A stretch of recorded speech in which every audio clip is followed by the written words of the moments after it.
From far and wide, oh Canada, we stand on guard for thee. God, keep our land glorious and free. Oh Canada, we stand on guard for thee. Oh Canada, we stand on guard for thee.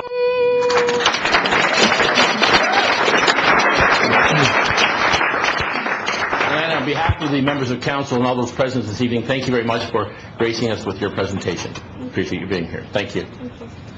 This time, members of council, I'd like to ask Councillor Maves to lead us in prayer. We say the Lord's Prayer. Our Father, art in heaven, hallowed be thy name. Thy kingdom come, thy will be done, on earth as it is in heaven. Give us this day our daily bread, and forgive us our trespasses, as we forgive those who trespass against us. And lead us not into temptation, but deliver us from evil. For thine is the kingdom, power, and glory, forever and ever. Amen.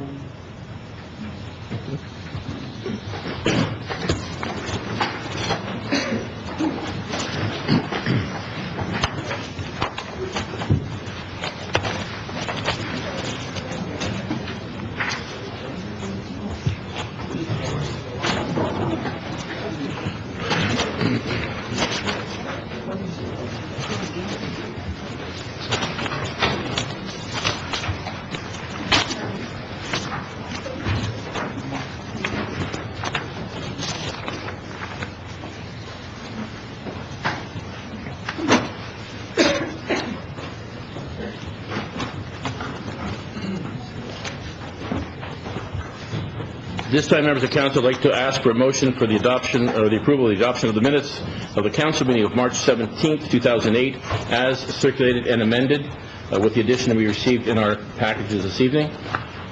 Moved by Councillor Diodati, seconded by Councillor Pietrangelo. Any discussion or comments? Having seen none, all those in favor? Motion is carried. Thank you.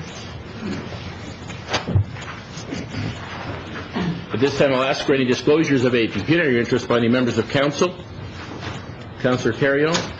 Thank you, Your Worship. On a planning matter, AM 28-2006, I'm a member of the Stanley Business Association Park, and there's some letters not of objection, but of some concern on this application. So I'm going to declare a conflict because I'm a member of that association. Thank you. And also on bylaw 2008-55, it deals with something that I declared a conflict on the, I think it's the Renaissance development. I'm a neighbor. Okay. So noted. Thank you. Councillor Maves.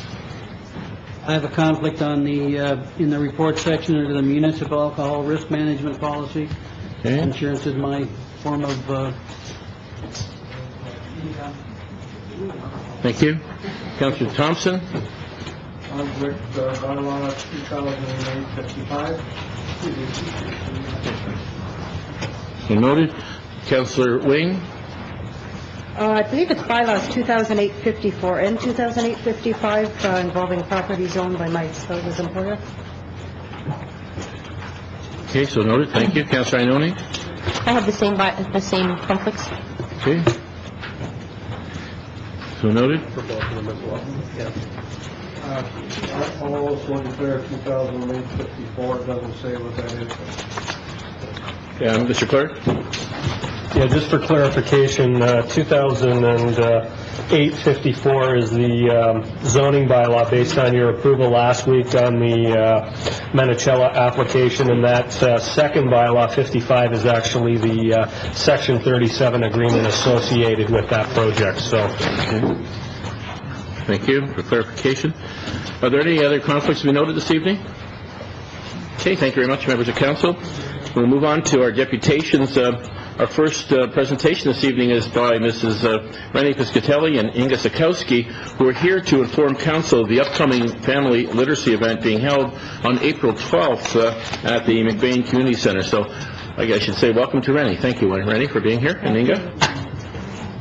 This is our 5th year, and our plan to promote and celebrate family literacy every year continues to be an unqualified success.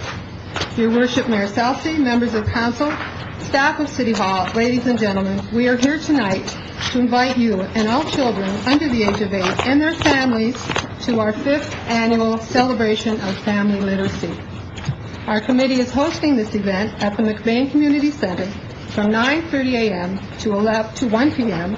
on Saturday, April 12th. Our theme this year is Picnic with the Teddy Bears. It's family time, it's reading time.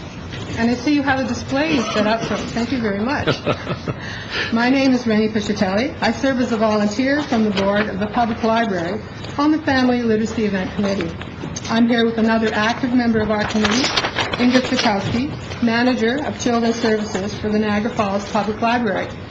Mrs. Sikowski will give you more details about the event later. One of the best parts of this event is the opportunity to partner with so many service agencies, businesses, and organizations in Niagara Falls and the region that support the need for good reading skills. Our success as a civilized, caring country depends on the ability of our people to communicate well. The written word has brought us closer together in understanding and appreciation of each other. We are more alike than we are different.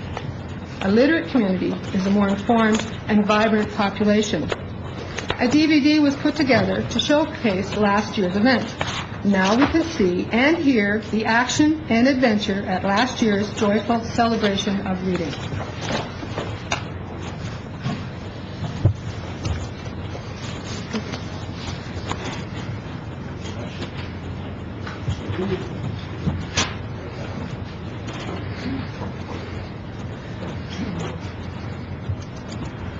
Won't you reach out for the star, pull it down to your heart, put it over your head, put it under the bed, put it back in the sky, with a wink in your eye, now that sparkle in your eye, comes from up in the sky, oh yeah. Now everybody clap your hands, sing Lucky Star, won't you shine, shine, shine on me.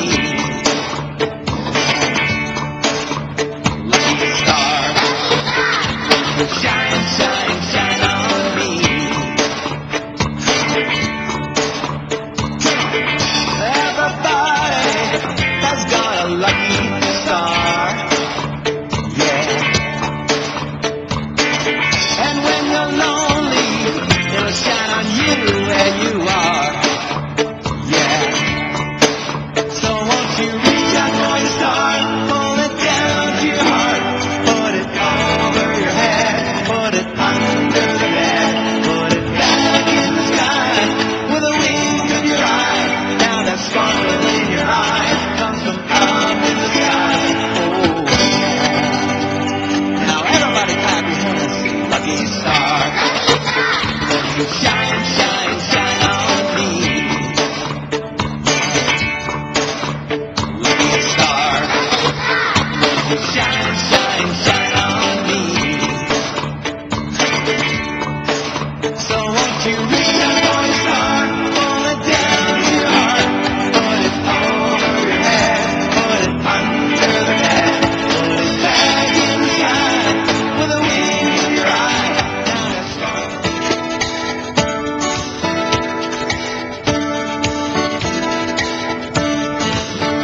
Make a bridge, make a bridge, make a bridge, make a bridge around the world, and everybody point north and south, we'll go east and west, we'll go round and round and round the world. Everybody point north and south, we'll go east and west, we'll go round and round and round the world. Australia, I see a kangaroo to Africa. We'll see a lion too, to India. Oh, we'll see a great big, long-nosed elephant. Elephant, oh, everybody make a bridge. Make a bridge, make a bridge, make a bridge around the world. And everybody point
Shake your father's hand and you change your place. Playing back to back and face to face. And shake your partner's hand and change your place. Put your hands up, put your hands down, put your hands back up and spin around. Put your hands up, put your hands down, put your hands back up and spin around. Put your hands up, put your hands down, put your hands back up and spin around. Back to back, face to face. Shake your father's hand and you change your place. Playing back to back, face to face. So we hope to repeat last year's success. We're counting on 1,000 people again. We have the Smudge Fun Days coming in for 2 performances. We will have storytelling, face painting, we have 2 rooms of creatives, we have free refreshments. The entire event is free. 1 o'clock, the Y will be offering a free swim. And every child that attends the event will get a free book. Ears are optional when you come home, okay? So, I hope to see you out. It's just a wonderful event, and it's so nice to see our new community center being used cooperatively. All these agencies pulled together to pull this together. We're entirely a volunteer agency, funded by generous donations from Meridian and the Rotary Club, and it's just a wonderful morning. Come out and see for yourself. Thank Well, you. Inga, I wanted you to say thank you very much and congratulations to all the volunteers. It's an excellent event, as you said, and great attendance, and we're always pleased to join you. So, are there any questions? Pardon? It is a little loud. Yeah, it is. It's fine. It's okay. And I think the children are certainly very much amused and entertained, and it's great to encourage literacy in our city. So, are there any questions by members of council? If not, I'd like to say thank you once again for your commitment to literacy in Niagara. We appreciate You're very that. welcome. Thank you. And our next presentation will involve the Niagara Falls Community Health Center. I know that Mrs. Piscatelli is a very busy lady. She's still here with us with others. We have her joining Joyce Morocco and Mary Chudley, who'd like to give us a brief presentation on their community forum to be held in April on the best location to set up the new facility here in Niagara Falls for our new Niagara Falls Community Health Center. So, Joyce Morocco, welcome. Thank you, Mary Fossey, and members of council. Thank you very much for giving us the opportunity to be here tonight to actually give you an update on our new Niagara Falls Community Health Center. So with me tonight, I have Rennie Pichitelli and Mary Chudley and a number of our board members, which will be formally introduced by Rennie soon. Okay. And I believe we all have 10 minutes. Yes, sure. Just kidding. Nope. No, we know we have 10. So I'd like to call up and she'll do more of a formal introduction. Thank you. I think tonight I'm getting more than 10 minutes worth, so I'll keep it short. Thank you, Joyce, very much for that introduction. Your Worship, Mayor Felsing, members of council, staff of City Hall, ladies and gentlemen, we were the best-kept secret in Niagara Falls, the Community Health Center Board / Steering Committee. Our mandate for the past year has been to establish the groundwork for the creation of a community health center for the needy populations in Niagara Falls.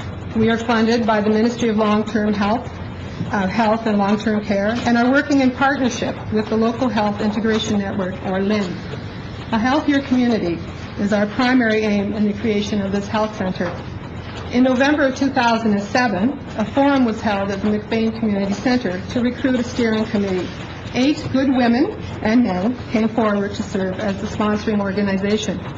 These include Bob Barkman, Keith Eady, Sheila Hosking, who is with us tonight, Wendy Jones, Al Luciano, Joyce Morocco, Dr. David Nicholson, who is also with us tonight, and myself, Rennie Pichitelli.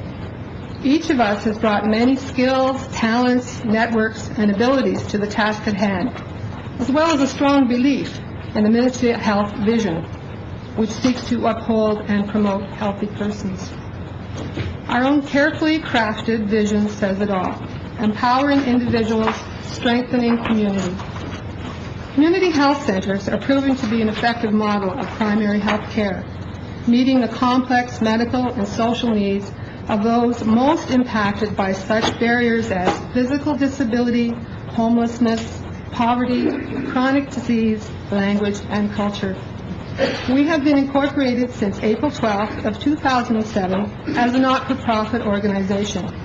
A temporary office has been established where you will find your community liaison coordinator, Linda Van Veen, working diligently, assisting the board, and Mary Chudley in the operational work of the CHC.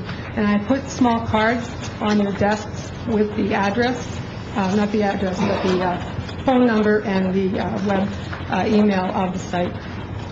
For the last 4 months, Mary Chudley, our consultant from the Centre Development Team of the AOHC, Association of Ontario Health Centres, there's a lot of acronyms in this job, has been interviewing key persons and conducting focus groups from the Niagara Falls, the Niagara Health System, city organizations, health service providers, and not-for-profits to determine our primary health needs. Mary will now show you what a community health center is not, but more importantly, what it is. If time allows, she will also answer some questions. Thank you. Thank you for your welcome tonight, and thank you to all of you for attending for various reasons, and hopefully to hear a message of refreshment and hope as this CHC moves forward. And just for background, this is not a question of whether the CHC will be coming to Niagara Falls. It was announced several years ago by the Ministry of Health and Long-Term Care, and they are, as Rennie outlined, moving ahead with planning and development. Can I? Oh, okay. Can you do that for us? Sure. Okay. Should I be doing it? I can do it. Oh, I can. Oh, do I just do this? Just give me a signal. Okay, I can touch this. That's okay. Oh, neat. As Rennie mentioned, community health centers are mandated to provide to address the social determinants of health, which are listed here. And it's not a stretch to see how all of these factors indeed affect our health. Being employed, having enough income to have adequate housing and shelter and food security. Your age is a determinant of your health and the health services.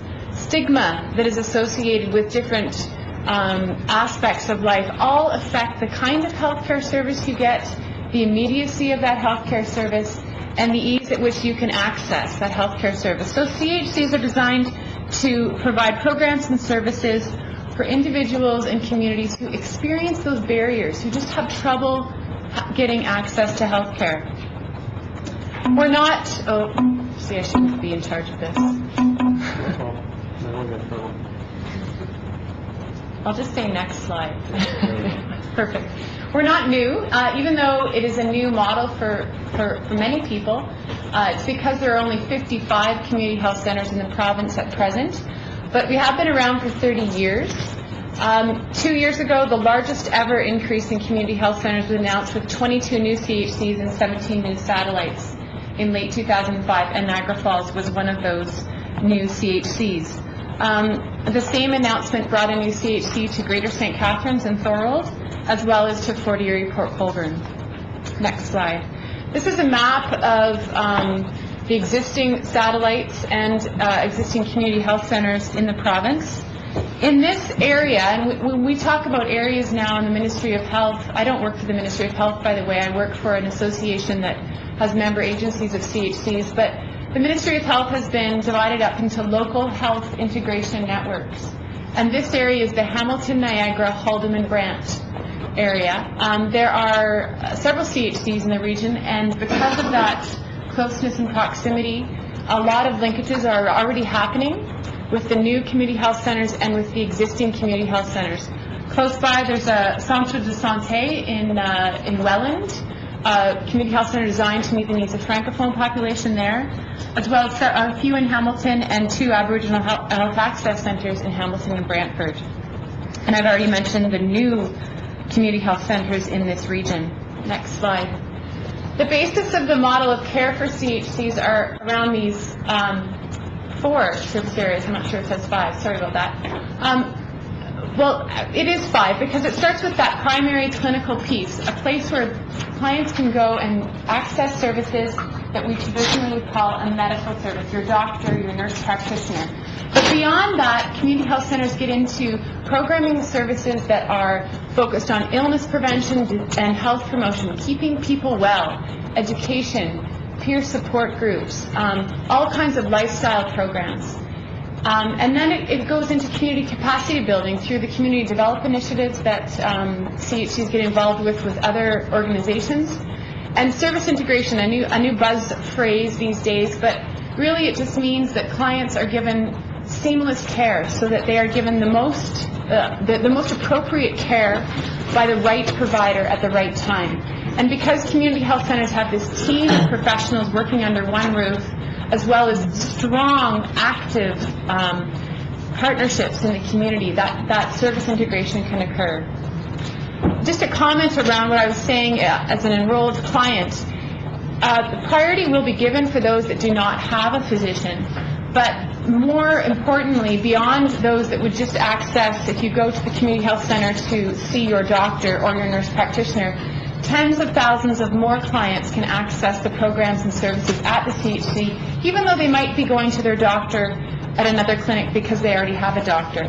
So there's multiplication that happens as the circles get wider in terms of programming and services. Next slide. This is just a fleshing out some of the aspects of the model of care. Just wanted to pick out a few.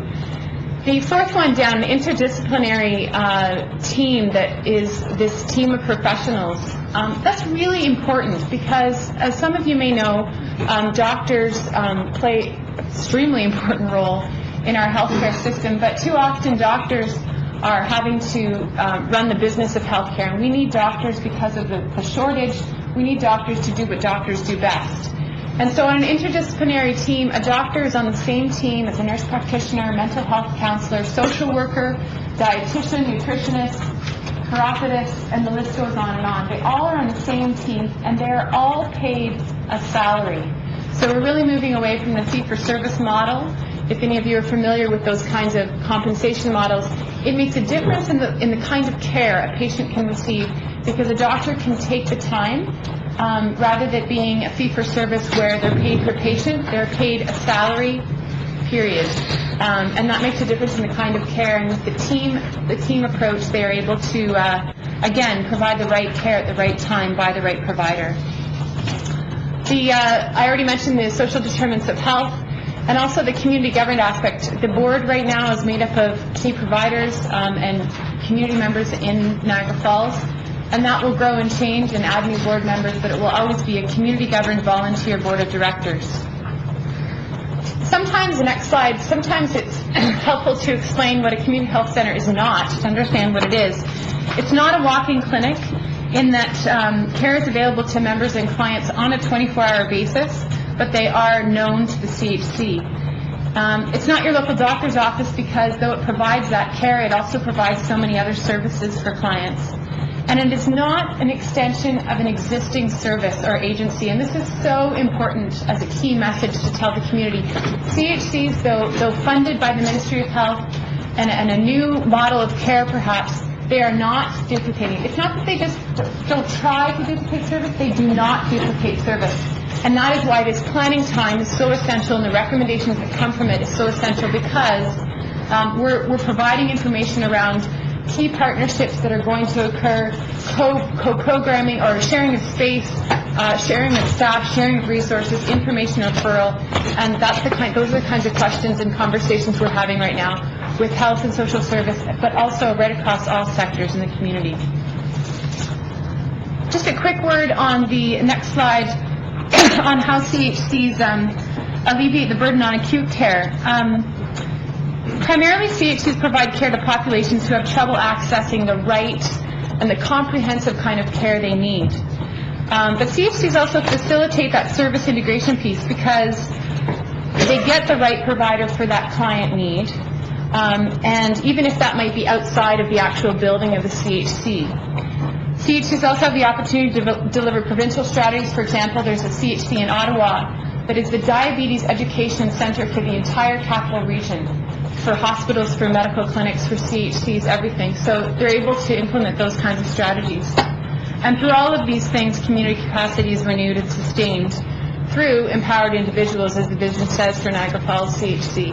And all of this allows hospitals and long-term care to do what they do best. And I can tell you from conversations we've already had with the Niagara Health System, they're welcoming this. They are very supportive of everything the CHC is trying to do and will do for the clients in this area, because it will alleviate emergency rooms by keeping people well, by keeping people out of the emergency room to get the right care at the right time. And then we just move into what we're doing right now, and it's outlined for you our community planning process that started in about January and will continue through to the end of June, when the final report goes into the local health integration network with key recommendations for staffing, programs, services, and partnerships. And all of this will be reviewed again as at the Community Forum Day. I think the information was available outside on the table, and hopefully you've received that as well. You might also start to see it around town in the newspaper. There was an article on the CHC in the review on Monday, this past Monday, and you'll see other articles as well.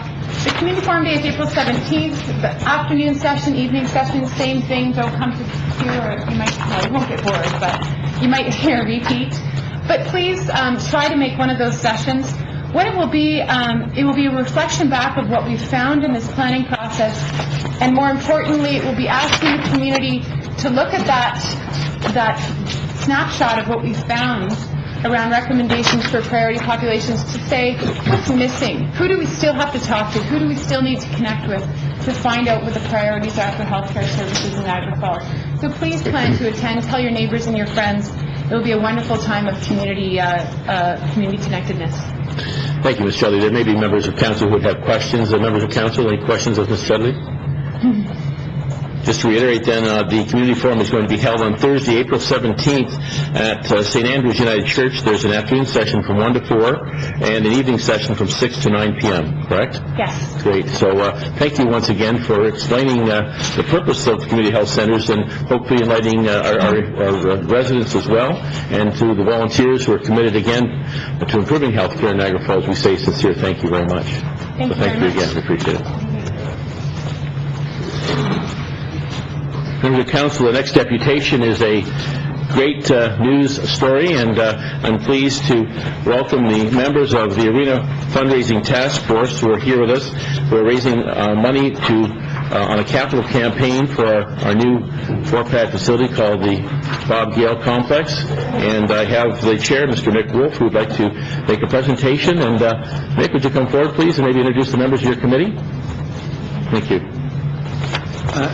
Thank you, Your Worship, Mayor Salsi, members of the council, staff, and ladies and gentlemen. My remarks will be brief, but I am absolutely privileged to share with you the fantastic news of the tremendous community support our campaign has already attained in just a scant few weeks since we relaunched. We couldn't have imagined a more wonderful start to our corporate naming rights and to our great seat sale. And I would direct you to the form that you were provided this evening that outlines some of the properties, which we thought would take us 2 years to do, but in a matter of weeks, you can see we've nearly sold out all of the pieces. And we have a couple of those folks with us this evening that I'll introduce in a moment. But if you just go through it, it does identify the properties, but I will give you the names behind these fantastic donations. Starting at the bottom with the press box has been sponsored by Pingu and Sons Construction, Felix Pingu, at $20,000. The Sports Wall of Fame is actually an anonymous donor, and there will be more news on that as it gets closer to opening the actual arena facility.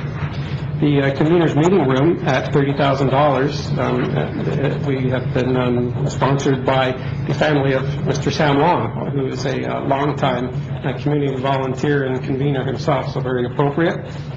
The Community Boardroom, and that's a misprint on the amount. Walker Industries has stepped forward at $50,000. In fact, the properties are going so quickly. This was printed today, but 2 of those dressing rooms have now gone as well at $15,000 apiece. Mr. Brandon Boone, Daniel & Partners, is in for one, and Mr. Dick Hodge, Upper Canada Consultants, is in at another. And I suspect that our next meeting we'll be able to go through a whole lot more of those. The one property that yet remains, and we don't think will last long, is the Niagara Falls Community Memorial Room. And that brings us to the 5 very large, the pads themselves in the building. Just over a month ago, we received the fantastic news that Mr. Bob Gale and his family has stepped forward at $1 million for the building naming rights. And this came very quickly into the piece and has really served as a catalyst for these other sponsorships. This is on top of the $250,000 legacy fund that he is also leaving to assist families in participating in the programs at this arena facility, which is just a wonderful, wonderful piece to our campaign. I would like to call upon Mr. Joseph Candeloro to just step up here representing Centennial Construction. He and owner Mr. Dominic Dalala have sponsored one of the community pads at $75,000, in addition to also serving on our fundraising campaign and actually bringing in a lot of other folks to the table. So we certainly want to thank him for that. Thank you.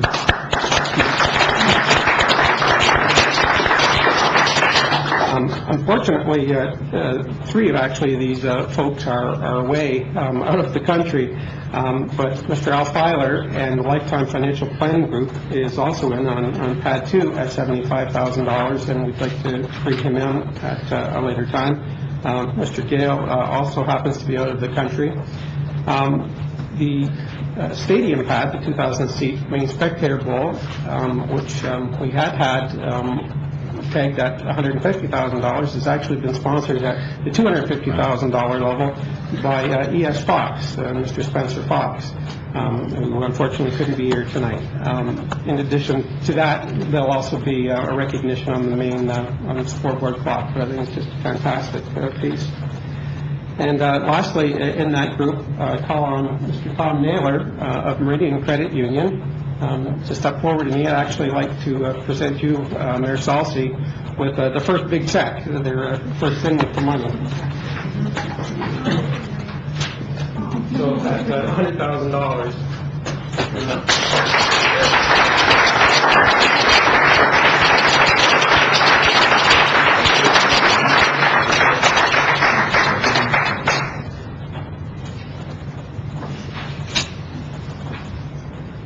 Thank you very much.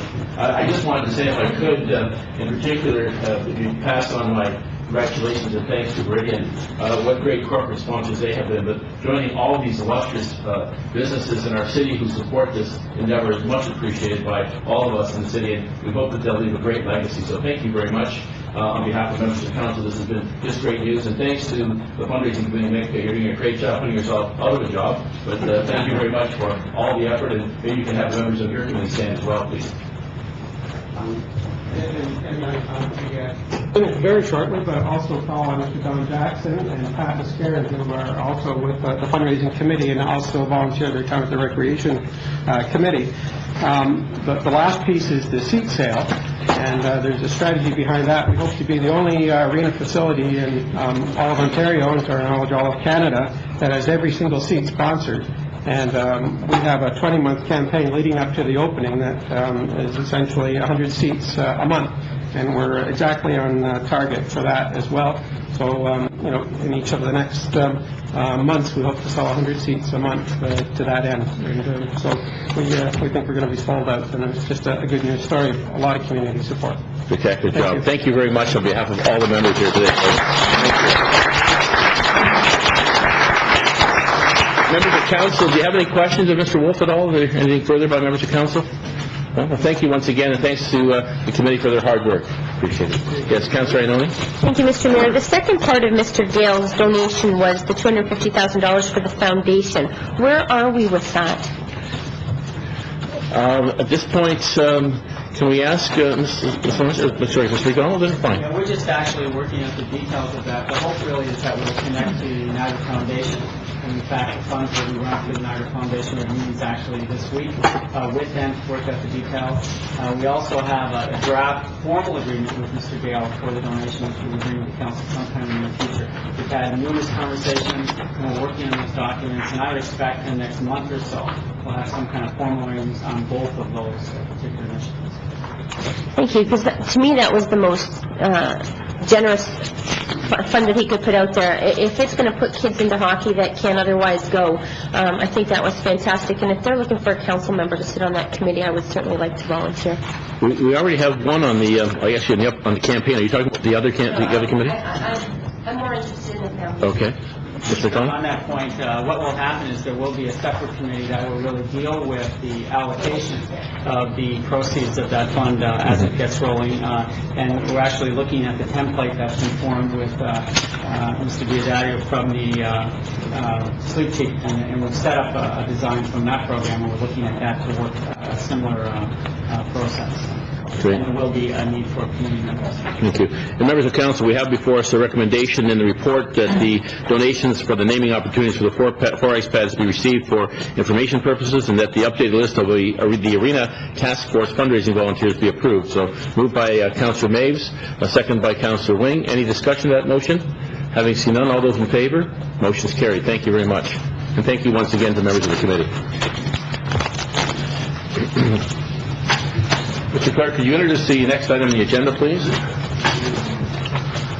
Your Worship, a public meeting is now being convened to consider a proposed amendment to the city's official plan and zoning bylaw to convert lands from industrial and open space to residential and environmental protection area, and this is in the area of the Thundering Waters Golf Course. Notice was given by first-class mail in accordance with the Planning Act on Friday, February 29th, and a notice was published in the Review on Saturday, March 1st, 2008, and by posting a sign on the property in question. Anyone who wants notice of the passage of the official plan and zoning bylaw amendments, or to participate in any site plan process if applicable, or preserve their opportunity to appeal to the Ontario Municipal Board, shall leave their name on the sign-in sheets outside the council chamber. Thank you very much, Mr. Clerk. At this time, I'd like to ask Mr. Alex Hurlovich, our Director of Planning, to explain the purpose and the reason for the proposed bylaw amendment. Mr. Hurlovich. Thank you, Your Worship. Yes, as the clerk has said, this is an application to convert industrial lands to residential lands. The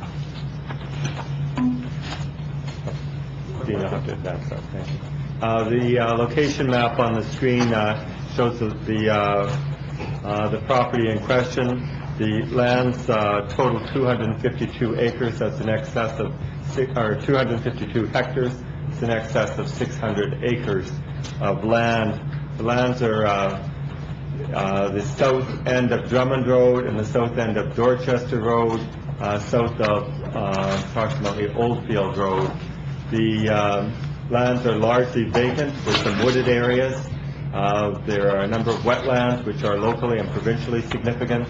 There's a water course along the eastern side of this property, which forms a portion of the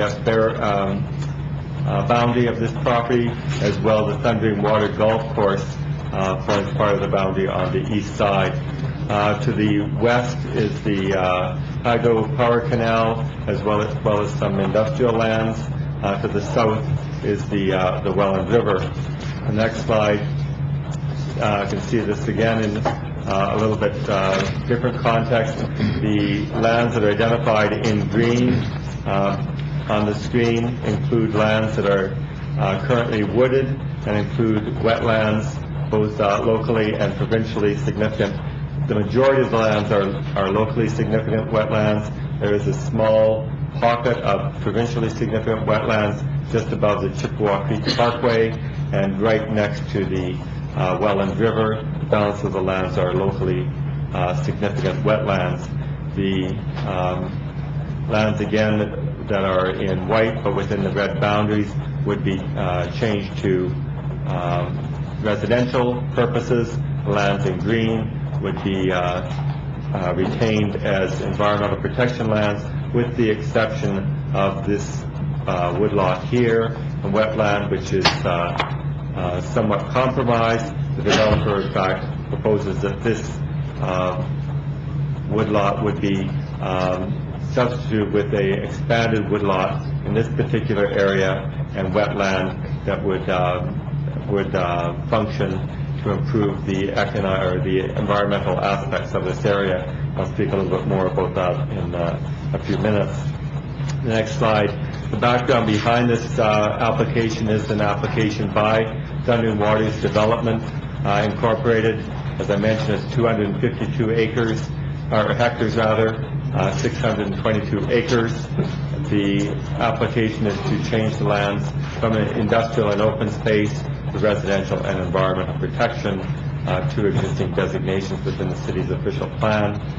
The requested amendment is actually the first step towards a ultimate redevelopment of this area for residential dwelling units. It's anticipated that the residential units will total 3,000 to 3,600 new residential properties, as well as it being a new community, a residential community. There will be commercial and institutional uses, that is schools, shopping facilities, as well as open space areas, parkland for recreational uses.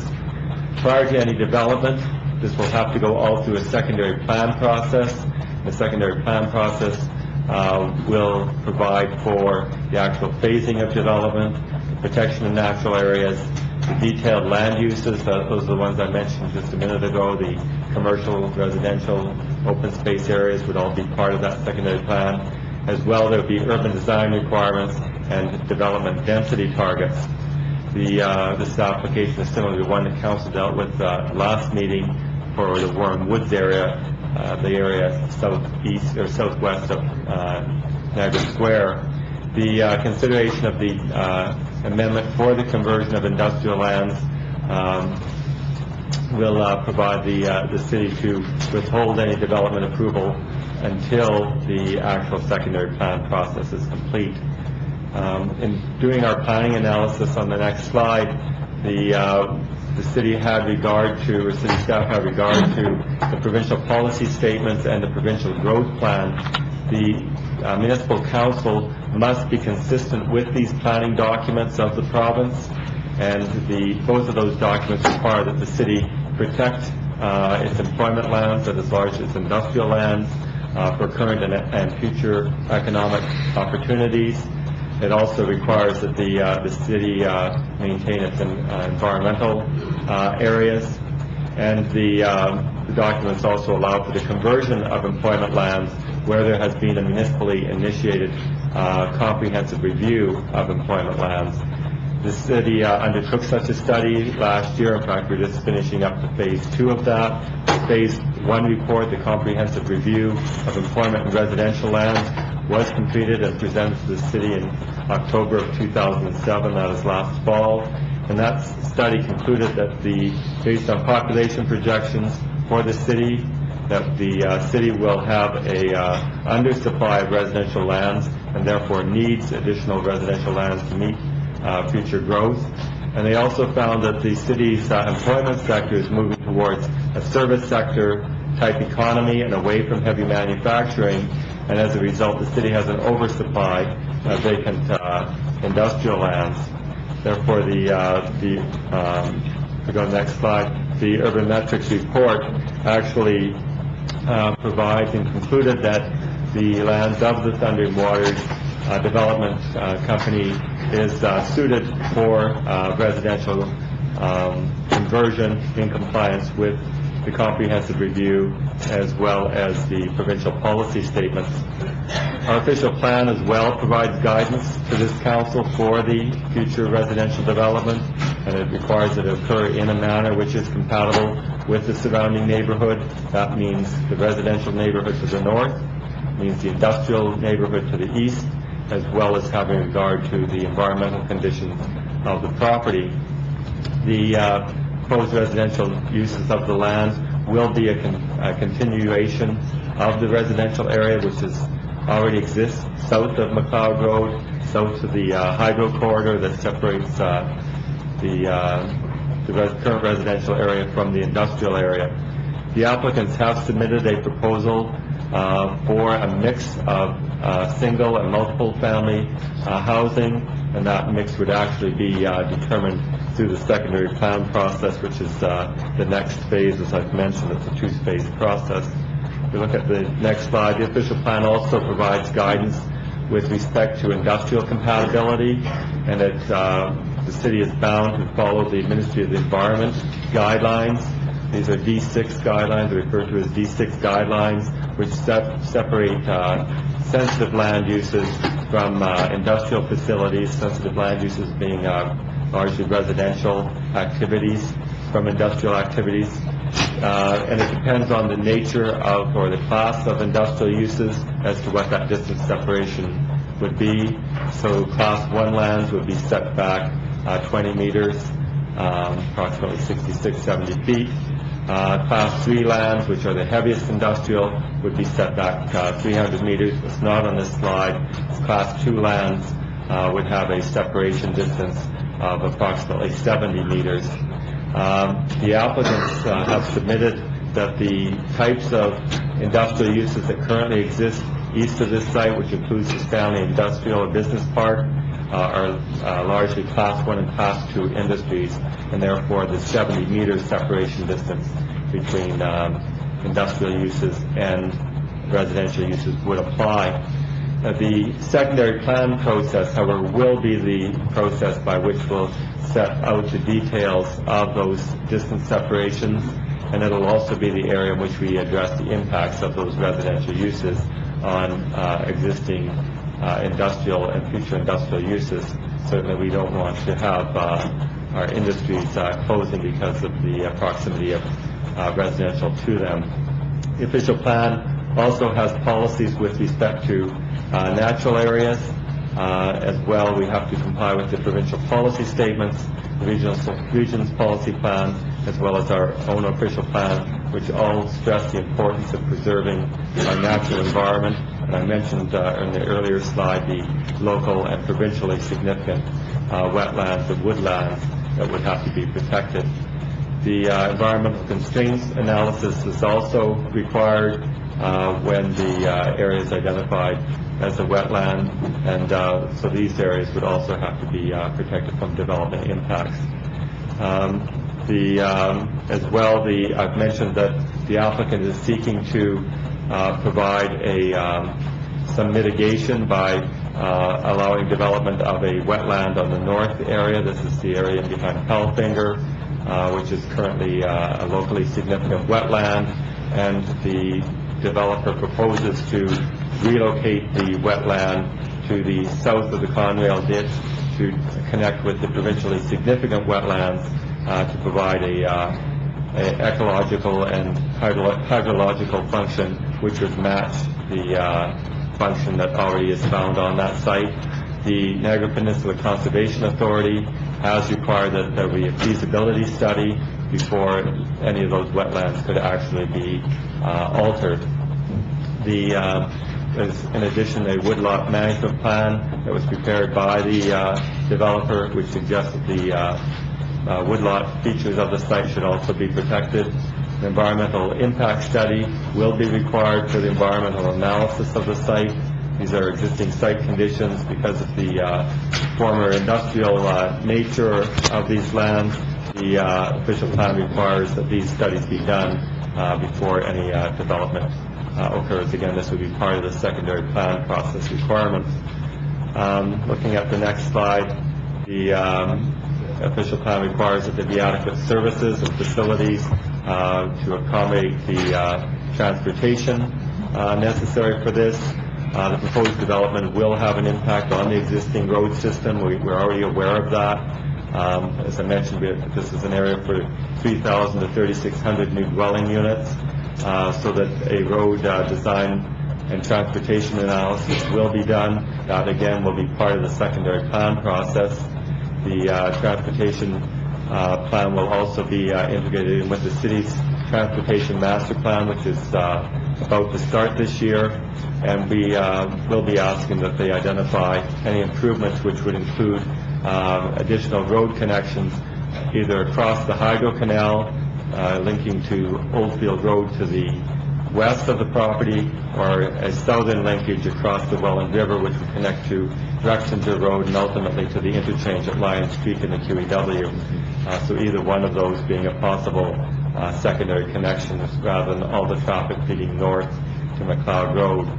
As well, the servicing of the land will require specific studies, and again, that will be done through the site or through the secondary plan process, and this will include the examination of a pumping station, which will be necessary to accommodate any development south of the railway tracks of where the Conrail drain. The official plan also requires, I actually touched on this briefly, policies for the rehabilitation of lands which have been previously used for industrial purposes. Actually, we can move forward. The applicants have had a phase 1 and 2 site audits done. Phase 2 would be the actual remediation and works that would be necessary to address any environmental constraints. So we would be requiring a record of site condition as part of any development or subdivisions or site plans on this particular lands. I've been mentioning a fair amount that everything is subject to a secondary plan, and this next point actually deals with that. So the secondary plans are required for large development areas through our official plan. This is in order to determine the appropriate and efficient development of large land areas and to ensure that they're coordinated with the servicing studies in advance of any development that would occur. The secondary plan process is subject to public meetings, open houses, information sessions with the area residents.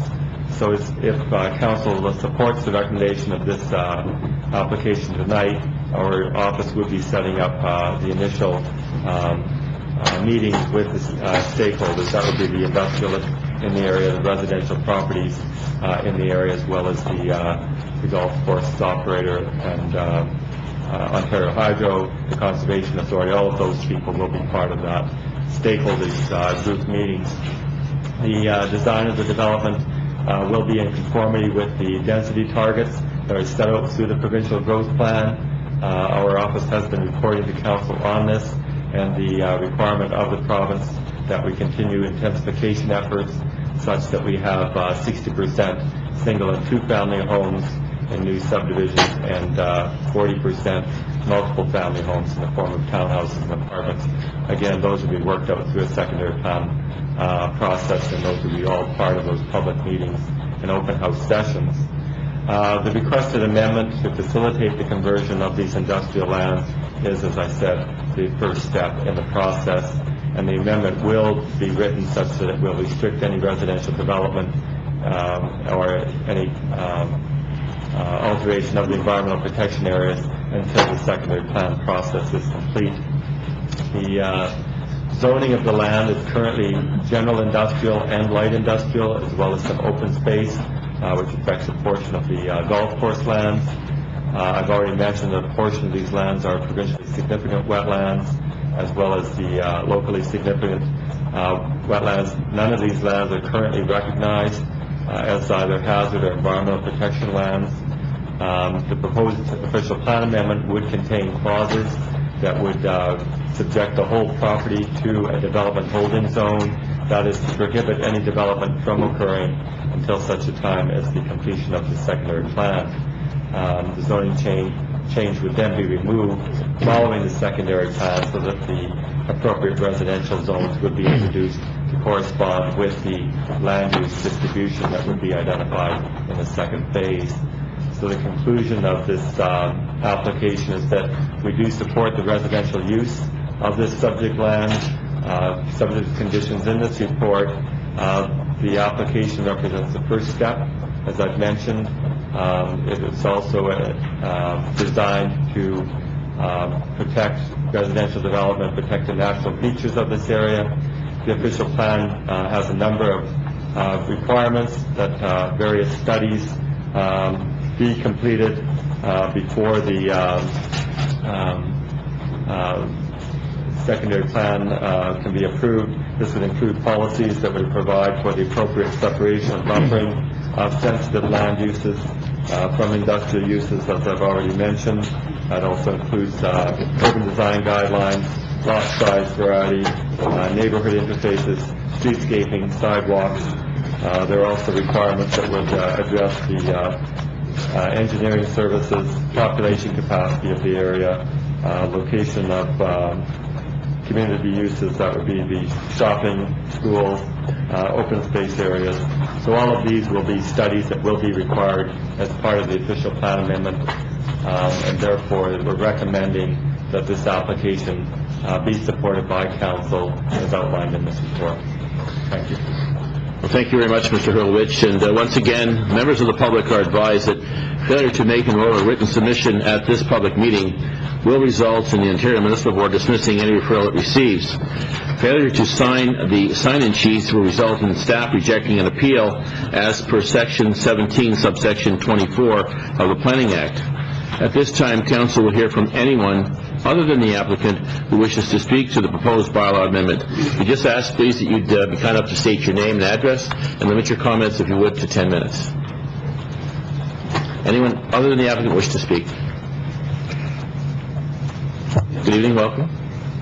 John Walker, I live at 134 Church Street, St. Catharines. I have a copy of my presentation for the members of council. Thank you.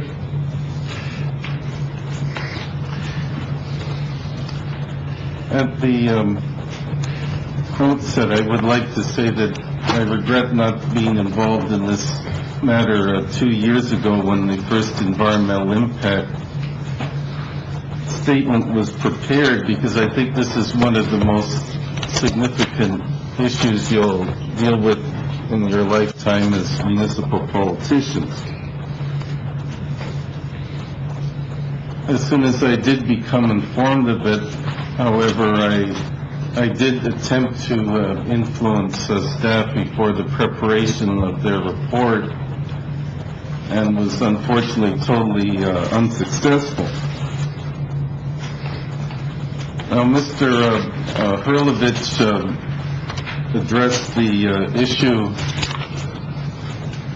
of the proposed moving of the wetland, as he put it. One of the points that I emphasize in this brief is that this suggestion was contrary to the advice given to the Niagara Peninsula Conservation Authority by their water engineer, Tony DeMario.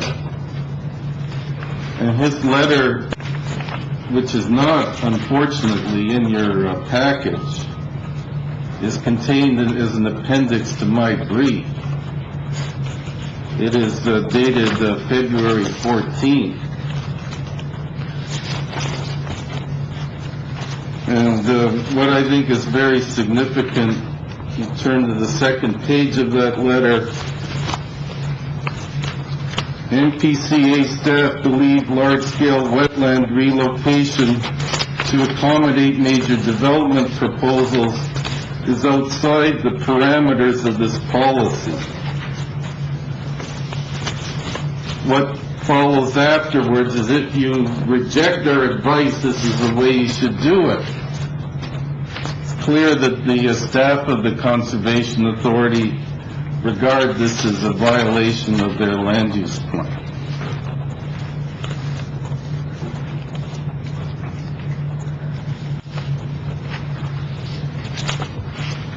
And what I find that the suggested relocation of the wetland, this area, I believe, should be protected in its own right as part of a very large continuous Carolinian forest, one of the largest remaining such forests in all Ontario.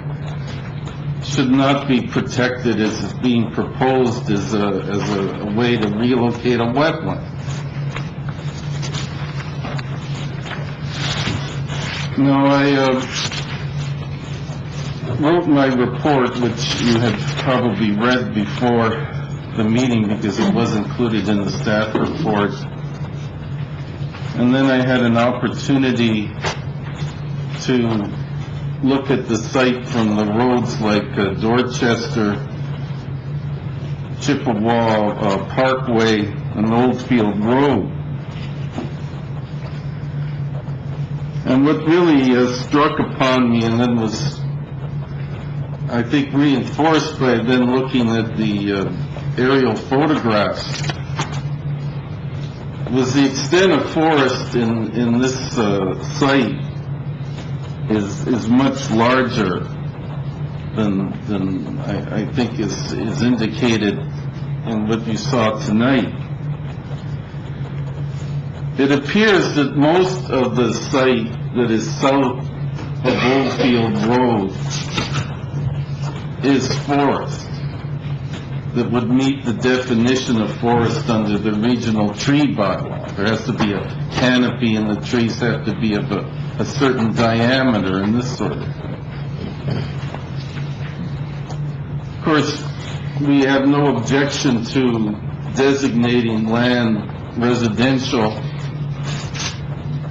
that does not meet this criteria. As you said a number of times, this would be a good thing, that we recognize there are surplus industrial lands. And it would be a good thing to have these designated as residential. But it should not be at the expense of a very significant forest ecosystem.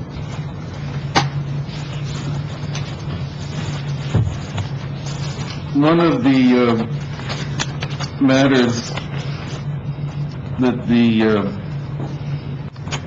regarding this, the entire area, or most of the area, was regarded as a provincially significant wetland until 1999. There's a number of matters that have subsequently impacted the potential rating that this would get under the provincially significant wetlands.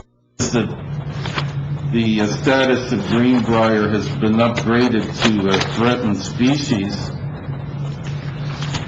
And there's also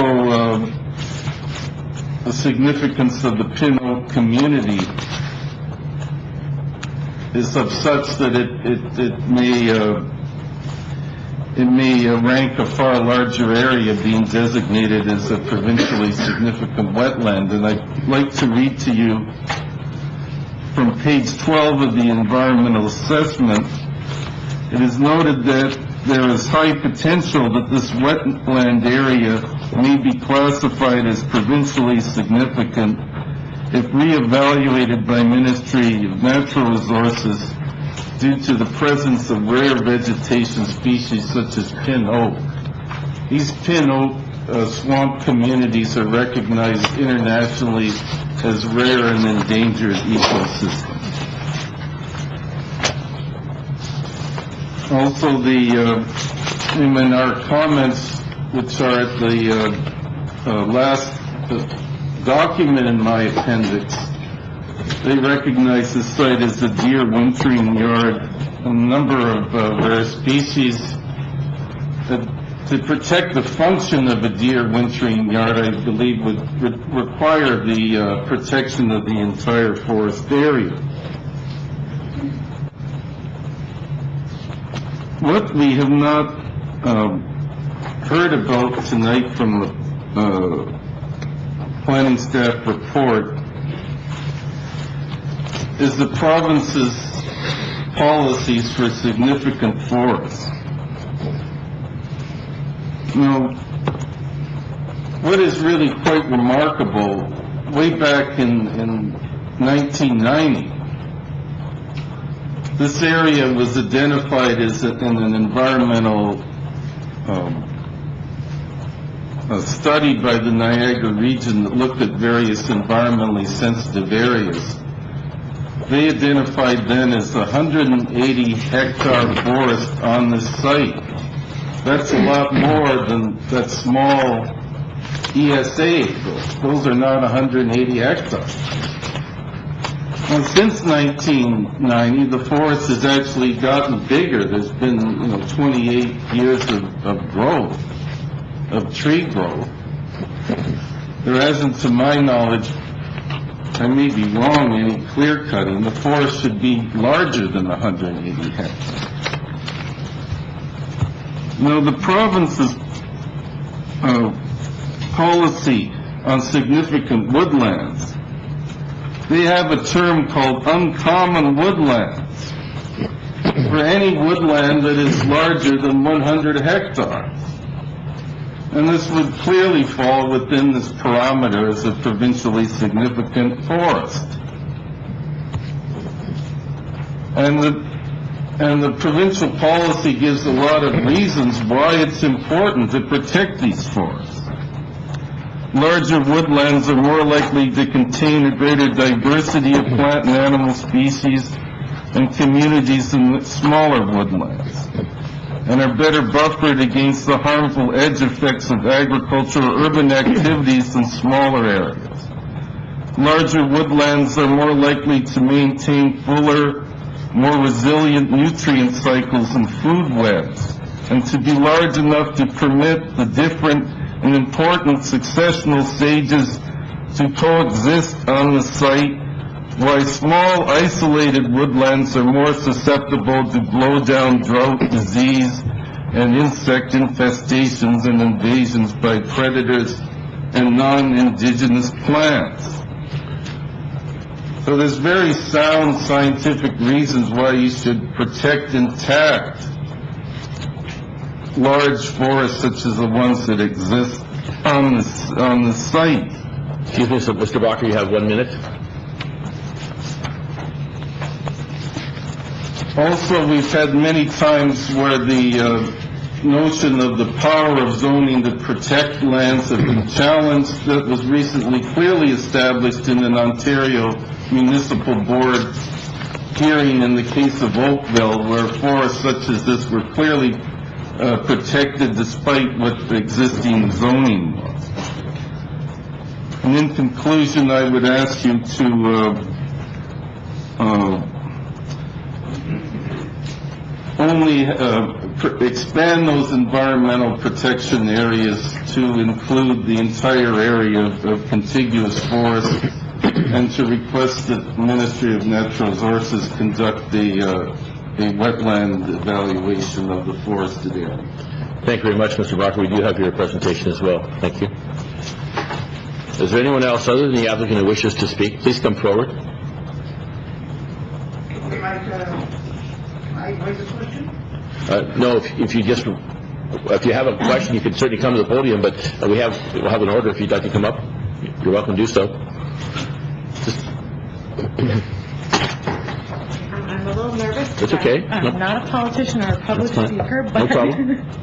I'll give it a go. Your I am name? a resident of Yes. that area. Your name? My name is Stephanie Davidson, Okay. and I reside at 7641 Thames Crescent in Niagara Falls, directly bordering the northest part of Oldfield Road. I was also around at the very beginning of 10-plus years ago when it was trying to be rezoned back then. So there is some experience behind what I'm about to say. Okay. I'm going to give you a couple of things for starters. Last night when I was outside with the dog, there was deer in the back, just walking back there. This morning on the hydro land, it's flooded, and that flooding started to occur when I believe 30 acres of it was clear cut. Now there's flooding. Now, the plus with the flooding is there's some ducks back there playing, which was nice to see. But this gives you a general atmosphere of that area that we're dealing with. It's, and I have to agree with what that gentleman said, and I'm sorry I'm not going to remember your name very well right now, that there is a lot more forest than what everybody is saying. If they take a walk back there, they'll see it. It's visual. I don't know where they're getting these little spots of trees from. It's covered. It's absolutely beautiful. I'm going to start continue this with a letter that was given to me by a friend of mine to read, who's from the States, who's a tourist over here at Lawrence. And I thought some of what he says expresses what I'm going to try to, and not very eloquently. He does it much better. Looking out at the night sky to see the stars was one of the most beautiful scenes I remember from when I was growing up in my hometown. The sky was always so bright at night that the town didn't need street light.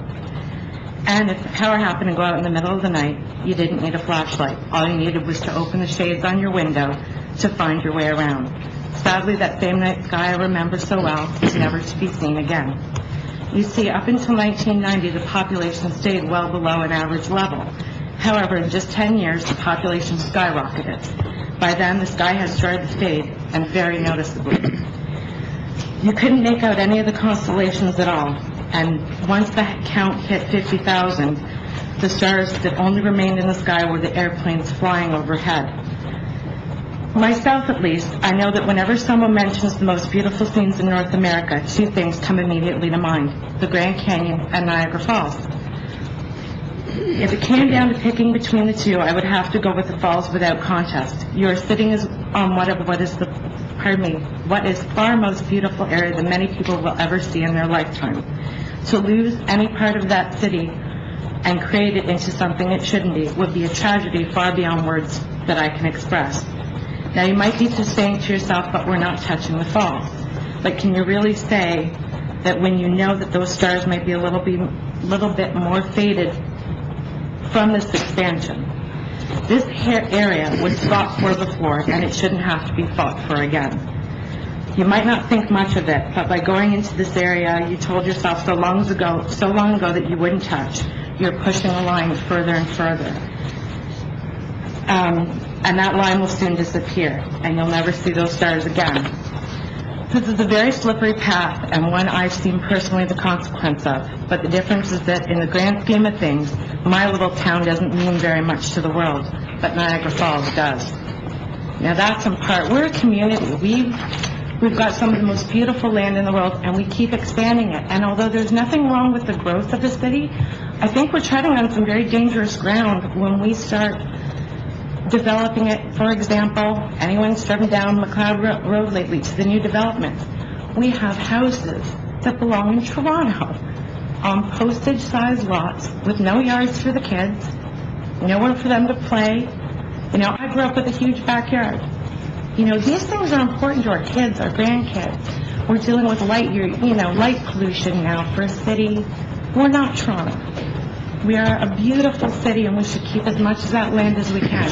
If we're going to develop it, do it responsibly, do it sensibly, and do it right. And I think that's my biggest fear, is that this land gets developed. We're going to be looking at what I'm looking at when I drive down McLeod Road. Huge houses with no backyards. All this light, no stars, no trees, no birds, no deer in my backyard anymore. All these things are personally important to me because I think Niagara Falls is not a city like Toronto. We are a community. And every time we take away this land, we go one step away from not only segregating ourselves from each other, but from the area that we love. That's why we're here. That's why we stay here, is because it is so beautiful. That's really it. Thank you very much. We appreciate your presentation. Thank you so much. Is there anyone else who'd like to speak? Yes, please come forward.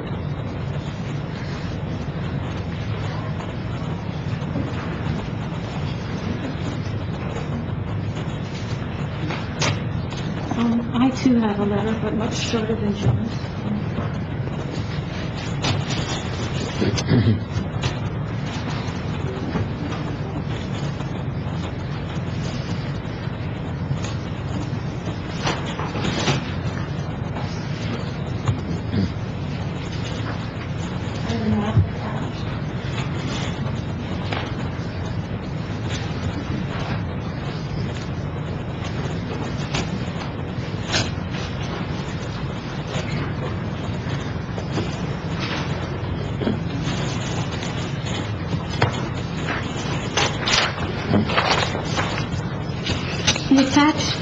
The attachment, Mr. Chairman, members of council, my name is Jean Brandoni.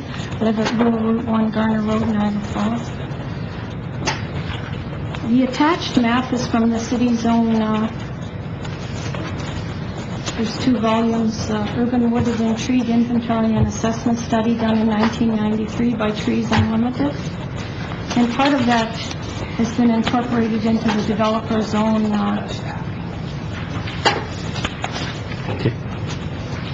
part of this study done by the city has been incorporated into the developer's environmental constraints study. I stand opposed to approval of the official plan amendment at this time. Approval is proceeding, in my opinion, in haste without sufficient environmental and hydrogeological study. And there are absolutely no hydrogeological maps in here, and it's a big deficiency when the area is considered to be a wetland. And I've seen environmental studies before, but many of the studies of late don't show the bedrock contours and the groundwater flow as shown in the Shriners Creek study, which was done in the 1970s.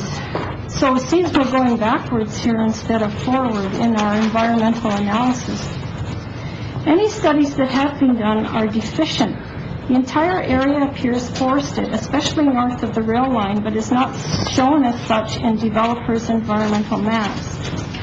Excerpts from the city's own urban wooded and treed inventory and assessment study are included in the developer's consultant environmental constraint study, and I would emphasize preliminary report. The city wooded and treed inventory, and that's this one here, it's actually 2 volumes, recognizes forest number 142 as the number 1 forest in the city's urban boundary. The following woodlot numbers comprise what is described as the Ramsey Road Forest Complex. And if you look at the map, you'll see that they are all on this property except for numbers 129 and 143, which were actually also part of this complex but have now been used for a golf course. And I did verify that with staff today. Woodlot number 1007, oh no, excuse me. Yes, I can go to that one. 1007, if you look on your map, it's a narrow strip along the old rail line here, or rail yards, whatever that is there, is missed by the developer's consultant in her environmental impact study. So that's just one error. Now, 1001, which you see over here, to the left of the map, and just west, east of the Dorchester Road, that is desired to be removed by the developers. The Ministry of Natural Resources is recommending an update on an evaluation of these forests before planning applications are made. The region and Niagara Peninsula Conservation Authority are also opposed to passage of the amendment at this time, arguing that more complete environmental study is needed. The NPCA staff are opposed to eliminating wetland forest number 1001.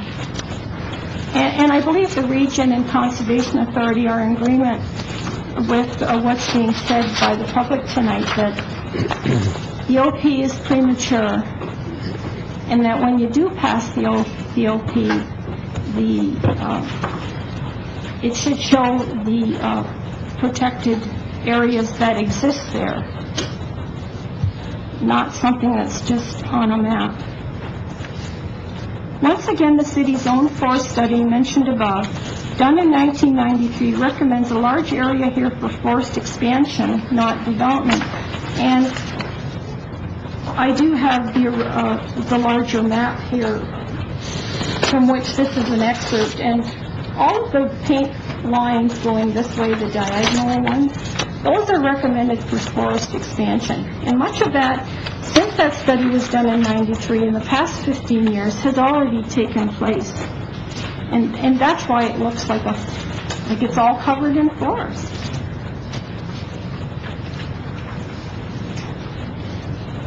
The Urban Metrics Comprehensive Review, which supports this amendment, was presented downstairs in committee. Now, I said here with no public notification that I am aware of. I may be wrong, but I don't remember seeing it in the paper. But something that important and that big, and being a comprehensive review for the whole city, should have been presented in council up here. It was partly paid for by the proponents and is a planning report, a numbers study of housing need, and was not based on unbiased environmental information except the city 1993 wooded and tree inventory, from which your map comes, and outdated M&R mapping. The fact that the forest is considered to be a complex means that, and this is my interpretation, that they are to be considered as one and that all should be preserved. And this is similar to the complexing that was done with the Warren Woods wetlands evaluation. We don't have that kind of formal evaluation done for this area, and it should be. It is already 15 years since the 1993 city study, and indeed the forest is regenerating, giving the area that is complex the appearance of one solid forest now. It could become a major tourist attraction in the future and have a major impact on climate by cooling the city. What is also missing is a watershed plan for the Welland River.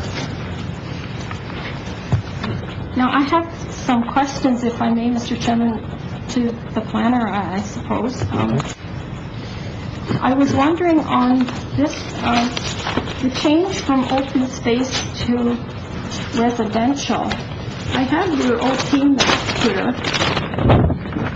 and I was wondering, here's the open space, and is more of the golf course going to residential, or is it looks like some of this might be.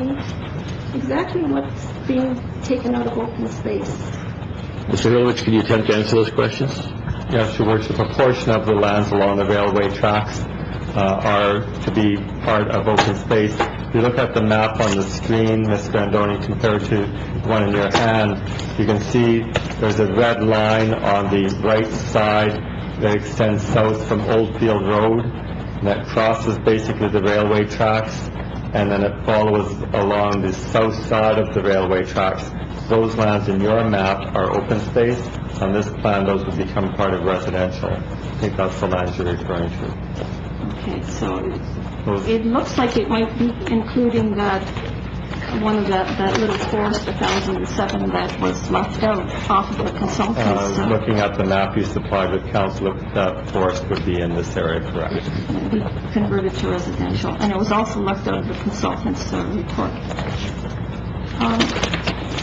Also, how many acres were destroyed of forest in the golf course, like in these two areas up here? Because that was actually part of the Ramsey, of this forested complex. It seems to me that, they have already done some forest elimination with that development, and it was part of this Ramsey complex. Is that correct?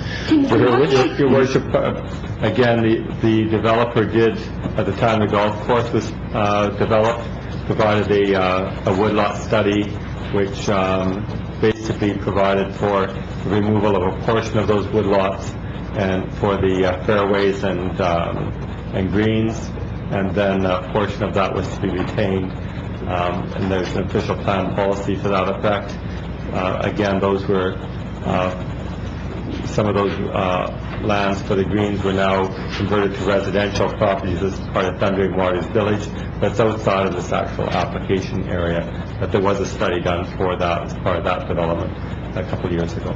Thank you. But it was part of the Ramsey Road complex, right? That's what it's shown as part of the Ramsey Road forest. It was referred to as Ramsey Road woodlot, yes. And yes, it's also referred to as a complex. All of these forests I have listed in my life.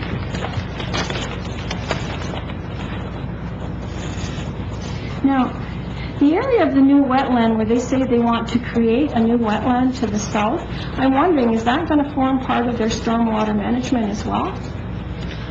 Because we don't know at this point where that's going, because they have to clean the water, right? So I'm wondering if this new wetland complex that they want to create to the south is also part of their stormwater management, which means it will never be close to what's there now in woodlot number 1001, which they want to remove.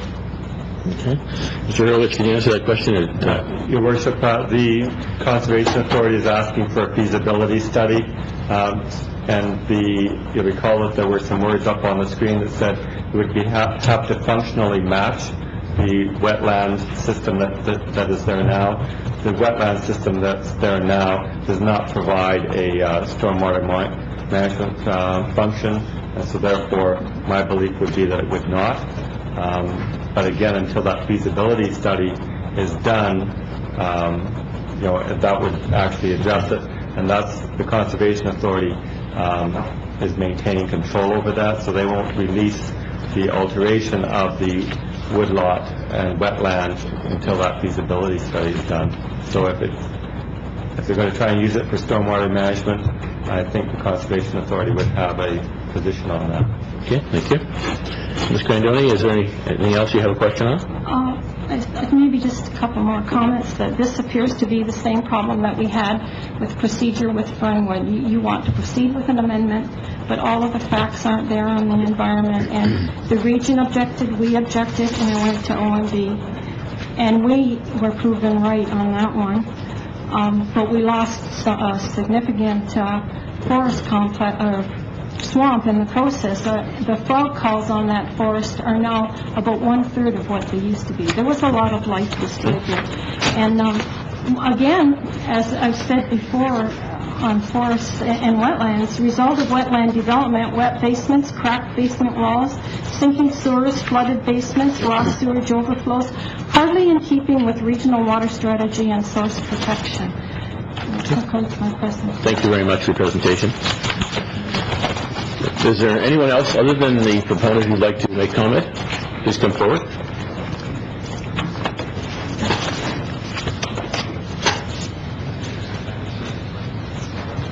Good evening, Your Worship, members of council, staff.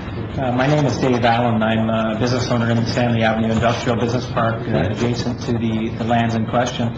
I'm also the chairman of the Stanley Avenue Business Park Association, representing approximately 60 businesses in this area and an estimated 2,000 jobs that stay there as well.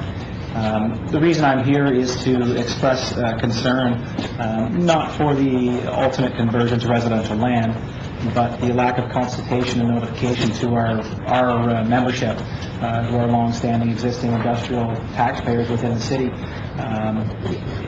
Through the notification process, I'm only aware of 2 of the businesses that have been notified. Through the notification process also, I understand that the Thundering Waters Village residential development proceeded without any notification to any of our membership. I understand that there's geographical requirements, distances for notification process, but our membership is contending that despite the fact that the recommendations are moving forward to approve this amendment, we haven't been notified or involved in the process to date. And this application has been before the city since 2006, and that seems like an awful long time to be before our council for approval without our notification. The only notification we have received came at the beginning of March, so we're in the rough neighborhood of 3 weeks. We really feel uncomfortable about this moving forward at this time without an opportunity to consult with the developer, who has volunteered to meet with our association. The Business Development Office has always been very cooperative in facilitating those sorts of dialogue, and more or less we're looking for an opportunity to educate ourselves with specifically how close the separation distances are. I've heard ranging from 20 meters to 70 meters based on the zoning class of the industrial lands that are here.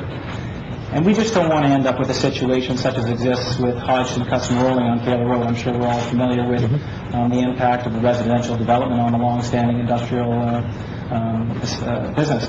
So more or less, we're not opposed to this development. I have all the faith that council will take into consideration what needs to be taken into consideration. And just as the people that have come before me that speak a few words are very passionate about things like the environment, wildlife, and those sorts of things, our membership is very passionate about protecting our investments in our businesses, in the people that work for us and their families, in our livelihoods, etc. So through the report that's come from the planning department, I see nothing that mentions consultation with stakeholders. I saw it on Mr. Hilovich's on his presentation tonight, but nowhere in the report that I received does it mention anything about stakeholders. And if it does, I've missed it. I apologize. So I'm just concerned about our involvement here, and urge you to take into consideration our best interest. And a few suggestions that we've come up with, and you may have other suggestions, is one, perhaps to delay the process, to allow that dialogue to happen, to allow us the opportunity to gather information, to become more educated so that we can get our comfort zone, and I'm sure that is possible through some dialogue.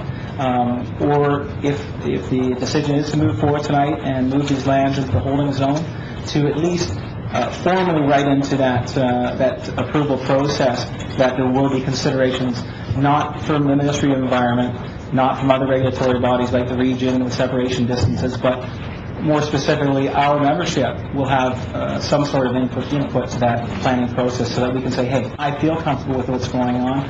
Development is great. City of Niagara Falls needs this expansion. There is a surplus of industrial lands. We understand the need for it. Just please let us be heard. Okay. And Mr. Allen, perhaps we can ask Mr. Hurlowitz if he can address some of your concerns. Sure. Mr. Hurlowitz, can you address any of those concerns that Mr. Allen expressed with regard to notification and engagement and what might happen in the future? Okay, thanks for summarizing those, because in terms of notification, Mr. Allen's right, the application was filed with the city in 2006. However, it has been on hold based on the city's comprehensive review of its employment land needs. So that study that was done, as I mentioned, just came in October of last year, and it's only been since October that we've been working with the developer to advance this toward a public meeting. The notice itself is required to be sent out to anyone with, well, actually, we only need to put an ad in the newspaper. As Mr. Iafita pointed out, we had an ad in the Niagara Falls Review, I believe it was February the 28th. In addition, though, we did send out notice to everyone within 400 feet. However, you can appreciate that that would have affected only the people on the very east side of the boundary and the west side of the business park. And as Mr. Allen pointed out, he did receive a copy of that notice, and I guess it's fortunate that he's also the chair of the Businesses Association, and so therefore was able to inform the balance of his members. Perhaps it would have worked if anyone had received the notice. I do apologize that we didn't reach out to the Business Association directly. However, it's often that the developer will hold public meetings and forums before the actual public process. But we, as I said, we did provide the notice in the paper. We did send out letters to the property owners within 400 feet, and there are, of course, signs posted at the edge of this property on street frontages. Again, that wouldn't help the residents or the property owners rather in the business park, because there are no street frontages for this property on those particular streets. Perhaps in the secondary plan, would there be opportunity for the association to make comment and to have input? Very much so. The first part would be to meet with the stakeholders. The industrial community would be part of that stakeholder group that we would be meeting with, as well as Hydro One, the area residents to the north, the railway, which travels through these lands, Conservation Authority. All of those are stakeholders. There would be one-on-one meetings with those to initiate the process. There would also be open houses as the process continues, and as well there would be a number of studies that the developer will have to do. Those studies would be outlined in the official plan amendment. The official plan amendment is not here before council tonight, but already in our secondary plan process in the official plan, there are a number of studies that would have to be concluded, and then in addition we would be requesting that there would be policies dealing with the proximity of sensitive land uses to existing industrial, which would have to be addressed before any secondary plan could be approved by this council. I was wondering if I might ask, what you indicate that there will be some stakeholder meetings. What legal obligation does the city have to take any input from those stakeholders? Mr. Elwich? Your Worship, again, it's the legal obligation comes to actual meetings such as this one before council.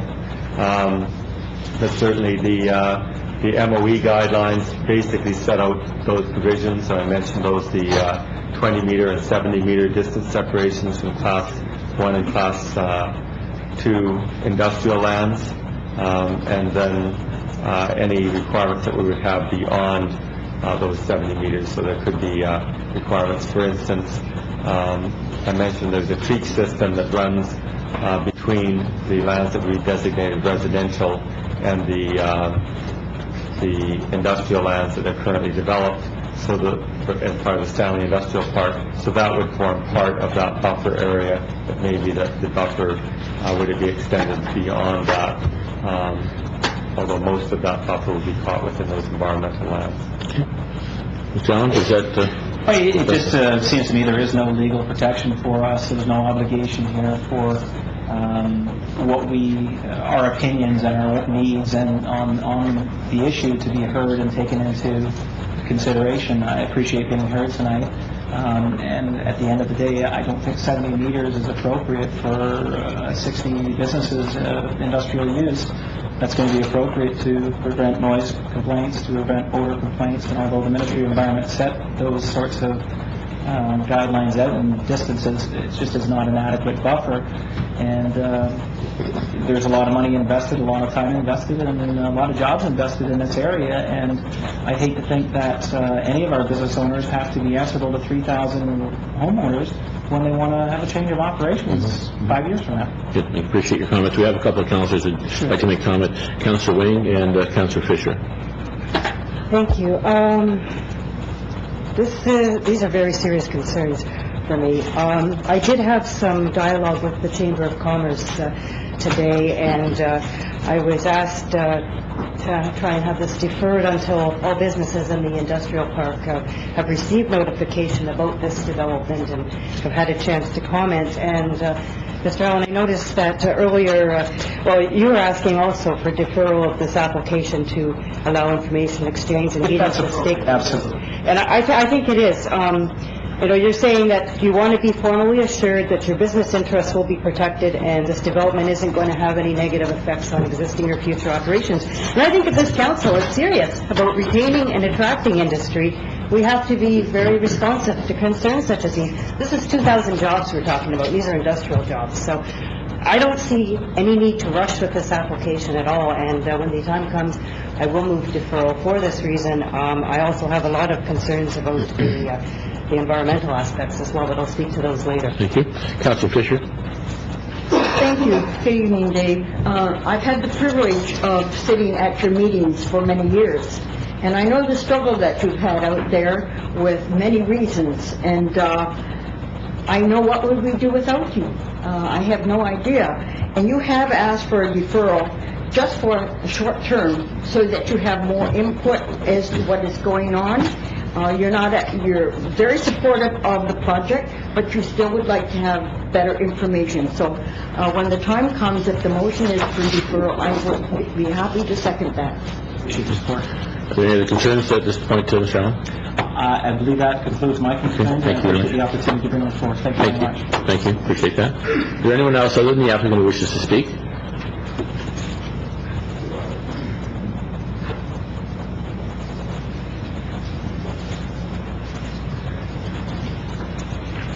Good evening, Your Worship, members of council. I'm Carolyn Bones from the Niagara Falls Chamber of Commerce. As you know, we wrote a letter to you on Friday expressing some concerns, and we are really here this evening to reinforce the position that is before you from the Stanley Avenue Industrial Park. We believe that adequate notification, while minimum requirements were met, adequate notification of all businesses within that industrial park was not made. These jobs are important to us. You all know that once residential growth comes into a community, noise, environmental dust, pollution, sounds of trucks roaring are all going to be issues that residents are going to make, and that's going to jeopardize those 2,000 jobs that we have in our industrial park. So the Chamber of Commerce is here this evening to, as I said, support the Stanley Avenue Industrial Park and also ask that council defer this for 60 days to allow those industries in the park to have adequate notice and input. Okay, thank you. Is there anyone else other than the applicant who wishes to come forward?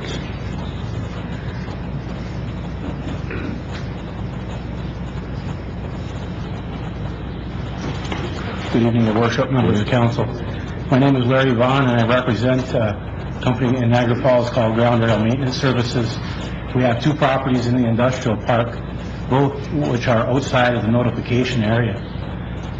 Thanks to Mr. Allen and being on top of things, he's allowed us some notification and helped us with the process to understand what the developer is putting forward here today.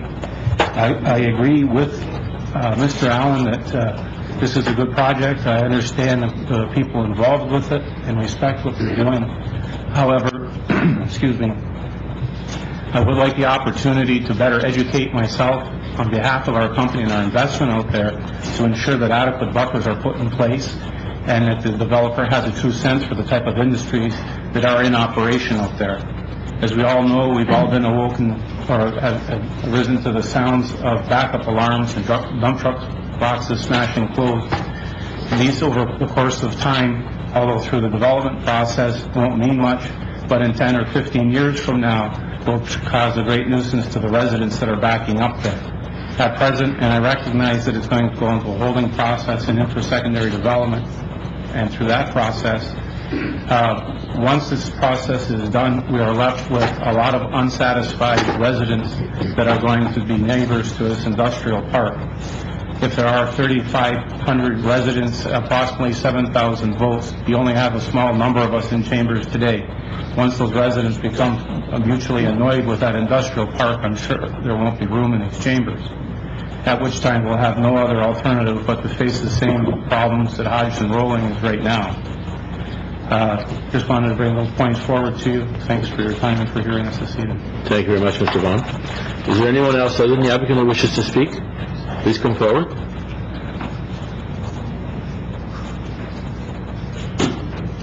Is there anyone other than the applicant who wishes to speak? Sir? No? Please come forward. Yes.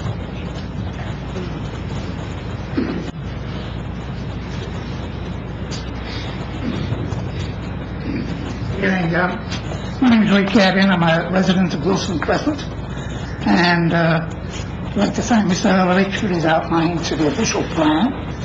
However, it's my understanding that the hydro corridor is not really active, and this is an item that has not been mentioned tonight. And I'm wondering whether this will form part of the secondary plan, and whether there are any items or comments that council can make on the hydro land. Okay.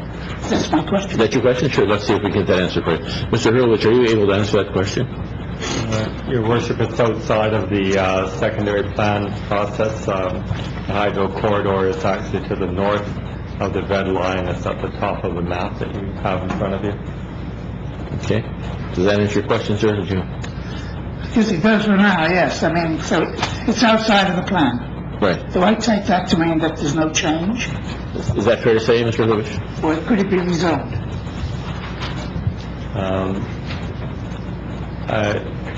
I don't have an answer to that. I think that given that the secondary plan process would be looking at land use compatibility with surrounding areas, we would take into consideration activities that Hydro 1 would have with that electric transmission corridor and what the future use of that would be. So it may or may not factor into the secondary plan as an aspect, but I think we would have regard to the corridor as part of the secondary plan process. Okay. So hopefully that answers your question, sir. Thank you. Thank you for coming. Thank you, sir. Is there anyone other than the applicant who wishes to speak?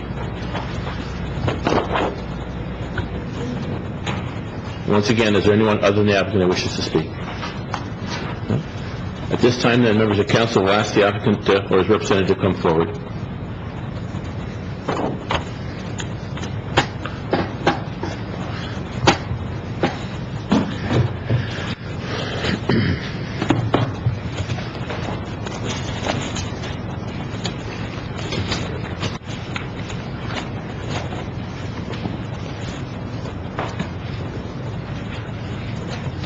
Good evening, Your Worship, and members of council, ladies and gentlemen. For the record, my name is Ed Lustig, and I'm a lawyer with the firm of Broderick & Partners, and I represent Thundering Waters Development Corporation, who are the applicants in this matter. For the purposes of disclosure, Thundering Waters Development Corporation is a local company, and its principal owners include Dragan Matovic, Nick Matovic, Mario Duva, Mark Bassiano, Tony Zappatelli, and Fred Varela. Some of these individuals are here today, and I know that they're known to all of you. Now, I'm making this disclosure for two reasons. First of all, I understand that it's your policy that you wish the public to be aware of the identity of people who are behind corporations that come before the council for planning approval. And secondly, I want to draw to your attention that the people that I represent, the people behind this company, the people who have exceptional records of accomplishment and contribution to the community, both in terms of investing in the community and in terms of creating business opportunities and jobs and assessment, and in making contributions outside of their businesses to very worthy causes. These are not absentee owners who are going to be here today and may not be here tomorrow.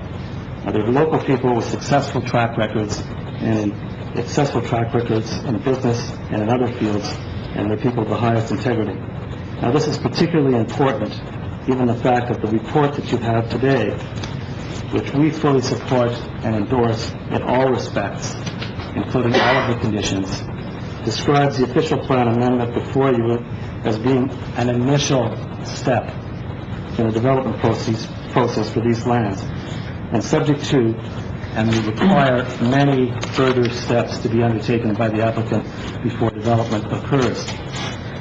It is therefore submitted that these people that are behind the Thundering Waters Corporation are the kind of people who you can rely on, given their presence in the community and their successful track record, to meet and exceed all of the various conditions and requirements set out in the report as necessary to be completed before we're permitted to move from this initial official plan amendment to development of ultimately houses, buildings, trails, and preserved lands. Joining me today or tonight is Rick Brady of Urban and Environmental Management, who is the planner for the project and has been principally involved in quarterbacking this project to this point, and he will speak briefly following my presentation. As I've mentioned to you, we're grateful and fully supportive of staff's report, and we are satisfied not only with the recommendation but all of the conditions stated that we're ready, willing, and able to comply with. And we would ask you to approve the report as recommended. Further, we would respectfully request that you direct staff in a short term to bring forward the bylaw to adopt the official plan amendment, knowing that it will include all of the various conditions that Mr. Hurlovich has talked about concerning the environment, concerning separation, concerning various studies. That's the nature of this recommendation, and we're prepared to live with those recommendations and undertake the studies and work required. These conditions and stipulations, as set out in the staff report, including working through a public secondary plan process, which will itself be an official plan application and will be itself subject to all the rules involving public notice, public meeting, public participation, and government and agency circulation and approval, as well as appeal rights. In other words, the secondary plan that the planning department is recommending is the subject of this approval, has to itself be forwarded through the process as an official plan amendment, and requires all of the public participation, all of the public notices, all of the appeal rights that any official plan requires. So we're in the first inning, really, of a nine-inning game here. And the stipulations that Mr. Hurlovich reported on through the secondary plan process cover, among other things, firstly, the provision of adequate separation and buffering for existing neighboring industrial properties in accordance with the Ministry of the Environment rules regarding separation and buffering. I heard someone talk about the law not applying. Well, the law does apply. There are rules. They apply. They have to be imposed. They have to be abided by. We're sensitive to this issue, not only because we ourselves, ironically, are members of the business park, but we fully understand, acknowledge, and agree that issues respecting traffic, security, buffering, outside storage, and the capacity to expand are appropriate and need to be addressed. We have indicated to the business group that we are ready to sit down and work with them to address all of these issues. In fact, last week, talking about notice, was the first time that we became aware of their concern, and we immediately indicated our willingness to meet. And I think that Mr. Allen indicated in an email that he sent to us that he appreciated very much the quick response that he got from Mr. Duva of our group. It should be pointed out, however, that in reality, nothing would be served in deferring our application tonight, since we cannot possibly work on these issues unless we have underway a secondary plan process that defines where the development will go and the orientation of the various uses and streets and other facilities within the residential designation. Moreover, from a timeliness, fairness, and cost standpoint, we also need to be treated fairly, and we needed a limited degree of certainty that this official plan amendment provides that after 2 years or more of working on this process, we have some justification in moving forward in a time-consuming and costly secondary process. Now, someone said something about the report not addressing this issue, but let me quote from the report.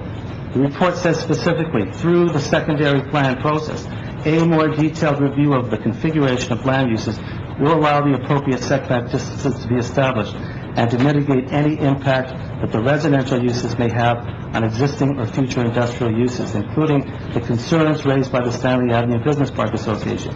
And it says the participation of the association in the preparation of the industrial park setbacks through the secondary plan will be sought. In other words, that secondary plan is being prepared on the basis that there will be participation, which we fully agree with and we will fully submit to. We're subject to those rules. Secondly, feasibility studies as required by the NPCA to address the appropriate size, whether larger or smaller, and the final configuration of wetland and natural, environmental, and heritage protection areas are part of the secondary plan process. Again, an official plan process. We are keenly aware of the need to protect the environment and have done so by setting aside approximately 154 acres of land for these purposes in this 6-acre parcel of property. And that, I should point out to you, as Mr. Brady will elaborate on, is more than the MNR map by about 30 acres.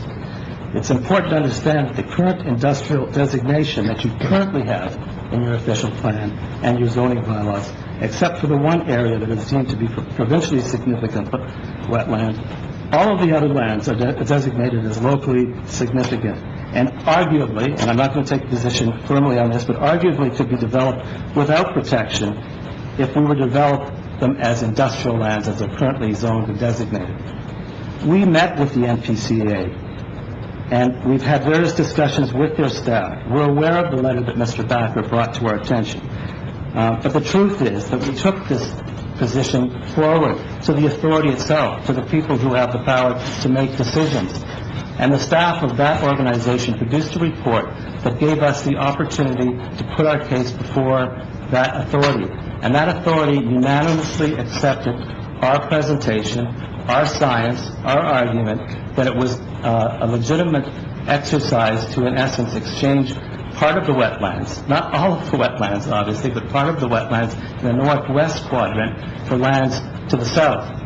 And part of the rationale for that was that it was unacceptable from our standpoint as developers to develop part of those lands in the northwest part of the property.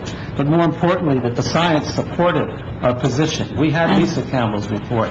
And it's interesting to note that the part that we're substituting actually contains the only pond on the property.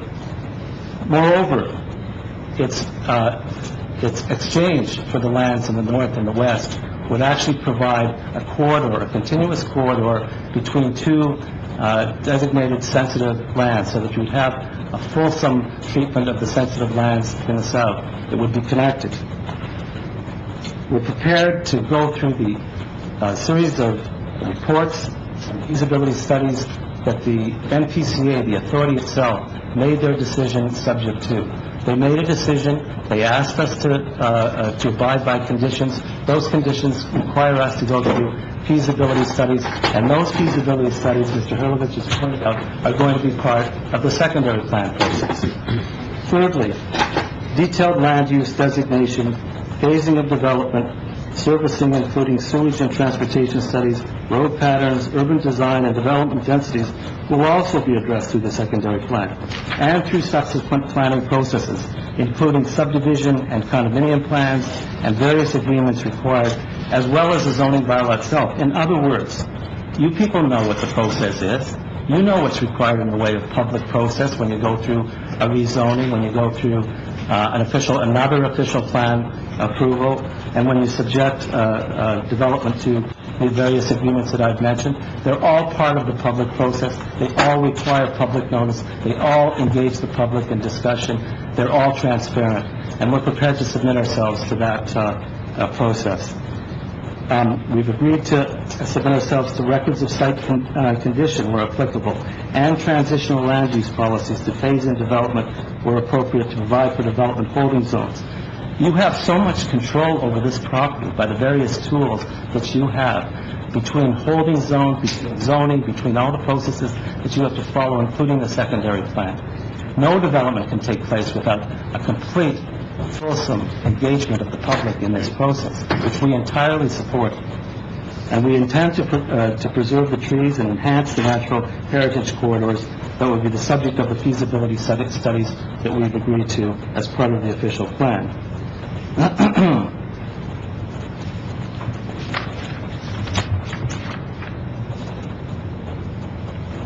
So, Your Worship, this is really an initial step, as being suggested, and subject to many further steps that need to be undertaken before we're allowed to develop.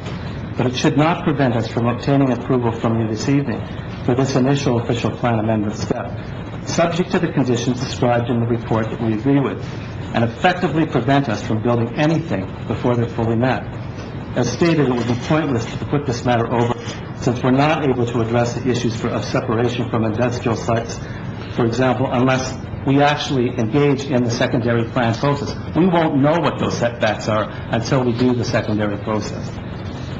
It should be kept in mind as well that my client has rationally, sensitively, deliberately, and above all patiently been working on this official plan amendment for well over 2 years. In August of 2006, about 20 months ago, following a great deal of work and expense on our part, we actually filed the official plan amendment application with the city. August of 2006, and at the time we provided a fulsome set of studies that we provided to the city's planning department, probably the largest official plan amendment application that I've ever had anything to do with. And it was directed to studying all of the areas that we were requested to study, including environmental issues, including separation, including servicing, including surface and traffic studies, including urban design, including the policies of the city and the region with respect to greenfield protection, which we're doing, 150 acres or more, brownfield regeneration, which we're doing, the balance of the property, which would be otherwise useless, housing policies, and smart growth. And I want to make special comment about the smart growth, which this council wisely has embraced. These initiatives are directed towards infilling and regenerating this largely unused brownfield site within the existing urban boundaries of the region, so as to avoid putting any additional pressure on urban area expansion into agricultural lands. The lands that, from my history with Mr. Backer, are the lands that he's been traditionally, over my career, been attempting to protect, while at the same time protecting large, environmentally sensitive areas that would not necessarily have been protected under the industrial designation and zoning that we currently have. I'm happy to note that Mr. Backer of PALS applauds our efforts in that regard, as well he should, since our development will obviate the kind of pressure that he and his colleagues have been working to discourage over many years that I've been involved in municipal work. In addition, with our official plan amendment filing in August of 2006, we provided a comprehensive study by Frank Clayton and Associates, generally accepted as an expert in the area of growth and in the area of conversion of employment lands to residential lands. The Clayton report turned out to be completely supportive of our application and our initiatives in this regard. It pointed to the need for these conversions because of the low industrial absorption rate and the inappropriate location of our site in this regard, as well as the need to provide for future residential group growth within the urban area boundaries of the city without putting pressure for urbanization in other lands, particularly agricultural lands. Despite this work, despite the expense, despite the time, when we submitted our application in August of 2006, we were advised by the city that in addition to the normal review and circulation among various agencies and the public, we would also have to submit ourselves and pay the cost of a further independent consultant peer review of the Clayton work by an independent consultant as part of the response to the region's review of the province's road policies for the Golden Horseshoe area. It's not like we wanted to do the peer review. It's not like we paid someone to do it. We were forced, in essence, to do this. And when we thought that it was only going to take maybe 3 or 4 or 5 months, in effect, it didn't come before the council until about a year later, in October.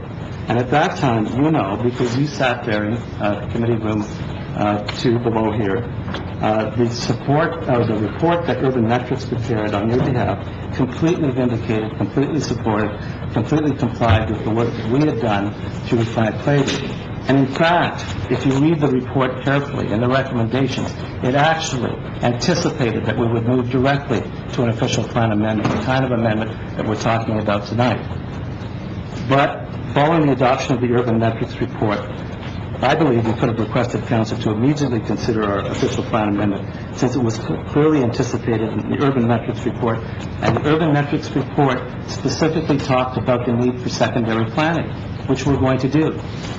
We did not request that amendment at that time, 5 or 6 months ago, and instead, we've engaged in a very useful and productive section with city staff about the manner by which the secondary planning process is going to be undertaken. A team has been put together for this with the understanding that the city will lead this process, and that all of the studies and all of the circulation and all of the meetings will be undertaken.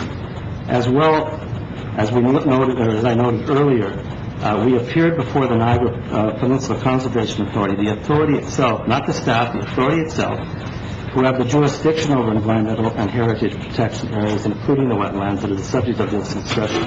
The staff of the NPCA, with the assistance of work done for us by Lisa Campbell, who's quoted, and representation by Rick Brady, who's also quoted by Mr. Backer, brought forward a report to the NPCA board, providing that board with the opportunity to allow us to create this new wetland in place of the part of the wetland to the north of the Conrail Drainage Channel. The Niagara Peninsula Conservation Authority accepted our position. They're the ones who have the authority and our information, and made a decision to allow our exchange, but subject to, again, doing a lot of work, doing feasibility studies, which we're committed to do, which we have to do as part of the secondary plan. And we're anxious to get into this process. As stated, over 150 acres of our land are being protected, and our client has a history of producing plans that are sensitive to the environment. The work that our client did in Thundering Waters Golf Course was subject to very favorable reviews and even awards in this regard. It's impossible for us to proceed to development of our lands without the resolution of these issues, and we're anxious to address them as quickly as possible.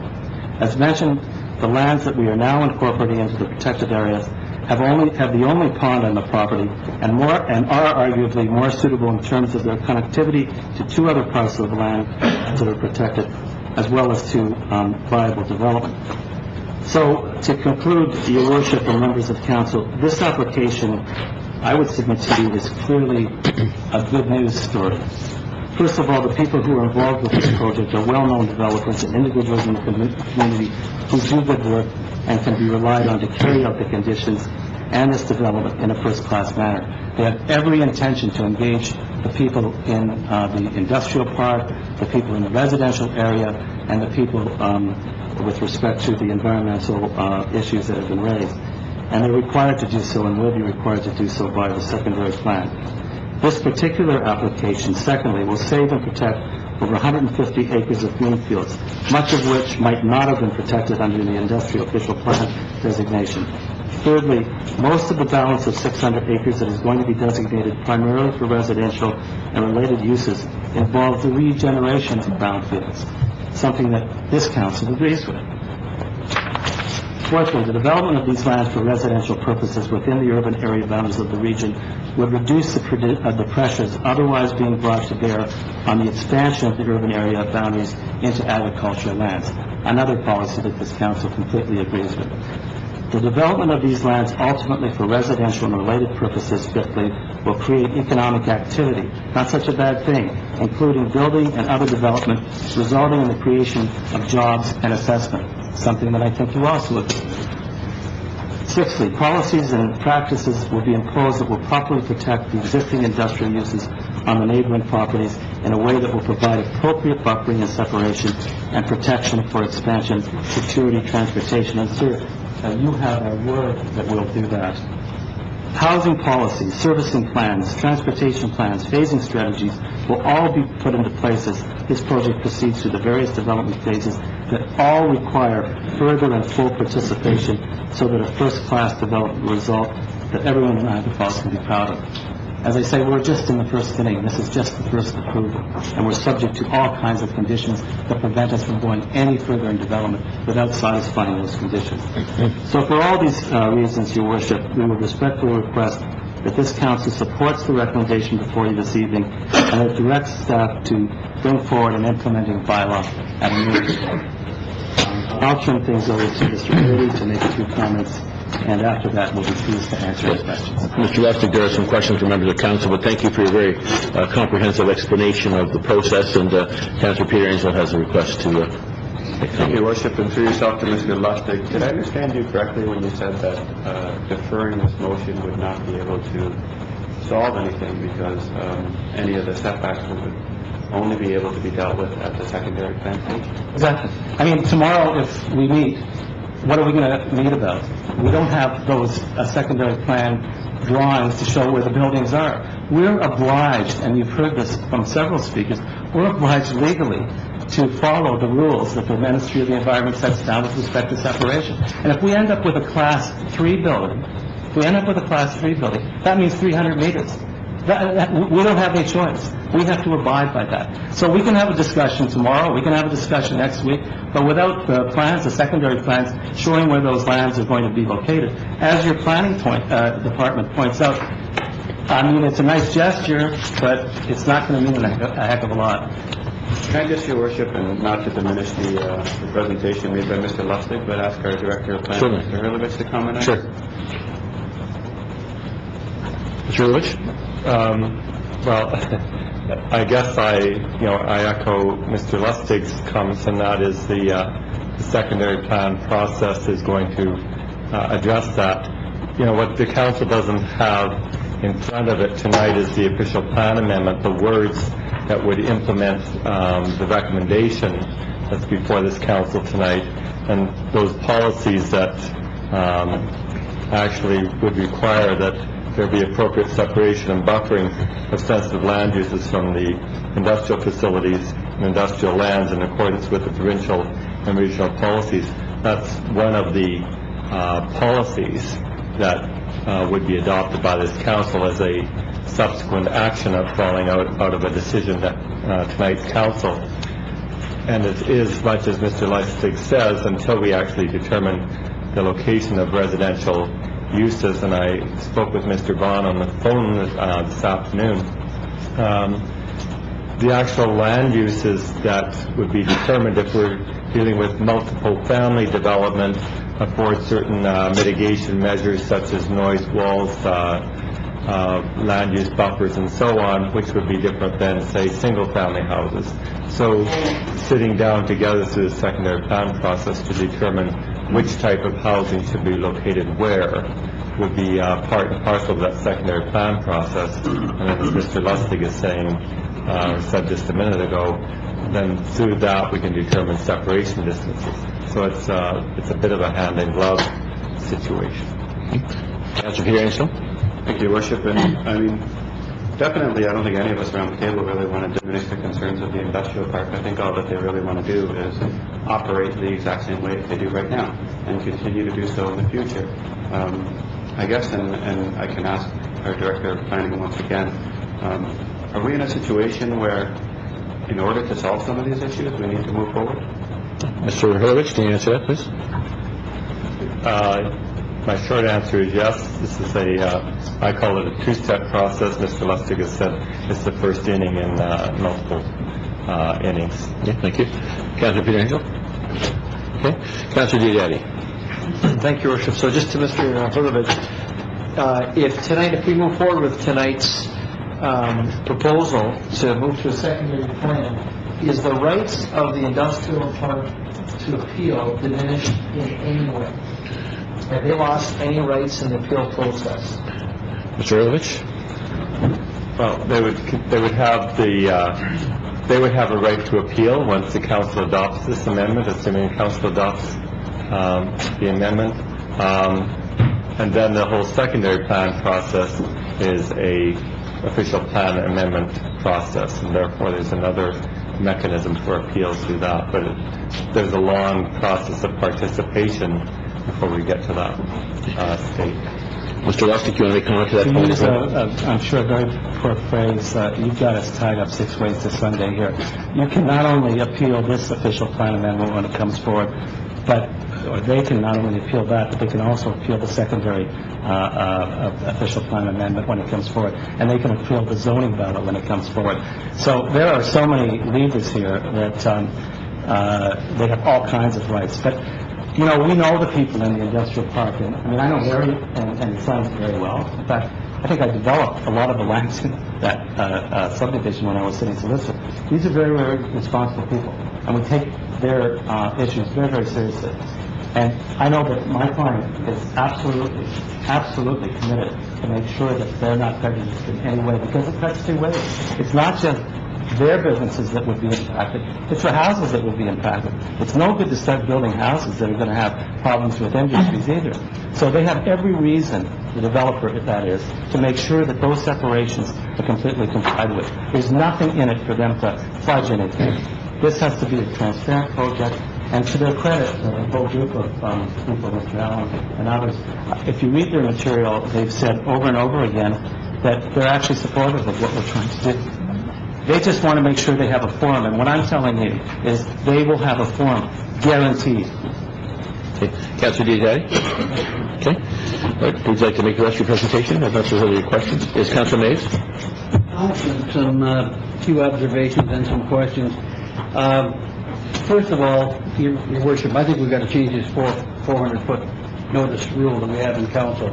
But my questions are, in our industrial park, Mr. Hurlovich, can you tell me, is there lots of room for expansion? Have you still got lots of acreage out there for people to, say, expand their businesses, or...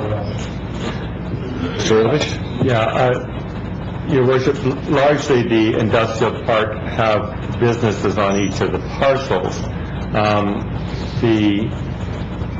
Many of those parcels have sufficient room to expand. I believe the lot coverage is something in the range of 70% coverage. So there is room for many of those businesses to expand their buildings. I think one of the speakers referred to the aspect that operations might also change. So it might not necessarily be that the building actually expands, but the operation or the nature of a business might change. And those are unknown at this point. And so I think his concern was to protect those possible changes in functions and operations. Councilor Mays? Well, I hate to see a business want to expand or something and they can't go anywhere because, well, to move out of town because there's no room to go, and I'm concerned about that. The other thing is the Hudson rolling was mentioned, and there's obviously noise problems out there. Can you tell me how far that is, the distance of residences? How close the nearest residence is? Mr. Hurlovich, would you know that? I believe there's a railway track between the Hodgson Steel and the residences, but so it would be the width of that. But basically, there are some other residences that back onto that Hodgson Steel. You have no idea how close they are, What my concern is here is because our industrial park, there's obviously going to be some noises, somebody starts to do a similar production such as House and Rolling, is this going to bother these houses? Is there going to be sufficient room or buffers, you think, to keep things quiet? So perhaps, Alfred can answer. Thank you. Well, you know, it's a dangerous route to take when you start, I guess, putting forward the idea that something may happen that is, you know, highly theoretical. The fact of the matter is that the MOE, who we entrust with the responsibility to set guidelines for setbacks, have set those guidelines for our purposes, and they've set guidelines like 300 meters if you're doing heavy industrial, which would wipe out a lot of where we are right now, and they've set 20 if it's a class 1, which is low. And those, although I'm not, and I won't suggest that I'm an expert in this area, I can only imagine that those separation distances have been established by scientific evidence, that they haven't just been thrown up in the air and come up with by chance. So that we intend to abide by those. Those are the separation rules. We will abide by those separation rules. And I think that to go down the path of thinking that you're going to have way, way more than that, you know, you could end up with no development in that property, no greenfield protection, and no brownfield regeneration, and that would really be a shame. I'm concerned that Mr. Vaughn and all the other businesses out there, that they're going to have some input in the secondary thing. If we approve something tonight, I want to make sure that they definitely are in the secondary plan. Councilor Mays, there is no question that that's going to be written into the official plan. There's absolutely no question about that. Thank you. Councilor Peter Angelo. Thank you, Your Worship. Just on the issue of Hodgson Steel, I'd like to perhaps direct the Director of Planning and say that residential abuts directly onto the industrial lands there of Hodgson Steel. And perhaps Mr. Lustig can enlighten us, because I believe he was CAO at the time, but is there not a covenant on title for those properties in that subdivision that abut directly onto Hodgson Steel that talk about the fact that they have either purchased land or homes that directly abut an industrial business? So that's, will you answer that question? I can't remember that, but what I do know is this, that when subdivisions are developed close to highways, noise areas such as highways, regularly the Ministry of the Environment insists that noise attenuation measures and separations be provided.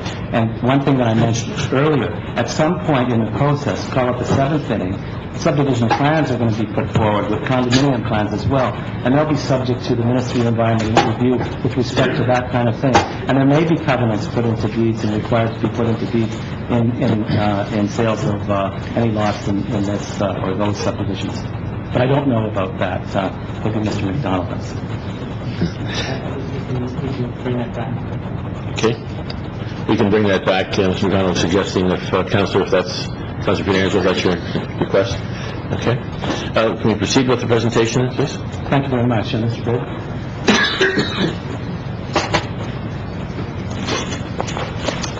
Good evening.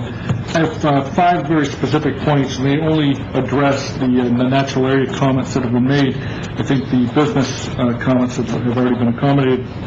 One, it was stated that the Conservation Authority and the region oppose this application. That's simply not true. We have the comments from the Regional Municipality of Niagara, and they're a part of the materials that are provided to you, and they are not in opposition to this application. Neither is the Conservation Authority. In fact, my colleague said to you that we specifically went to the Conservation Authority itself with the application, and the notion that they're opposed to is simply wrong. What they have said is that they'd like to see a copy of the actual official plan amendment.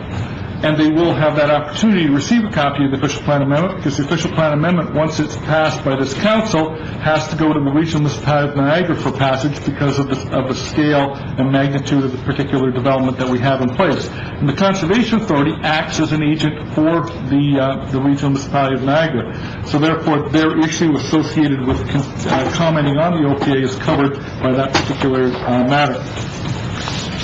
The other comment that was made, and I was the person who made the presentation to the Conservation Authority, was that the staff were in opposition to the proposal that was put forward. if you look carefully at the report that Tony DeNaro talked to at the time of the application in front of the Conservation Authority Board, that's not what he said. What he said is that it was, and I quote, outside the parameters of their policy, which simply meant that they needed the board's approval. And then the Conservation Authority staff went further and said, should the board seek that approval and believe that approval is appropriate, then these are the conditions as staff that we want you to attach to that particular recommendation. So what the staff said, if you were, in writing, was that it's not within their mandate to be able to deal with something this large. It's something that the Conservation Authority itself has to deal with. You understand that process because you deal with that kind of process all the time. The third point that I want to point out, and that Dr. Bacher talked about the rare pin oaks that are on the site and the ecosystem associated with them, and he's correct. The area that is to the north of the drainage channel and the large area, and you can see it, if you will, on the mapping over there, is a pin oak community. Thank you very much. All I have to do is it is a pin oak community in here, and it's been identified as that, and it's similar, very much similar to the area that another of my clients preserve called the Heartland Forest. And so you're looking at an area in here that we've talked about as being worthy of preservation, which is comparable to an area which a client of mine has dealt with in the past. There's an area down here which has some of that rare kind of forest material to it, but the area that we're talking about as not preserving is this area over here, which is not consistent with that kind of ecosystem, and also this sort of fragmented pieces over here. Dr. Bacher talked about the fact that it's important to consolidate parcels when you're dealing with ecosystems. He's absolutely right. That's what we're doing. We're consolidating this area here with this area down here, and if you look on another mapping, you'll see that the area that's being preserved is a larger block, as opposed to a fragmented ecosystem. He's correct in terms of what he talks about ecologically. He's simply incorrect in terms of what we're doing on this particular development. We're doing what he suggests should be done as opposed to the other way around. The last thing I'm going to say, and I'm sure you're happy to hear that, is that this particular site is currently designated and zoned for industrial development. These areas of green are not protected.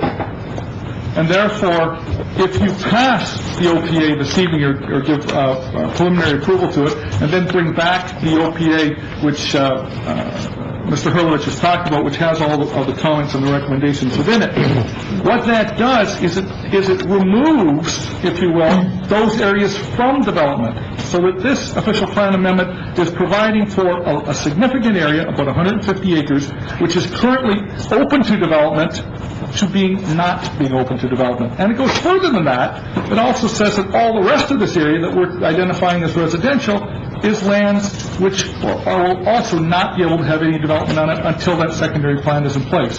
So the protection mechanisms that have been talked about this evening are more so if you approve the OPA than if you don't approve the OPA. Thank you, sir. Thank you very much. Councilor Inoue. Thank you, Mr. Mayor. Through you to the Stanley Avenue Business Park and the Chamber of Commerce, who both expressed concerns and wanted a deferral. I was leaning towards the deferral until I heard Mr. Lustig confirm that he would have meetings with both these groups. I'd like to hear from both the groups and what their opinion is on that, whether if we pass this tonight, they'll subsequently meet after this. Mr. Lustig explained that even if we deferred it, nothing's going to change for tomorrow. So maybe I'd like to hear from the two who originally spoke. To me, if he's committing to do that and he's committing to a time, and quite frankly, Mr. Lustig, maybe invite members of council, because we're often attending meetings like that, and we'd be happy to go too, but maybe that would sway the concerns that both groups have, because their concerns, 60 industrial businesses and 2,000 employees. I remember Mr. Lustig standing here as CAO telling us how important it was to invest and keep on industrial land, and to me, that's a huge segment. So I'd like to hear if those two groups are satisfied that we'll meet with them. Mr. Allen, could you come forward again, please, just to respond, if you would, the benefit of council? appreciate hearing your concern. Absolutely. First of all, the Thundering Waters Group has been very forthcoming with myself. I'm a volunteer in this association, although, as a business owner, those concerns are real to me as well. They certainly have volunteered to meet with us before. I spoke with Mario Viuva, very forthcoming. They volunteered. There's nothing been misrepresented there at all. In fact, they consulted with us as well and addressed concerns we had when 2003, when the initial zoning was changed for the golf course development. So certainly very happy with that volunteering to do that, and we certainly do want to sit down. It's a matter of a very short time frame to get organized to make that happen. There was a suggestion that it could happen last week, and when we found out about the development going on, to organize 60 businesses to sit down to do that is just not possible. So that's why we were looking for more time. Something, though, that's absent here is although I hear many people saying that we will have that process of consultation in the secondary plan process, I still haven't heard anybody tell me where that legal requirement is, other than the D6 guidelines set forth by the Ministry of Environment. I've heard the developers say, legal representation say, we'll abide by what those regulations are, which I'm hearing are 20 and 70 meters. But perhaps Mr. Lustig can address that, so we'll just see if we can do that point, Mr. Lustig. The official plan that comes forward, if the council approves the motion to pass the official plan, will have written into it the requirement that we do exactly as you've asked. We meet with you, that we deal with you, and that we address the issues as you've raised. That'll be worded in the plan. That's going to be right there in black and white. And the references that have been made to the LOEs, those are laws. We can't avoid them. So you're protected. Okay. That's great. And I'm at a bit of a disadvantage because I'm one person representing 60 people, so I feel very hesitant to agree to anything because we're an association. I'm representing people that don't even know about this development. Sure. The council wanted to hear from you, and hopefully there will be time for you to have suitable dialogue and meetings. At the end of the day, I appreciate that they're going to address our concerns. I just want to ensure that is in the official plan amendments that are taking place, so that there will be dialogue and we'll have some say in that. Yes, okay. And Mr. Vaughn, would you like to come forward, please, as well?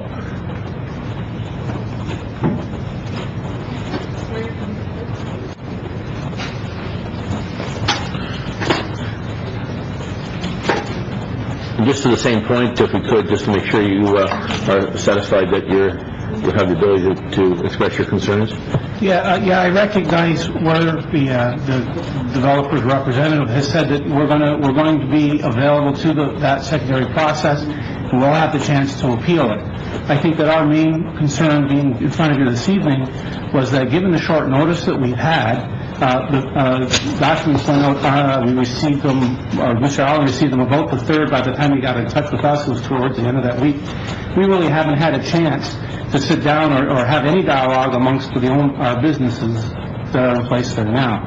Our concern is that, yes, we can go through the appeals process, but at what cost is that going to put before us now? As we see it, if we had an opportunity to sit down with the developer prior to this process, our concerns we put at ease, we'd have a better understanding for it, and would probably be back here 60 days from now with the opportunity to go forward. As it stands right now, because we don't understand the process and don't understand what their intentions are, we're just leery to say, yeah, go ahead. Again, we haven't had a chance to discuss it with other members. Our big concern is, on another note, is that if we fall short in this appeals process and we end up in trouble with the residents 15 years down the line, and I know this is a little bit of crystal balling, but at that point in time, if we're getting all kinds of flack from the new residents that are there, and word is out, who's going to develop an industrial property? Simply because we rushed through this process now today, we didn't understand it. In 15 years, when I have to sell that property, who's going to buy it? Because word's out, you can't do anything in it other than type 1 commercial. Okay, let's just see, Mr. Nelson, could you just qualify some of those, please, just to satisfaction? There is no non-secondary sector, because as we proceed through the secondary plan process, in spite of the fact that the council may, and we hope, approves this step, we still have to proceed through the secondary plan process, which is the process by which we develop plans, you comment on them, And if our plans involve the separation of businesses that are unacceptable both to you and to the Ministry of Environment, they're not going to happen. They're not going to happen.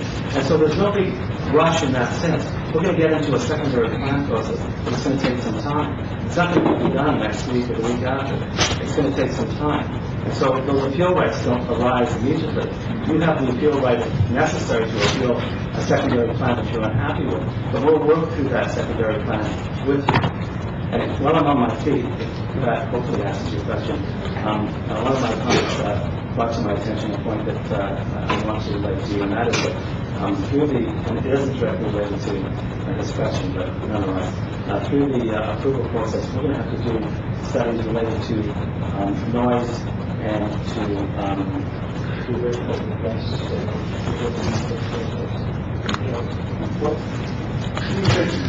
noise and odor and dust and all of the applications that are considered within that area.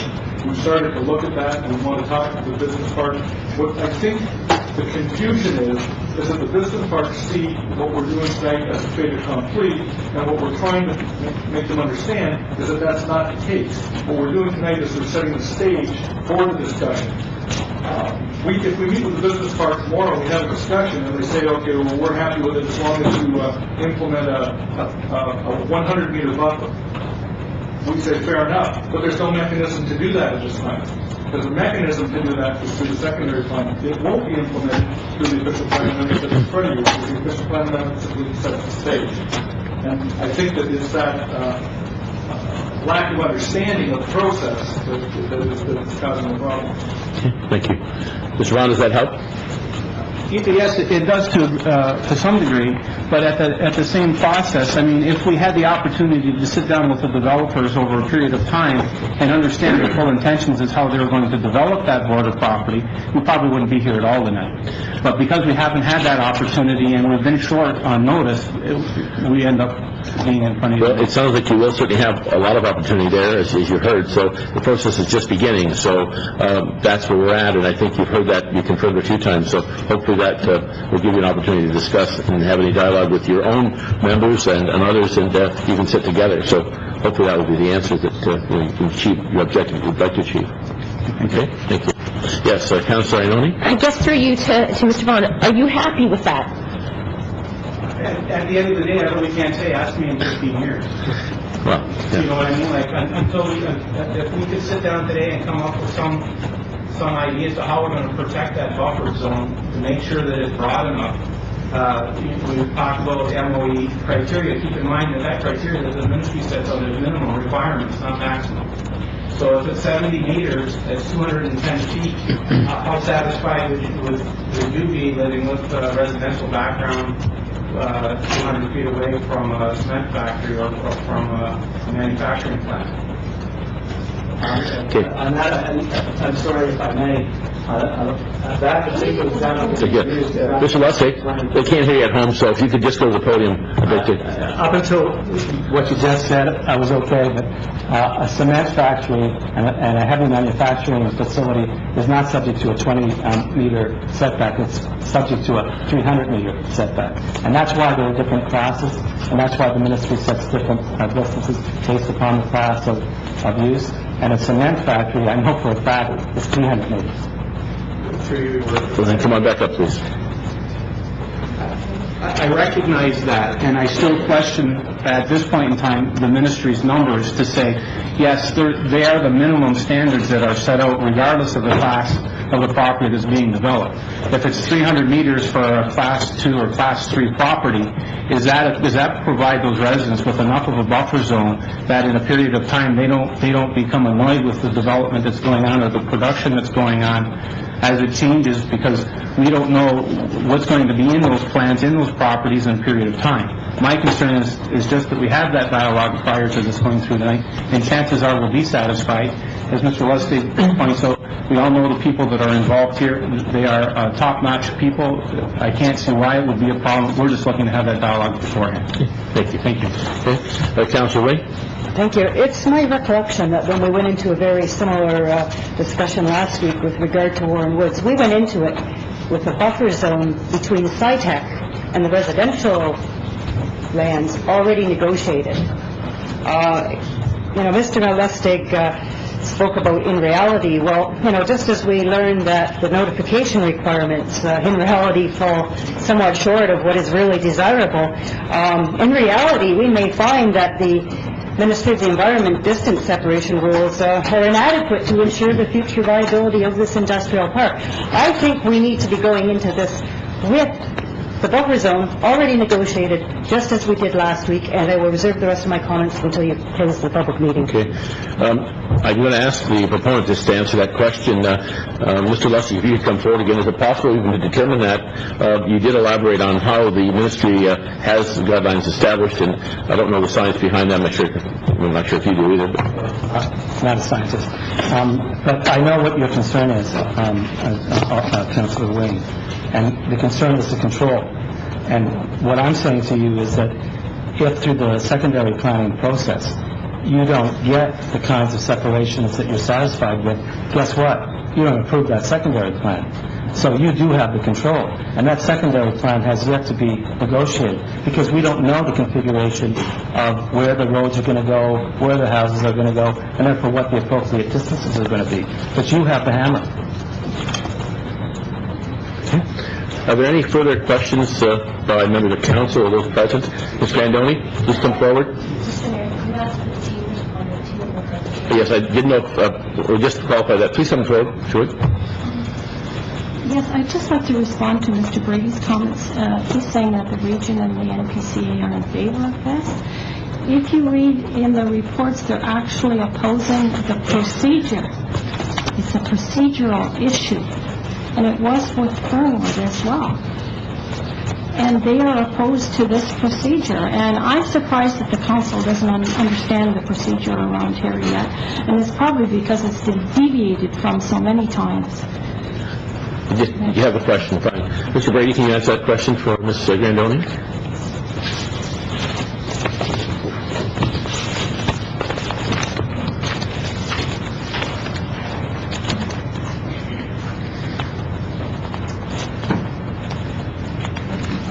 It's concluded in the report or in the letter that was drafted by Mr. Colosimo, dated February the 14th, when he was reviewing this. And he says, first, and just before that, he said, this would be similar to the policies being prepared for the official plan amendment for the Warren Woods development. Mr. Colosimo's comments on the Warren Woods development are consistent with his comments on this particular development. Goes on to say, the official plan amendment will require preparation of a secondary plan, which we talked about. Therefore, it is not exempt from regional approval, as indicated by the MOU. If the amendment is adopted by council, it must be forwarded to the region for final approval in accordance. And it goes on to ask for a fee associated with it.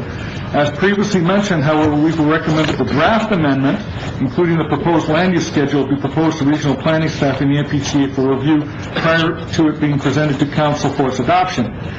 What that means is he wants to see this document here. Okay, this document which Mr. Hurlovich referred to it at one point in time. It does not mean that you should not move forward with that. That's what it says. It says, I would like to see that document. So as previously mentioned, we will recommend the draft amendment, that document, including the schedule, be forwarded to the region and the NPC for review, etc., prior to its presentation to council. It will go to the Conservation Authority and it will go to the region simply by the fact that it goes to the region for their approval anyway. And that's what Mr. Colosimo said. There is nothing at all in that conclusion that I read to you that says that they're opposed to this at all. And that's what I mentioned. Thank you. Thank you. Okay. Councillor Wayne? It's about the process.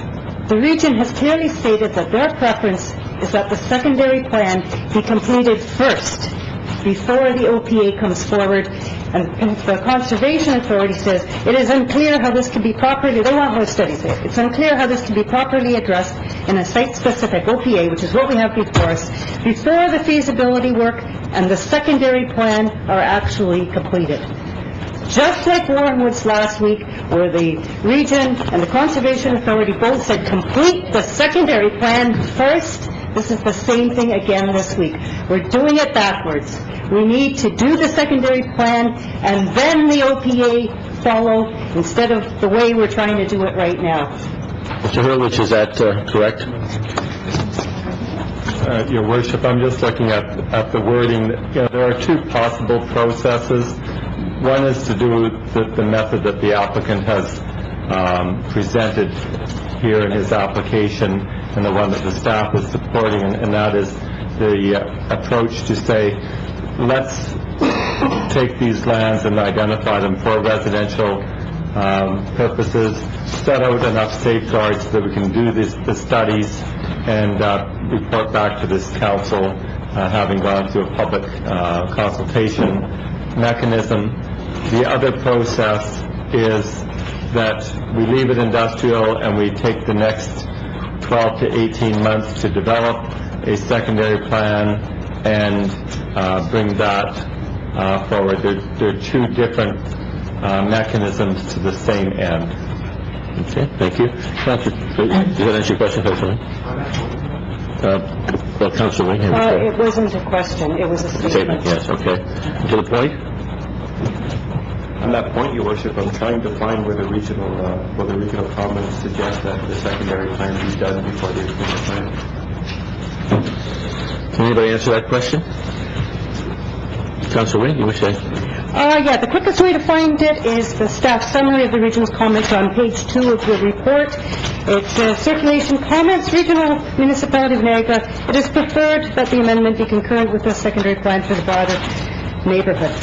So, do the secondary plan, then bring the OPA forward. Once you've done all the studies, I mean, let's not lose sight of the environmental aspects either. This is one of the largest Carolinian forests remaining in Ontario. It's a forest complex. The comments about climate impact and cooling effects are pertinent. I mean, one of the things we've done is we've accepted Ottawa's National Tree Planting Challenge. And, tree planting is important, but the impact of planting a tree here and there and another place or two throughout the city just utterly pales in comparison when you compare the impact of the retention of an established forest. One of the things I've learned as co-chair of the Park of the City is we are losing our trees at a far more rapid rate than we're replacing them, and this is going to have impacts for us down the road. What we need is a secondary plan which includes the Ministry of Natural Resources reevaluating the area and having our intact forest areas designated EPA. We could just leave it as M&R reevaluating the area. We need to take the business, the industrial park concerns into consideration. Let's not rush this. Let's do the secondary plan first. Councilor Peter Angelo, have you got a concern with respect to that issue? Your Worship, I'm just reading from the regional report of March 14th, where it says the policy and the official plan amendment should ensure that no development is approved for these lands until a secondary plan is prepared for the area, and that was written by Mr. Colosimo, Your Worship. It's on page 2. Okay. Councilor Wing? Right here on page 1 of March 14th. Our comments are focused on the importance of completing growth management studies being undertaken by the city and the region, the need to determine the viability and protection of other industrial lands or uses in the area, and other important community planning issues that should be addressed through a secondary plan. They're saying that they do discuss the need for a secondary plan. And Mr. Lustig, you might be wanting to speak on behalf of the proponent with regard to procedure. To make one more comment about it, Councilor Wing, you read the words, and they didn't say before, they said concurrently, and there's a difference between before and concurrent. Yes, I agree. I saw that as well. So, Councilor Thompson, you're patient. Well, this has been a very good exercise, and I've learned a great deal about information that isn't in the reports. I have a question through you to the planner, first of all. What are we talking about in time-wise here? Before we get all the environmental reports, before we get the input from the Conservation Authority, before we complete the secondary plan, before it comes to council? What are you talking time-wise? Mr. Hurlovich? Your Worship, in terms of preparing the secondary plan, we're basically talking about a 10 to 12-month process. Mr. Lustig held up a binder early this evening with a number of background studies that were done. Some of those will have to be updated, some of those will have to be expanded upon, and some of them are fine the way they are. So those studies would all be part of that secondary plan process, and then the public consultation process that we have to do. How long was the Warren Woods? We heard that Warren Woods came in last week with their delineation of the setbacks for the industrial section. That was established, I think, in a previous report from previous industry from the industrial subdivision, was it not? I've had several reports that came 4 or 5 years ago that established that setbacks from the phosgene plant because of its toxicity. That's right. The one industry, SciTech, had basically established a limit and had applied that to Grand Niagara Golf as well as Heartland Forest, and they negotiated with Warren Woods to use that specific requirement for the Warren Woods. And again, for you, how long did it take for Warren Woods to get back to council from their initial point of submission? They submitted about the same time as this application you're dealing with tonight, so within a month or two apart. So at least a year? Yes. Yeah. Anyway, this is a very long process. Certainly, if you know, dealing with the Conservation Authority in the region and others, there's ample opportunity. And so when I heard from Mr. Vaughn and others about their concern, and this is not their subdivision, City of Niagara Falls industrial subdivision, so we certainly have to have as much concern about it as anybody. And when I heard their comments and listened to them here tonight, you can't help but take that very seriously, and I certainly do. But I'm certainly familiar with the process and the length of time that it takes to prepare a secondary plan, to get the environmental comments back, so that you're in a position to seriously discuss matters and to make recommendations for setbacks. Maybe the setbacks set forward by the Ministry of Environment and others are not sufficient, and maybe the council has to take the initiative. I think it goes back to, if these people had been notified in the industrial subdivision and had a meeting 2 or 3 weeks ago or a month ago, I don't think we'd be standing here tonight, because they know the people involved. They know that these people have a track record, and I think that they probably, like most people around this council chamber, have confidence in what they do and what they say they're going to do. My initial reaction to that, when I read through the recommendations and the conclusion, was to put, you have a feasibility study, no development. The one question I had, which I'll ask Mr. Lustig in a minute, the city zoning bylaw amendment to rezone the lands for development holding. I don't understand why you have to do that at this particular point, but I wrote in here that they immediately meet with the people in the industrial subdivision and address their concerns as part of the recommendation in the motion that would be put forward. I'm certainly confident in listening to the comments made tonight that there's going to be ample opportunity over the next year to address all of those issues. But one of the major things that made me feel better about this development tonight is the fact that there is going to be preservation. All of the Carolinian forests and the wetlands that are of major concern to the people who have made presentations here tonight are going to be preserved. If this continues on to be industrial lands, there's no protection with them whatsoever.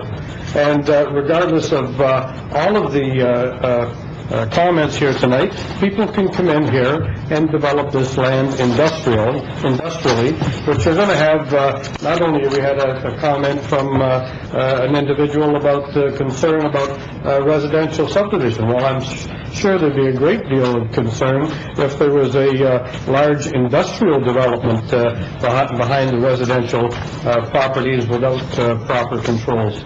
So I feel that this is something that is a step forward in the process.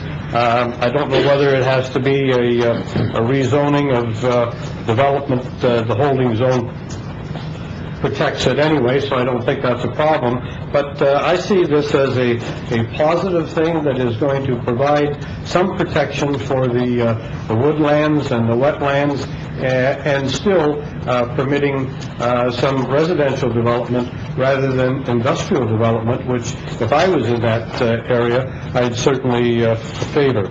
So I think that this can be, the people here can be given assurance that they're going to have the opportunity to have input, and I think you've heard enough comments around the table here tonight that there's people on this council who are going to insist that there be suitable protection there, and that these people are going to have their opportunity to have any kind of input they want and the protection that they want, because the council supports the industrial subdivision as it stands there. But there's no reason why we can't move ahead with this, in my opinion, and particularly if you put in a clause there that makes it an immediate responsibility to get in touch with the industrial park people, meet with them specifically, and any other stakeholders that want to make sure they have some comfort in what is happening here.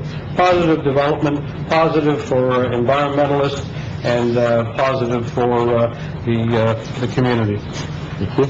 And just further to Councillor Ioannoni's request, from the Chamber of Commerce, are there any further questions with regard to your position? Would you like to come forward, please?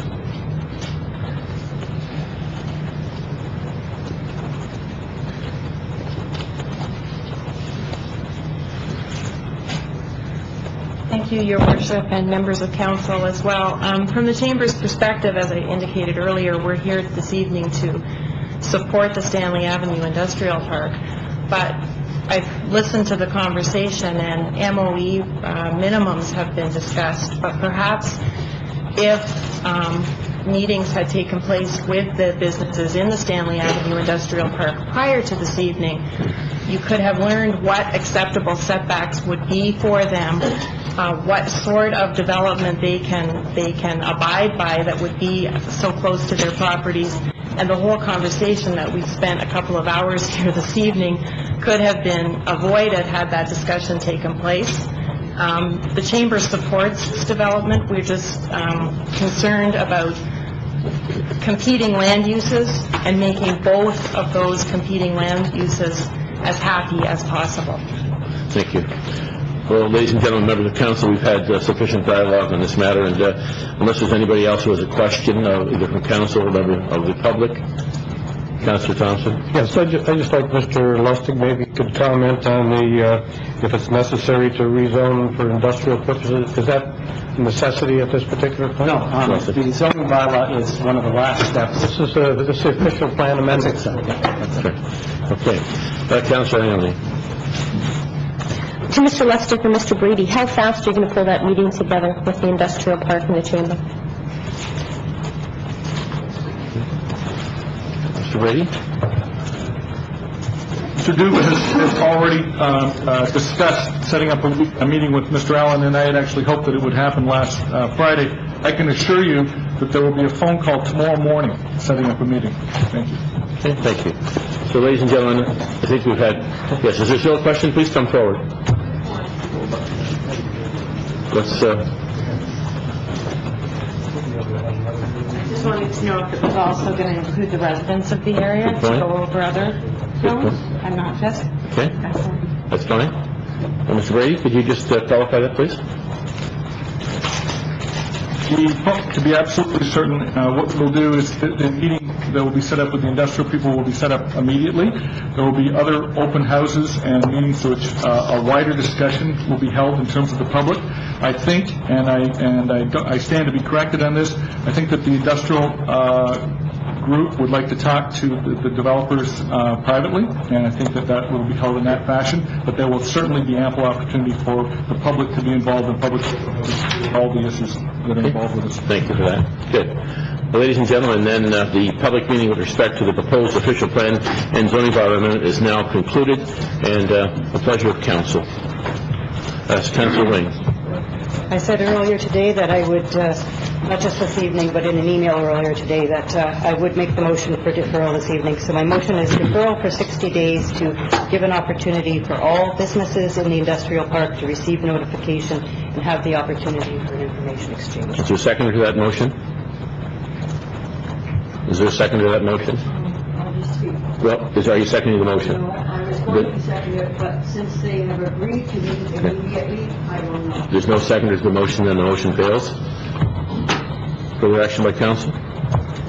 Councilor Thompson?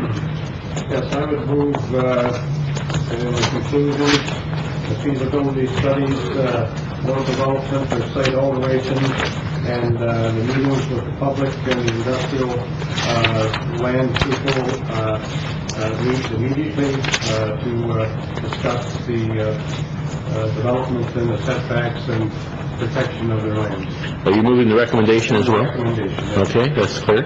Is there a seconder to that motion? Seconded by, actually, Councilor Maves, fine. Speaking to that, Councilor Wayne? I will support it if it includes calling on the province to have the Ministry of Natural Resources reevaluate the area for its wetland significance. I'll propose that as a friendly amendment. Councilor Thompson? I have no problem with that. I think even the developer would be favorable to any scrutiny that's necessary to make this move ahead properly. The seconder supportive of that? Agreed. Okay. Alrighty. Any other comments with regard to the motion? Clear? We have one conflict noted by Councilor Carrion, so the rest, I'll call the vote. All those in favor? It's unanimous. Thank you very much. Thank you very much for your forbearance this evening, members of the public and the proponents. Thank you. Mr. Clerk, could you introduce the next item on the agenda, please?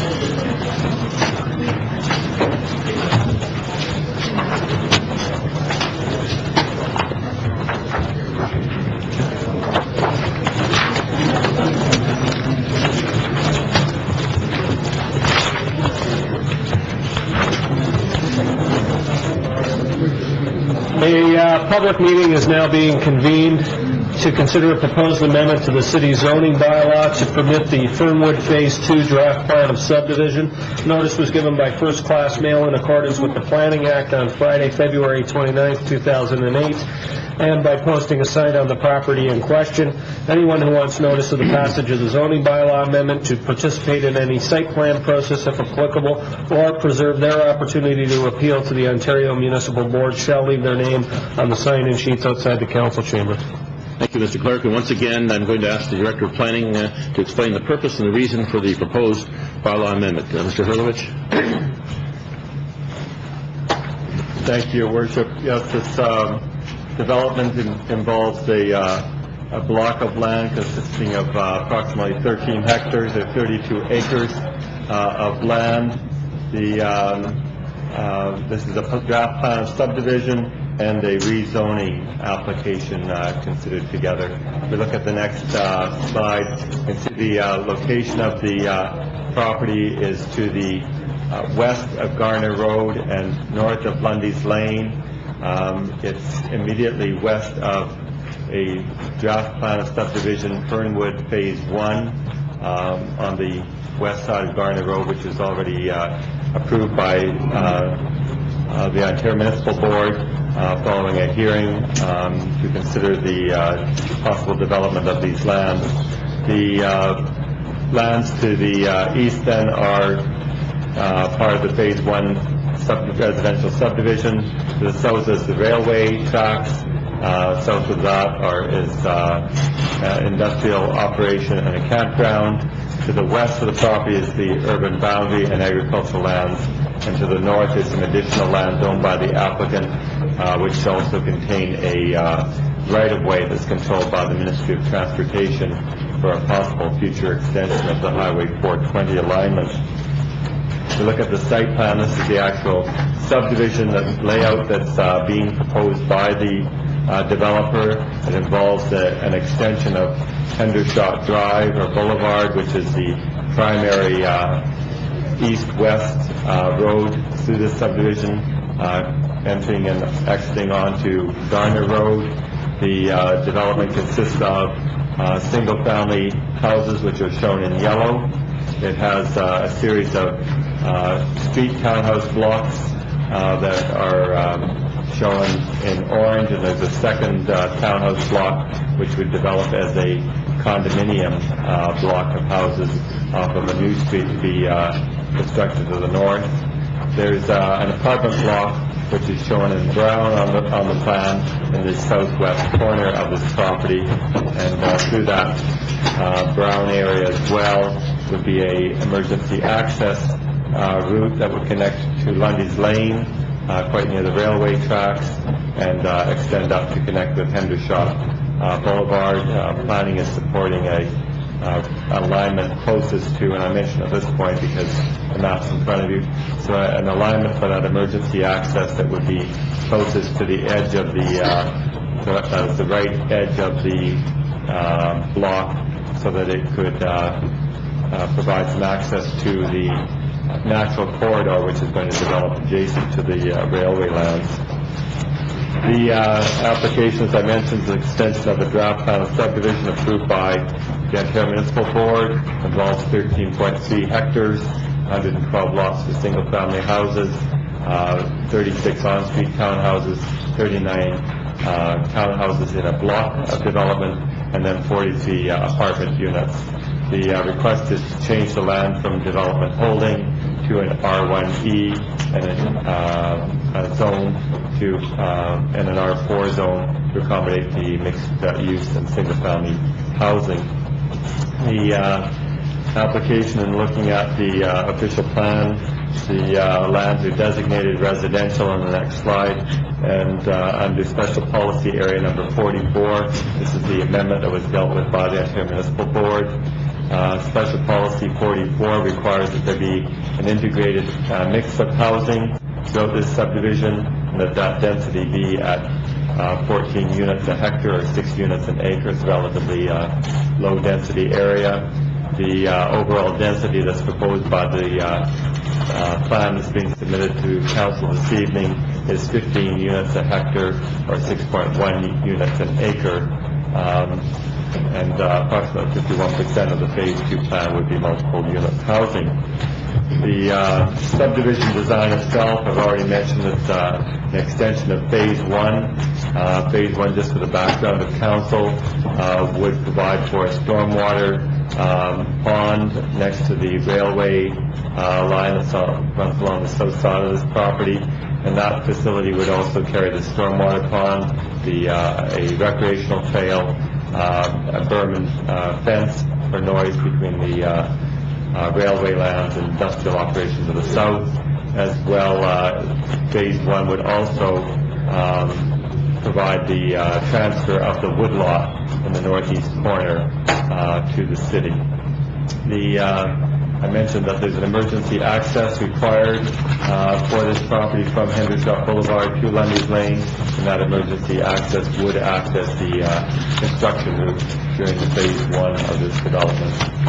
I've also mentioned as well the emergency access preferred by staff is next to the stormwater area, so that provides access to the trail that was going to be along that water course. As well, we're recommending that there's a walkway that is shown between the street townhouses, that be relocated so that it would also be opposite the alignment. There are two lots, Lot 1 and Lot 112. which might be closer to the MTO right-of-way, which may need an adjustment. That can happen as the draft plan is finalized. The parkland requirements are already covered under Phase 1, and there are some traffic calming measures that the Engineering Department Transportation Division is going to require as part of the development of the subdivision. The zoning I mentioned, they're seeking an R1E for the single-family lots in this development. That's the exact same zone as the Phase 1, so that there are no issues with that. The developer has asked for an R3 zone for the on-street townhouses. The R3 zone provides for on-street townhouses, but also is single-detached and semi-detached houses. We're recommending that the only street townhouses in order to ensure that we get the density conformity that's set out in that policy 44 I mentioned, and that there be a minimum of 36 on-street townhouses. The R4 zone would be used to meet the requirements for the block of townhouses. That would be a minimum of 39 units, and a apartment block with 43 units as the minimum, and those would be the requirements we would be seeking. We're also recommending that there be a minimum rear yard setback of 7.5 meters or 25 feet behind any townhouse unit that provides the appropriate rear yard amenity area. In conclusion, then, we're supporting the draft plan of subdivision. We believe it's an acceptable form of development for the site. The application is consistent with Amendment 51, which introduced that special policy area number 44, which I mentioned. The subdivision is going to be subject to all the standard conditions of draft plan approval, and I believe there's in excess of 50 conditions attached to your report.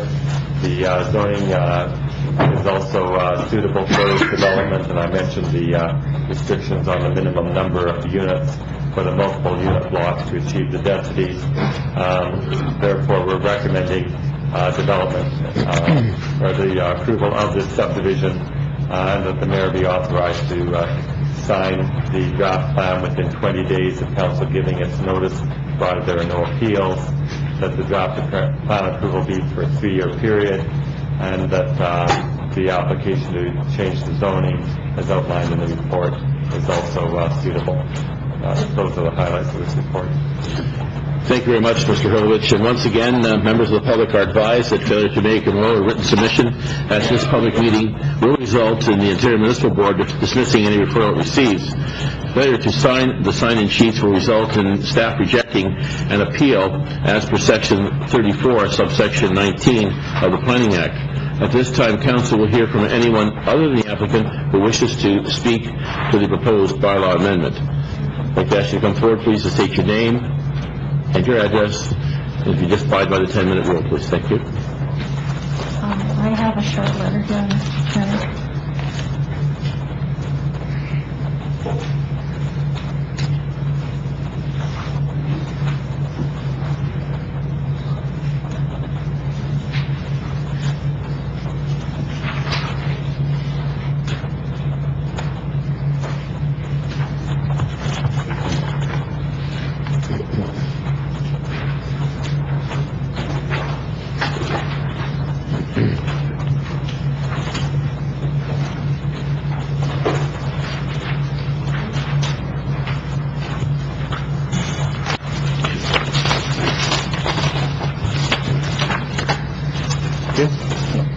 Jean Brandoni, Route Number 1, Garner Road, Niagara Falls. It is my understanding that to date, certain conditions for approval of Stage 1, in particular conditions pertaining to stormwater management, master drainage plan, and noise, have not yet been satisfied. This is good reason to delay approval of Stage 2 to force compliance with the Stage 1 conditions, including conveyance of the provincially significant forest to the city. It is disturbing that servicing under the railway line is already commenced without conditions being met, but I understand this is being done at the developer's own risk. I request notice in writing of council decision. Now, the next few statements that I make, I did get legal advice to proceed to present them tonight. that I should bring it up. There is an outstanding issue of major concern on this entire subdivision. It was raised in one of my original letters, and I have that letter here tonight, but was not considered by anyone. And I guess it got lost in the forest issue, because from time to time, it would slip my mind as well. At the council meeting on February 4th, 2002, where council voted to sell these lands, former Mayor Thompson stated that there were, and I quote, and I have the video where he says this, hazardous wastelands on the site, that there were hazardous wastelands on the site. And I would ask, where is this waste on the site? And I do have one other witness, but he's not here tonight. My request for an investigation through the Ministry of the Environment is incomplete. I am requesting them to do a magnetometer survey, which they have not yet done. The council, to protect future homeowners, should seek a record of site condition or whatever it takes to ensure that future water lines, sewer lines, and farm wells will not be contaminated. The area is a well water recharge source. Now, I'm sure you're wondering, why was this let go so long? I did get legal advice. They said go through MOA through an application for investigation, which I did. But it's a very slow process, and I'm concerned, and it's not this developer that was involved in it, I know that. So, I'm not here to go after anybody, but to clear my own conscience, because I seem to be the only person that raised it in any letters, but I want to put my mind to rest that if it's here, let's find it and get on with it, because I have as much concern for our wells as I do for the future of the people that will live here. We'll see if we get your question answered, Ms. Vandrelli. Thank you. Thank you very much. Is there anyone else other than the applicant who wishes to speak to this matter? Is there anyone else other than the applicant who wishes to speak? And for a third time? Okay. At this point, then, I'm going to ask the proponent to come forward, please. First representative. Thank you, Mr. Mayor. Given the hour of the night, I have no presentation whatsoever. I'd just like to clarify the question I was asked by Ms. Randoni. And I've been advised that the Ministry of Environment has been out to the property. They have investigated. There's been no hazardous waste found, and the lands have been cleared by the Ministry of the Environment. So there is no issue. Okay. Other than any other questions that council may have, we kindly request that you support the recommendations listed in the staff report and allow the application to move forward. Okay, thank you. Councilor Thompson? Yes, seeing my name was mentioned, but I indicated that there was some hazardous waste on the site. I don't recall saying that, nor do I recall being informed that there was any environmental hazards on that site. As far as I know, there was a farm by the Miller family, and was a turkey farm, and other than that, I'm not aware of any other reason why there would be any hazardous, unless there was something dumped there. But to answer the question from my point of view, I'm not aware of being aware of any hazardous. I don't know whether anybody on anybody else knows anything about that. I don't think turkey manure is hazardous material. Sure. Mr. Hilovich, do you have any? Sorry, Mr. Hilovich, do you have any comments with respect to that? Sorry. Your Worship, I was unaware that this land has been used for anything other than farm operations prior to city owning it and prior to this developer purchasing it. Okay, thank you. All ready? Ms. Grandoni, do you have something else? Sorry, I can't hear you. The reason I proceeded with this was not just because of Councillor Thompson's comments back, must be 6 years already, but also because someone else mentioned it to me. I do have another witness. And they said that the former farmers saw dumping going on there during the late 70s, early 80s, or whenever. And this is why I raised the issue.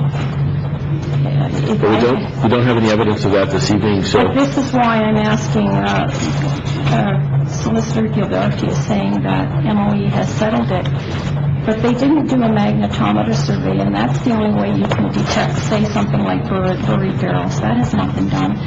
And I would wish that the council would support me in that, in pushing it, or in MOE to do that.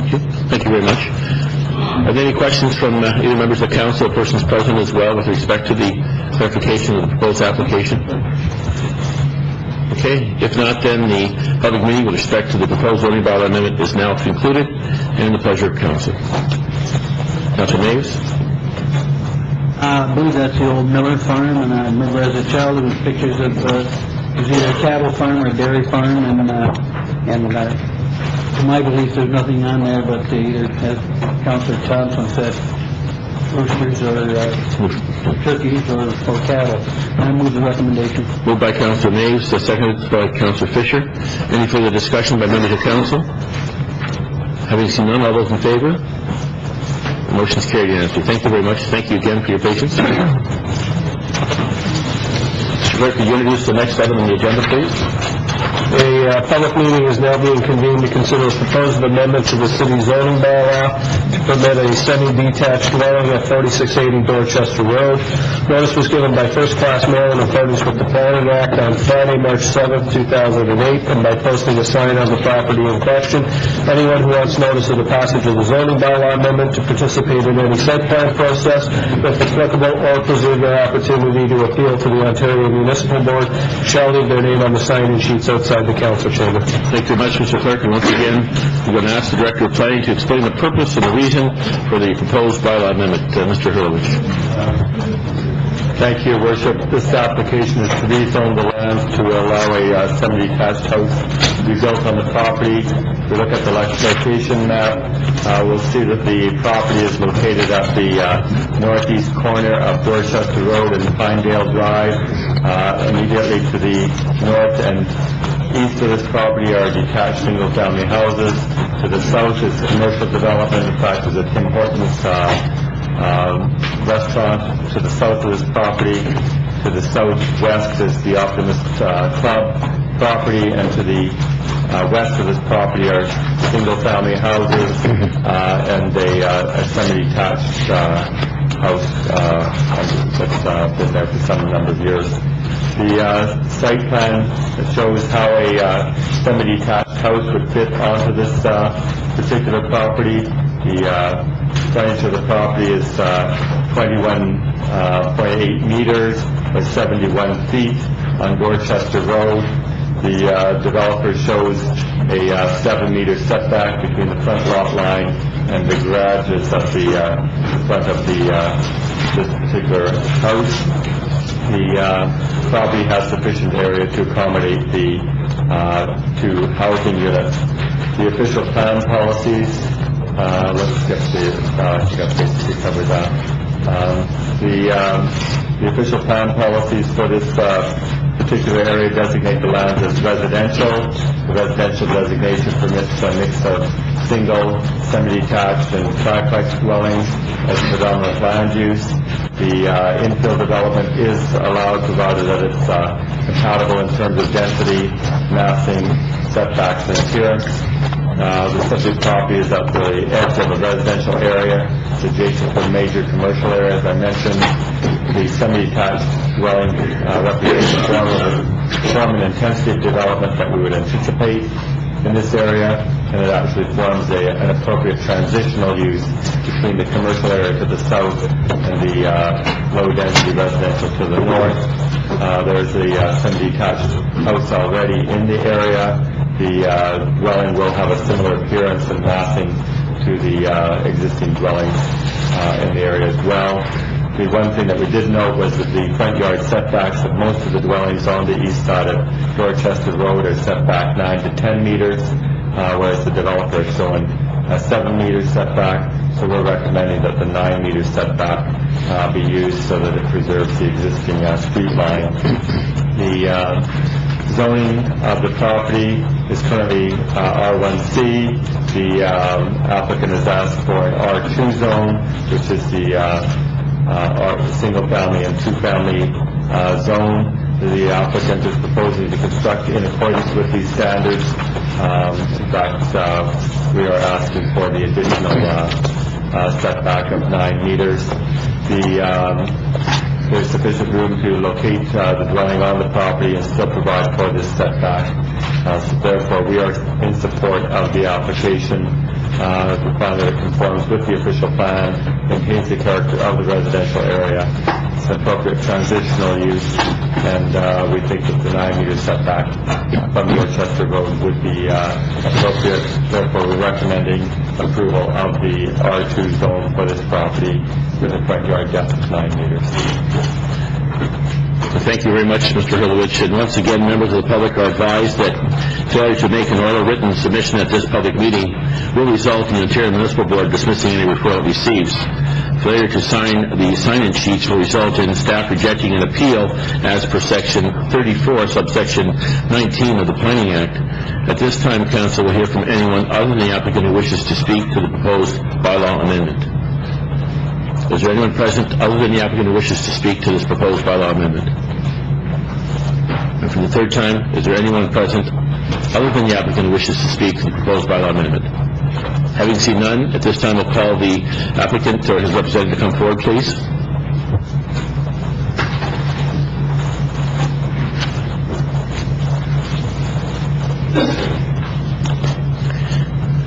Good evening. Your name, please, sir? Halim Dagmar. I'm sorry? Halim Dagmar. Okay, Halim? Yes. Do you have any comments you'd like to make with regard to the application? Just we want to build a semi-detached dwelling, 2-story. And there was a request on the setback. Is that Yes, we're going to do it. Is that amenable to you? Comfortable, yeah, the 9 meter is fine. Okay, thank you. Are there any questions from members of council with regard to the applicant's application, the applicant himself? Having seen none? No? Well, thank you very much, sir. And having seen none at this time, the public meeting with respect to the proposed zoning bylaw amendment is now concluded in the pleasure of council. Councilor Carriot? Second by Councilor Fisher. Any comments further? Councilor Thompson? Yes, through you to Mr. Hurlovich.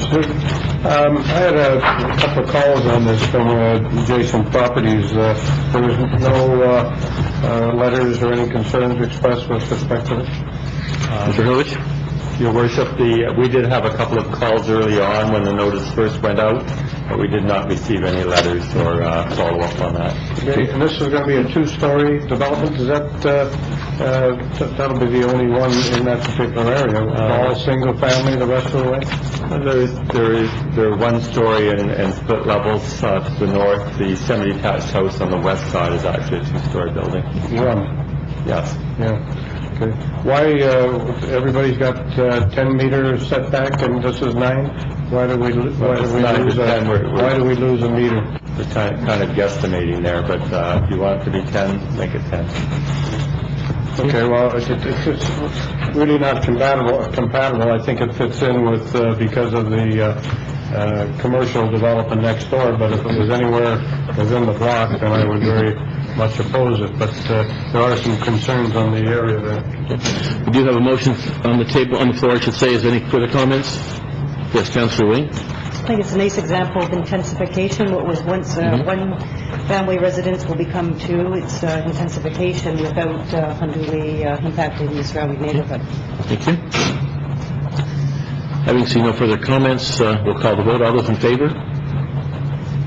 Sorry? Okay. The motion is passed unanimously. Thank you very much. Thank you very much. Appreciate it.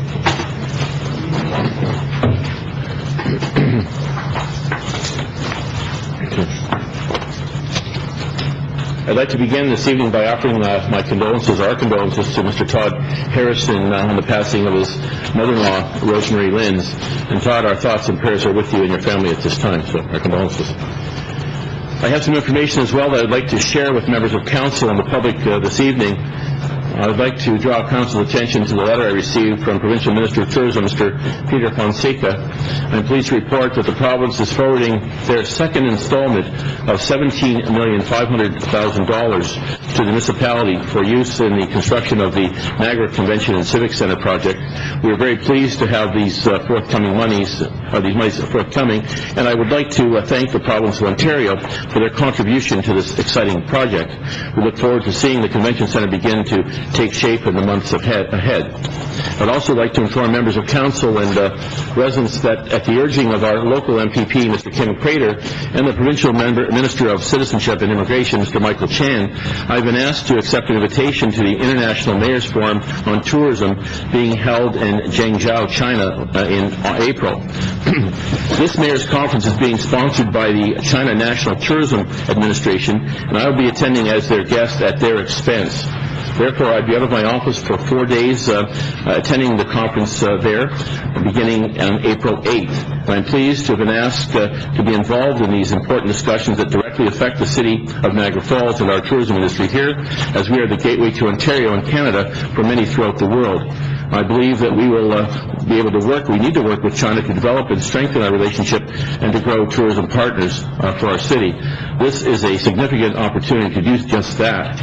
At this point, I'm going to ask for a motion to approve Councillor Diodati as acting mayor beginning April 8, 2008, up to and including April 13, 2008. Moved by Councillor Peter Angelo, seconded by Councillor Carrio. Any discussion? Having seen none, all those in favor? Thank you very much. There have been also some very important events in our community recently I'd like to acknowledge. To begin, I was pleased to attend the annual Easter egg hunt at Fireman's Park. It was a pleasure to be with residents on the holiday weekend and to see so many people enjoying time with their families in our community. I'd like to acknowledge the Stamford Center Volunteer Firefighters Association for their organization of this very worthwhile family event.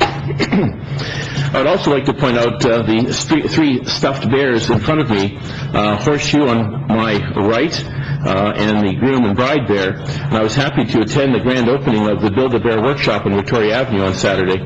Build-A-Bear held a very special grand opening for their business, at which time they invited students from St. Thomas More School to create bears to be donated to children throughout through the Rainbow of Miracles organization. And their opening marks 23 new jobs in our city, and I'm pleased to offer support from council and wish Build-A-Bear much success at their new location. And that was actually Friday morning. I want to congratulate as well the students of the Mayor's Youth Advisory Committee on their successful Culture Fest this Saturday that was held at the McBain Community Center. It was a pleasure to see a variety of cultural groups come together to share their heritage, including the Club Italia Singers, Serbian Dancers, the Tai Chi Society, Brian Taylor Academy Highland Dancers, the German Village, among many others. It was a wonderful celebration of culture and heritage in our community.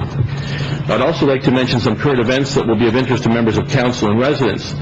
The Club Italia Ladies Auxiliary have an upcoming spaghetti supper on Sunday, April 6th, from noon to 6 p.m. The proceeds, again, will go to the Greater Niagara General Hospital. We encourage your support of this event, and tickets are $8 for adults and $5 for children. And for more information, you may contact Club Italia. This time of year that we can support again the Girl Guides of Canada by purchasing Girl Guide cookies. For staff and members of council, there's a supply of Girl Guide cookies in our office if you'd like to show your support. Of course, the proceeds go to worthwhile youth programs for Girl Guides and Brownies in Niagara Falls and throughout the association. Finally, on Wednesday, April 2nd, marks the 35th annual Mayor's Prayer Breakfast in our city, and I'm pleased to support this event that sees so many people gather together in our community. It is a morning of fellowship and prayer. Tickets are $16, and for more information, please contact staff at my office, and we hope to see many of you there Wednesday morning. The breakfast begins at 6:30 a.m. That concludes my remarks this evening. We have communications as the next order on the agenda. Request from the Rotary Club of Niagara Falls Woodfest requesting the declaration that Community Festival be declared and the noise bylaw be extended to beyond, I guess, to 11 p.m. from 9 p.m. Moved by Councillor Ioannoni, seconded by Councillor Naves. All those in favor? The motion is carried. Thank you. Niagara Community Outreach requesting that a rezoning application fee be waived for the organization for the consideration of council. Moved by Councillor Carrio, seconded by Councillor Thompson. Any discussion? Having seen none, all those in favor? The motion is carried. Thank you. We have a request from Child Find requesting that May 25th, 2008 be proclaimed as National Missing Children's Day. Moved by Councillor Peter Angelo, second by Councillor Fisher. Any questions? Having seen none, all those in favor? The motion is carried. Also, we have a request for authorization to permit the application for West Nile virus control submitted to the Ministry of Environment, moved by Councillor Ioannoni, seconded by Councillor Diodati. Again, recommendation supports that the local action by the Regional Niagara Public Health Department to reduce the risk of the West Nile virus, and that the Director of Municipal Works be authorized to sign the supporting letter. I'll call the, yes, that's moved already. Okay, I'll call the vote. All those in favor? The motion is carried. Thank you. And then we have a request as well for the Downtown BAA to approve their 2008 budget. Moved by Councillor Carrio, seconded by Councillor Diodati. Any discussion? Having seen none, all those in favor? The motion is carried. Mr. Clerk, are there any additional items for the Council's consideration? No, Your Worship. Thank you very much. I'm going to ask for ratification of Community Services Committee actions by Councillor Ioannoni as Chair. Thank you. The following items are to be ratified from tonight's meeting of Community Services. The minutes of March 17th, 2008 be approved as amended. 2, reports, PD 2008-20, site plan application 2799 St. Paul Avenue, that staff be directed to meet with the developer to advise that the residents wish to split the cost to plant 25-foot trees, and that staff prepare a report on the site plan approval process.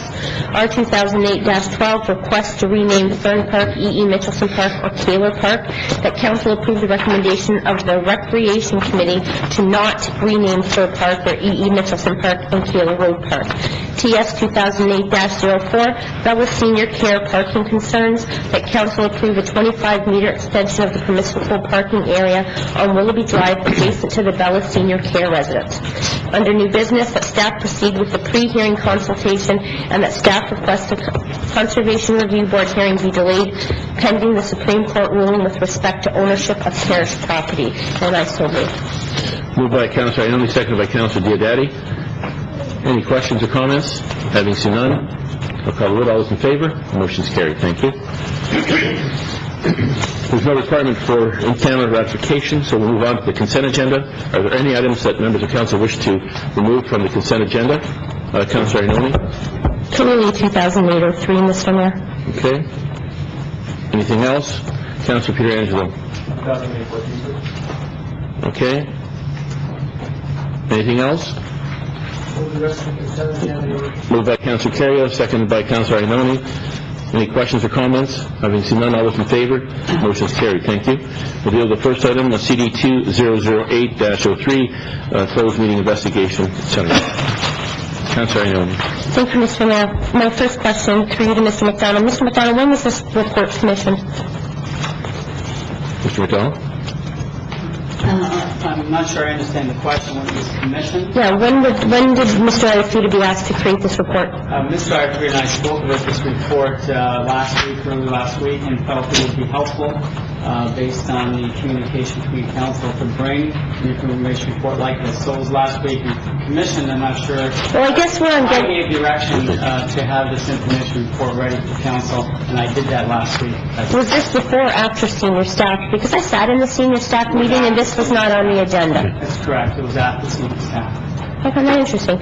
Okay, through you, Mr. Mayor, to Mr. Beeman. Mr. Beeman, have you been asked to submit a legal opinion on this? Mr. Beeman?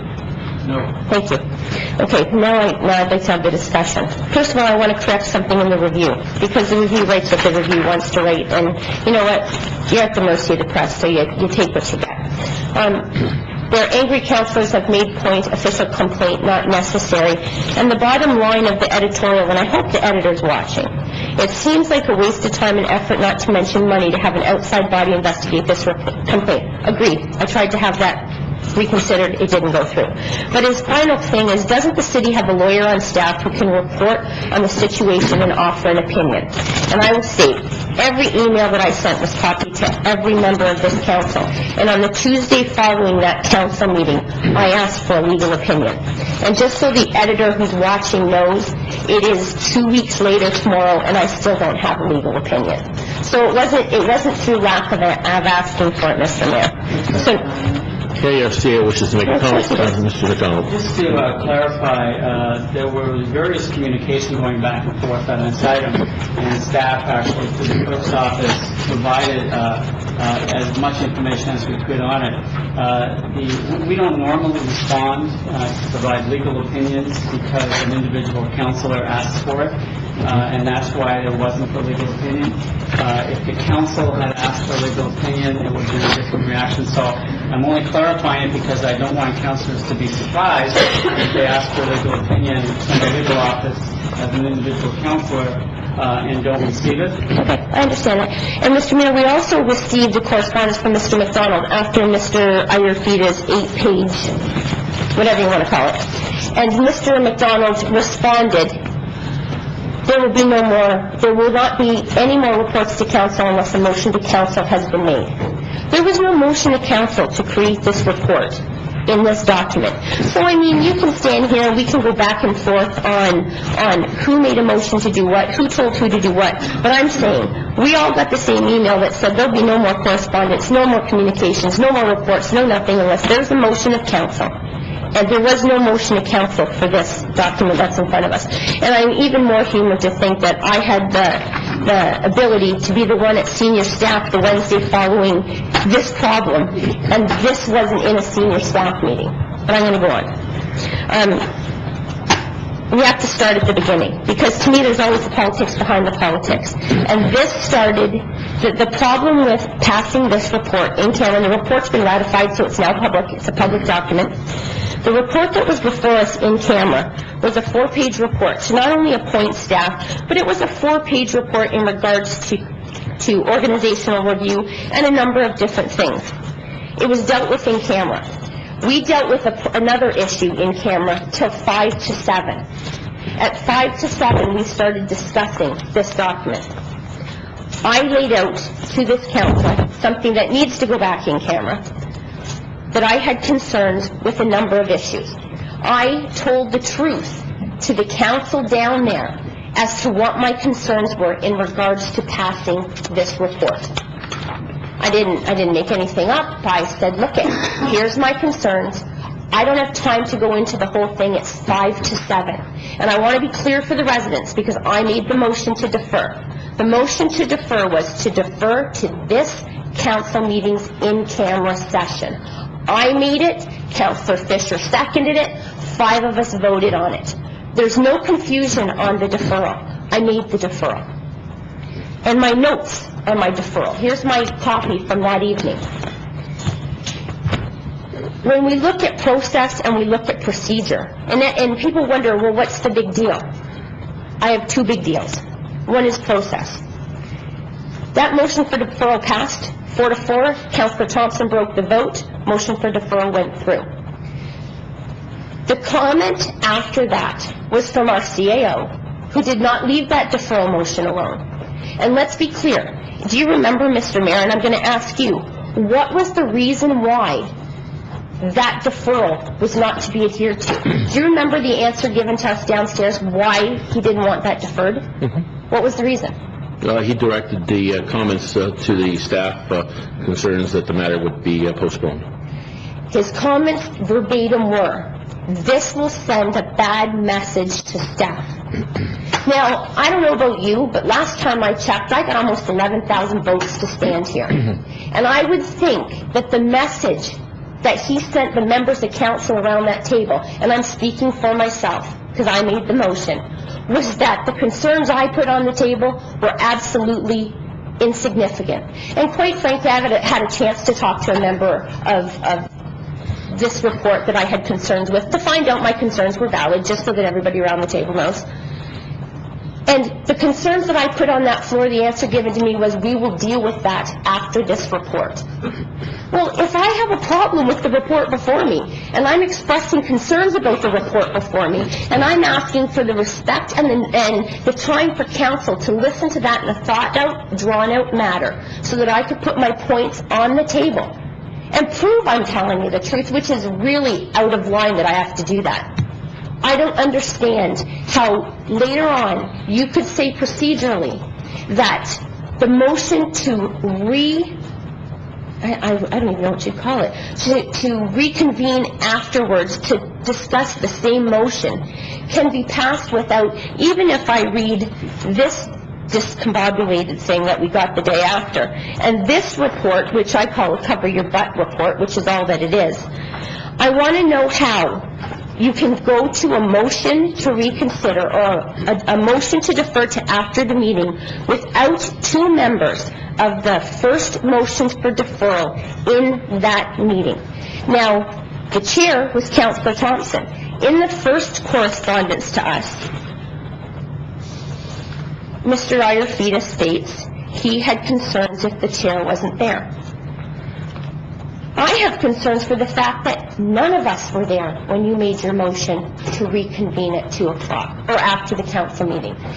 I don't have to come up with a dozen different reasons as to why I wasn't coming back at 1:45, despite being exhausted, hungry, having a migraine because I didn't eat. I could give you a million different reasons, and that it's 1:45 in the morning.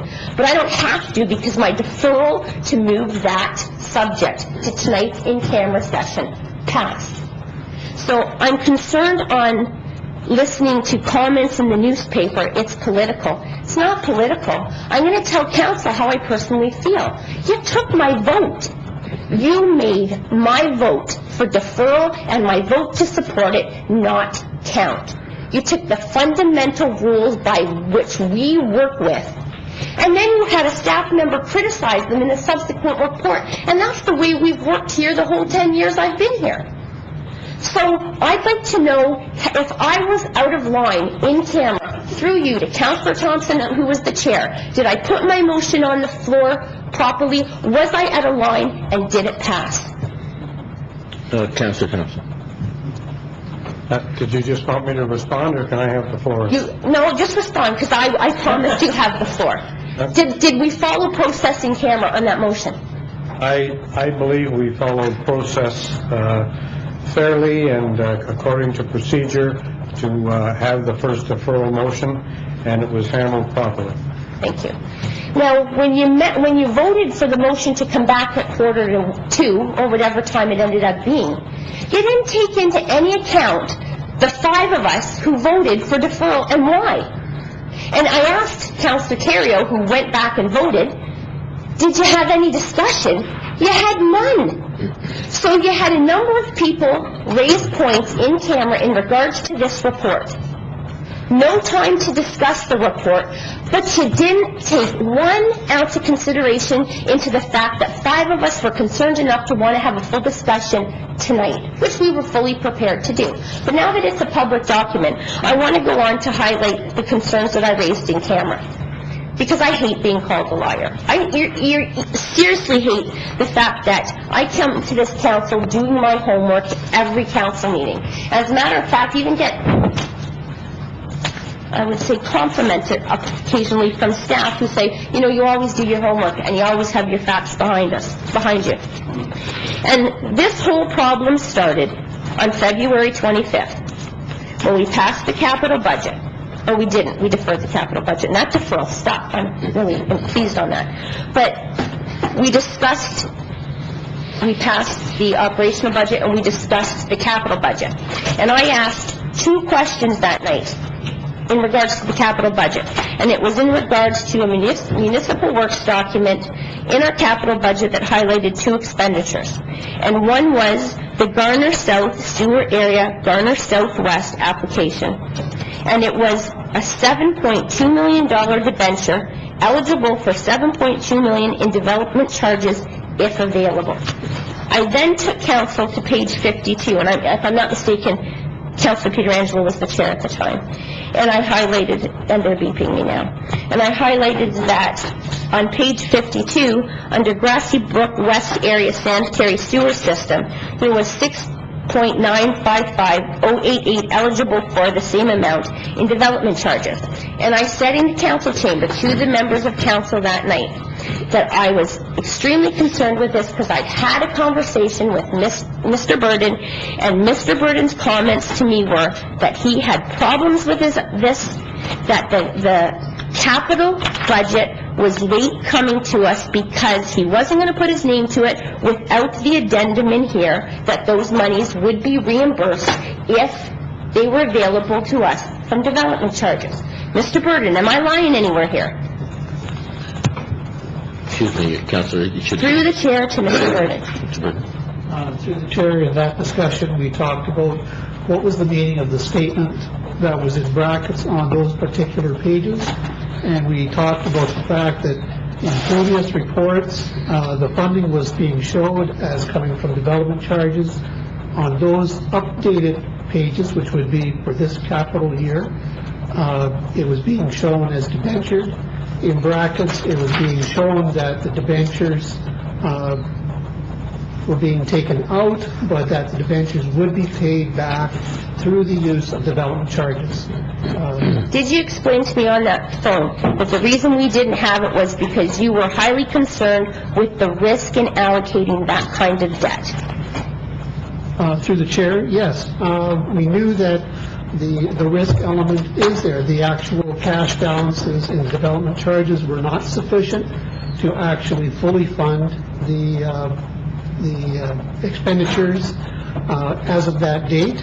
We knew that the potential of having to borrow the funds and then replenish or pay those particular debentures through the development charges that were coming, that would have to be the plan.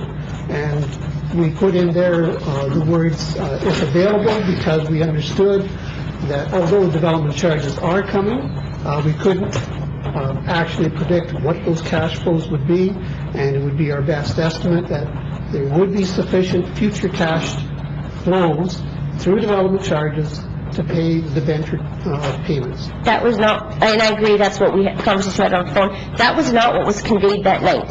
Anybody who doubts me, go watch on the computer, February 25th meeting, 2 hours and 10 minutes in, because I have it verbatim.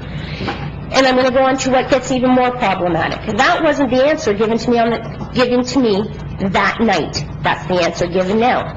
It gets worse when Mr. Dulovic stands up and says, yes, we have told council that that's how we were doing this. Because I said, did you tell us in the report we approved to pass Warren Woods that you would be debenturing that $7.2 million? And his answer was yes. So I asked him, please supply the documentation to the members of council. And we don't have them yet because they don't exist.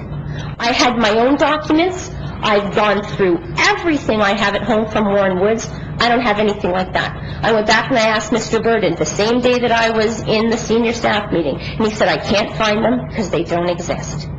Mr. McDonald stood up that night and extremely patronizing said to me, I don't know what she's saying, what she's complaining about. We've done it the same way for the past 20 years.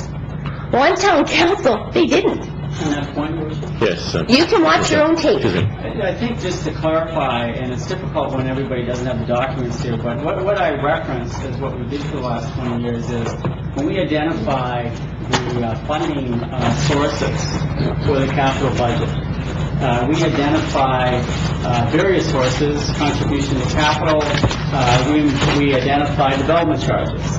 We've been doing that for as long as I can remember. What Mr. Burden was, so that was my reference. And if you go back to all our capital budgets, and those that have been here for a long time will know that we've always referenced development charges.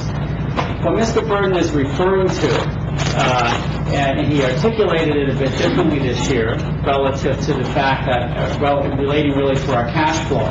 This year, again, we identified development charges as a source of funding our capital projects. What Mr. Burden was referring to, at a particular day and time, particular point in time, was there enough money in the development charges to pay particular capital projections? And what he was saying was, there isn't. He isn't saying that we're not going to have the development charges money. He's saying it isn't there now, and in essence, that's what he was saying. But he's saying we expect to get that back. So he's saying it'll be funded through development charges, and he used the term, as I've been hearing, if available. Well, really the fact is when available.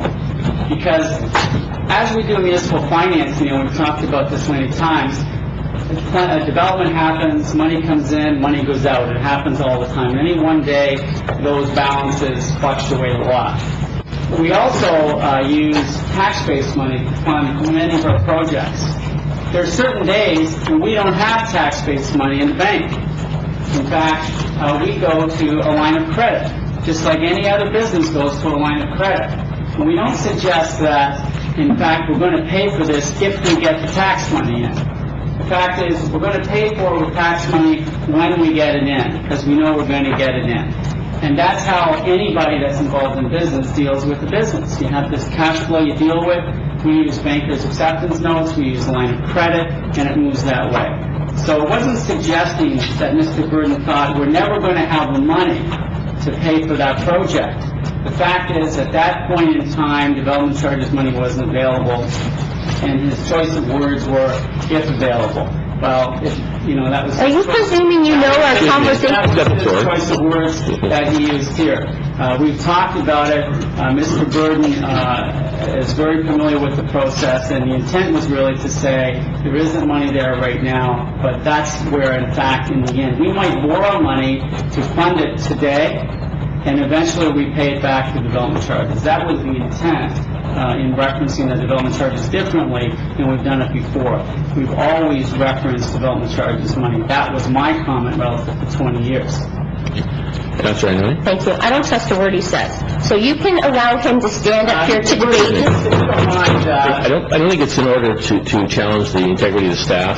Really? In that regard. Imagine that. Because, Mr. Mayor, that wasn't how it was phrased that night. You have your opinion, so please... No, you can pull a tape. Excuse me, state your facts. You can pull a tape. That's fine. I know you don't want to see the big picture. State your facts. I asked the question that night, did you tell council when we passed Warren Woods, because I said, I want to stop, I don't want this spending to go forward. And his comment was, we've already started it. And I said, did you tell us when we passed Warren Woods? Council passed it. You passed it, is the answer we get. Well, did you tell us when we passed it that you were debenturing $7.2 million? No, they didn't. And I'm sorry, and through you to the residents, for those who are watching, it is getting way too hard to do our job here when we have to second guess every time and go back and research as to what we're being told is the truth.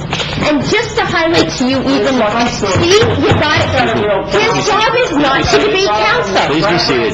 With reference to the truth in the same sentence, I can use another euphemism. It's way out of line, it's inappropriate, and it's just unacceptable. I appreciate if you control it. If you want to... Oh, why don't you tell him how to do his job again? If you want to go in camera and talk about issues relative to individual staff, then that's the proper place to do it. It's not appropriate to allow that kind of discussion to go on here in reference to staff. That's correct, Mr. Teo, and I agree. Councilor Inoue, if you wish to go in camera, we can do that to discuss that matter. Oh, we're hitting 11 o'clock, Mr. Mayor. Again, I'm not going in camera after 11 o'clock to have the debate, but I'd be happy to come back here. You book a meeting, just council, and I'll come back. Because I'm going to tell you something. I'm tired of being told what to do by our staff.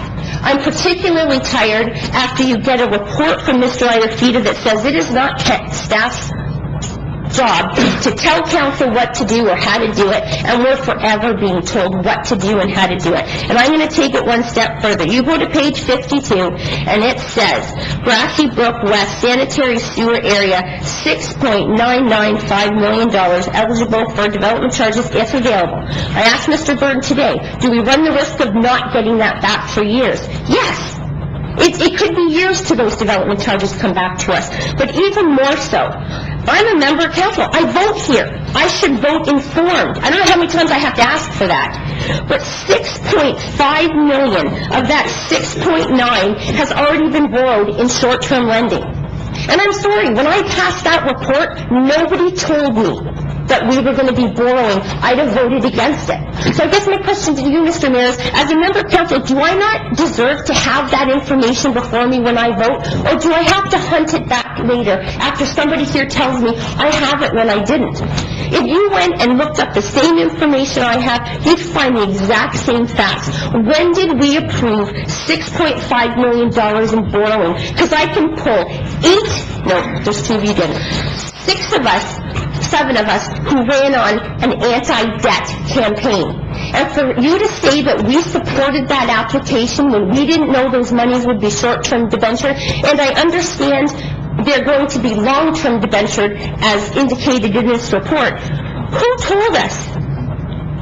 Are you telling me that I have to find out because I stand up here and ask? Do you not believe that council should have been told before that $6.5 million was short-term borrowed? Because quite frankly, Mr. Mayor, I think it's unfair for us to find out here. You don't like my comments, but my comments are factual. We left. They're in black and white. I have a friend who tutored my daughter who told me numbers don't lie, and numbers don't lie. And it's not what's put before us, it's what we asked about, what you haven't told us. So I'd love to go in camera. I'd love you to set a meeting where we go in camera and talk about what is misrepresented to this council, which is a nicer euphemism, and what is not. Because I'm telling you, you can handle time and time again. And as a matter of fact, 4 of us wanted to discuss the appointments on that. And we weren't allowed to do that either. So we didn't even get a chance to vote on something, but even so, your own staff can't back up. The process followed. The motion was made and duly passed. The chair didn't take the second motion, and 2 members of the original motion were not in there. You don't think LAS would come in and see that was inappropriate? I think that probably they would. So it's not political. You took our vote. We made a vote, our vote didn't count. You overrode our vote with 4 members of this council, and that's unfair. Councilor Thompson? Yes, I'm glad we got back to the topic here of the report, because that's what I wanted to talk about for a few minutes here. You know, this is unfortunate that we've got this far. It could have been handled very easily by a email to the council saying there was a lot of confusion, a lot of disruption, things were not handled procedurally correct, and we'll deal with the report at the next meeting. Could have been deferred and everything would have been fine. But then we got emails and another report here today that go on to tell us all of the procedural things that we've known for the last 20 years no longer exist. Deferral motions, motions to reconsider, all of the things that we've been told for years, they don't mean anything anymore. And there's all kinds of comments in both reports indicating how the procedures really don't mean anything. So I really am confused about what could have been a very simple matter. And it was a situation where there was a motion for deferral in the council. It passed. In fact, I believe I broke the tie as chairman. Why we deferred it, and I read the paper, and I know I've made my stripes with Corey with my comments about the review, but even the editorial did not have the factual information with respect to what the problem is and what we're trying to deal with it. We're not just talking about an opportunity for procedure here. We're talking about the opportunity for 4 people to have the fairness in their vote. We deferred the original report because it was 10 to 7, and we wanted to discuss a 4-page report. This is what the review didn't see, a 4-page report regarding, certainly we can talk about the role of the chief administrative officer. We wanted to discuss that. And some points with respect to that. There are key points with respect to appointments, non-union compensation, the Transit Commission, the strategic planning process, organizational values, the clerk's department and changes that he was being, legal services review. And we had 10 minutes to deal with it. And so why wouldn't it be natural to have a deferral motion? So I'm not upset with what happened with the deferral motion. It was appropriate because we wanted to discuss the full report. If somebody said they wanted to isolate the personnel matters and deal with them quickly and get them out of the way, I wouldn't have had a problem with that. But here we deferred it, and everybody was, and then all of a sudden, Alderman Fisher left, Alderman Wing left, and Alderman Iannone left the room. And then there was a suggestion, how we come back after the meeting. I was already on my feet, And I said, if you look at the agenda, I'm not interested in coming back after the meeting. And how long are we going to say? We're not coming back to spend 2 minutes or 3 minutes or 5 minutes, which was what happened after. We were coming back, and we deferred this for 2 weeks to have a full discussion on all of these matters with the council. So I think that's what the problem is. The problem is not having coming back after for 2 or 3 minutes. So anyway, I think this is procedurally wrong. I don't think it is legal. I'm not interested in having the ombudsman or anybody else look into it, because I think we can have a simple report, a legal report to this council saying, was what happened legal? Because 4 people had their vote and the opportunity to vote taken away from them. There's no record of how I would have voted on these matters, and I have a preference to do that. So I would like to make a motion that this whole thing should not have happened. It could have been solved very easily by saying we're going to discuss it because it wasn't handled properly, and get on with business, rather than creating all of this confusion and difficulty and problems and animosity, which isn't necessary. So I would like to make a motion that we have a legal opinion to examine what has happened, and I feel that the rights of 4 people on this council were totally ignored, and we want to have a say in what happens with the running of this city. So I'd make that motion. A second. And second by Councilor Ioannoni. Discussion? I have a question. What is quorum? Through to the clerk, what is quorum? Is it not 50% plus 1? Mm-hmm. Okay. Then I'd like that included in your motion, then, Mr. Mayor. Mr. Ayerfeter's first email to us and including his motion, that his recollection of the motion, because the motion states that 4 members of council voted to go back at 2 o'clock. And that's not quorum. As a matter of fact, your original email to us says you're not even clear as to who was in the room. All you have in the room are the 4 people who voted against the deferral. So I don't even think that procedure was done correctly. I don't think you could have voted to go back without quorum. Mr. Clerk, do you want to qualify that, please? Just when people leave the room, it changes the amount that you need for a majority on a vote. So, I mean, when people are absent, you know, you still had quorum. You had 7 members of council in that second vote. At that point, 4 of us were upstairs. How did you get 7 members? Shirley and I were in that back room I think together. if you ask every person around this table, they're going to have a different number of how many people were in that room, but there was definitely more than 5 in that room.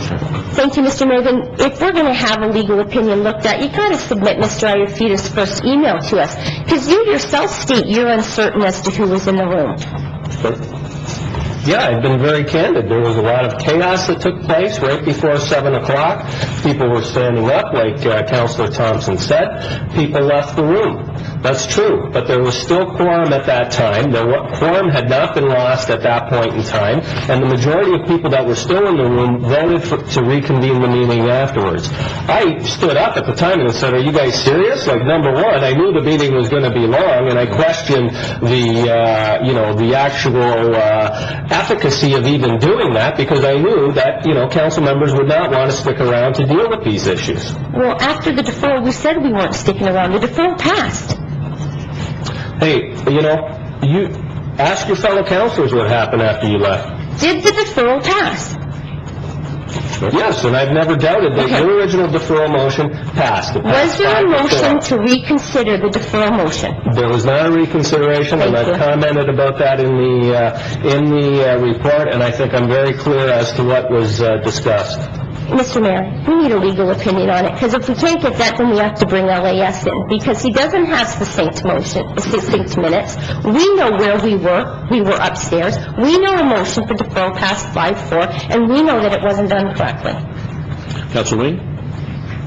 Thank you. When a motion has passed, and I think we all agree that a motion passed in camera specifying that the matter was to be deferred to the next council meeting, which is tonight, even if there's not a reconsideration, a motion subsequent to that to resume the in-camera session immediately following that evening's meeting instead of the next one is in essence a motion to reconsider. It may not be a name, but it is in essence. If it's to defer to 2 weeks from now, and then there's another motion saying, no, the deferral's only till after the meeting, you're reconsidering it.